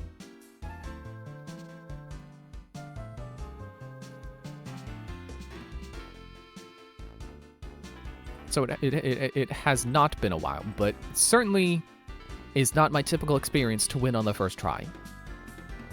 You know, I lost to I lost to Gary on the first try in blue. Gold was a trial. Crystal, also quite a trial. Sapphire was a nightmare. Emerald was also quite difficult. So yeah, I guess probably yellow. I think was one try. So now, so yellow, leaf green, and diamond of all games. And again, I don't know how this team I made is going to compare to my platinum team. So I would definitely like to make sure I am level 55 at a minimum going in next time. That is going to be a lot of grinding, but I will do my best to make that an entertaining grinding stream. I will try to think of topics to talk about, things that I can mention. I don't know. I want to say play music in the background while we do it. I'm not gonna promise music because, you know, copyright and stuff. It's not happy. I also don't have like a stream playlist that I could put on of like stream safe songs, so that they're just shuffling. So there's that problem as well. I would also have to change the song manually. But you know, maybe I'll put an energy drink in the fridge for later and be caffeinated so I could be at least energetic and not just like grinding. Can't think of anything to say.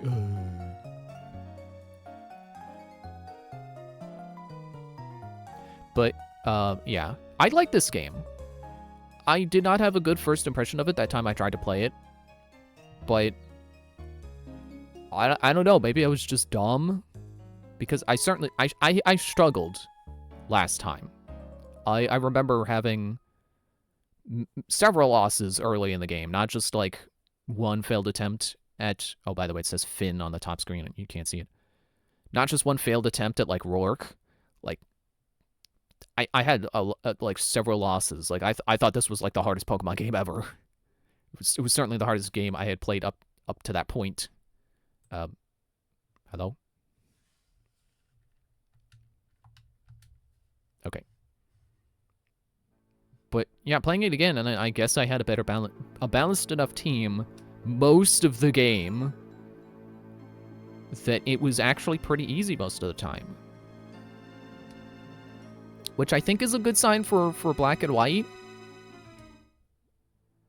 I don't know what makes me say that, but, like, that was my first Pokemon game, and I don't remember having any points where I struggled in that. So, playing that with, like, no prior Pokemon knowledge and having a relatively easy time the whole way through, I'd like to think, now that I've gotten several Pokemon, like almost, almost the entire series by now, like, after Platinum, you know, Black and White, Black 2, X and Y, Sun and Moon, Ultra Sun and Moon, the only ones I haven't played after Platinum, or actually, the only ones I haven't played at this current moment in time are Platinum and Ultra Sun, Ultra Moon.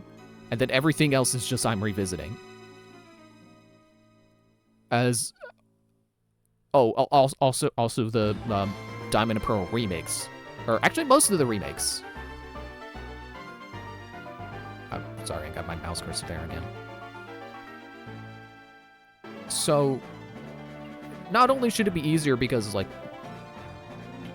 I said, I beat Black and White as my first Pokemon game with no knowledge. So now that I have most of the series under my belt, I should have enough... I don't want to say skill, because, like, you still need your levels. You still need your Pokemon to be good. You still need to not have a lot of shared weaknesses and have good offensive coverage as well. But that said, you know, like, I've got so much more experience with Pokemon now, so if it was easy for me with no experience, It should, hypothetically, it should, on paper, it should be easy. And certainly easier than everything we've done so far. Whoa, scary mountain. I don't think I showed the... I don't know if I showed this screen, or this cinematic from the bottom screen. I don't think I had that set up when I did that, when I showed this. So yeah, that's what that looks like. And again, hardest Elite Four, I would not have, like, if I didn't know that going in, I would not have said that going out. And not just because I beat them on the first try, but because, like, yeah, they got good type coverage, but that's because they're the Elite Four. They're supposed to do that. If anything, I would say they were a less coordinated Elite Four because, like, you know, like Flint. He's the fire guy, but, like, he has, like, 2 fire Pokemon. And he's got Drifblim? That's not fire? So I would say it's less, like, not even that they have coverage, it's just that their Pokemon are kind of more random.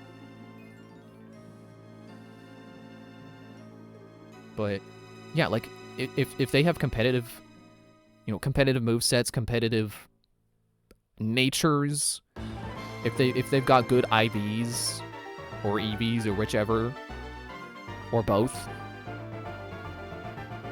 I did not notice anything. I did not notice anything different with that Elite Four than any other Elite Four.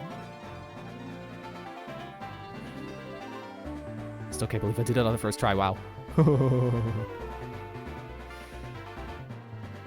Okay, well, I guess that's all I had to say. So, next time we're doing Platinum. We're starting right over.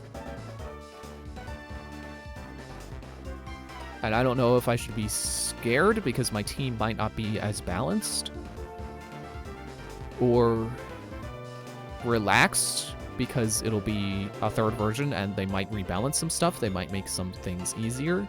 That's another thing to keep in mind. They might change what Pokemon certain trainers have. So even if I go in and I'm like, oh yeah, Cynthia, she's got Gastrodon, or Gastrodon and Garchomp and stuff, she might not have Roserade or something. I don't know. But I can look that up, I can prepare, I can be ready. And again, I am going to make sure I am leveled. I am closer to their levels next time, and I don't care if it takes an entire stream of grinding. I will do it. And hopefully the flow of Platinum is a little faster, so it doesn't take 3 hours to fight them, so that I can have those losses, and it's not devastating because it's not the entire stream being a waste. But, okay, yeah, I'm doing the thing again where I'm rambling at the end, so I'm gonna stop. Thanks for watching. See you Wednesday where we do Platinum. I still don't remember if I've been doing end or end of series for these, so I'm just gonna hit end of series. Thanks again for watching. See you Wednesday for Platinum. Bye.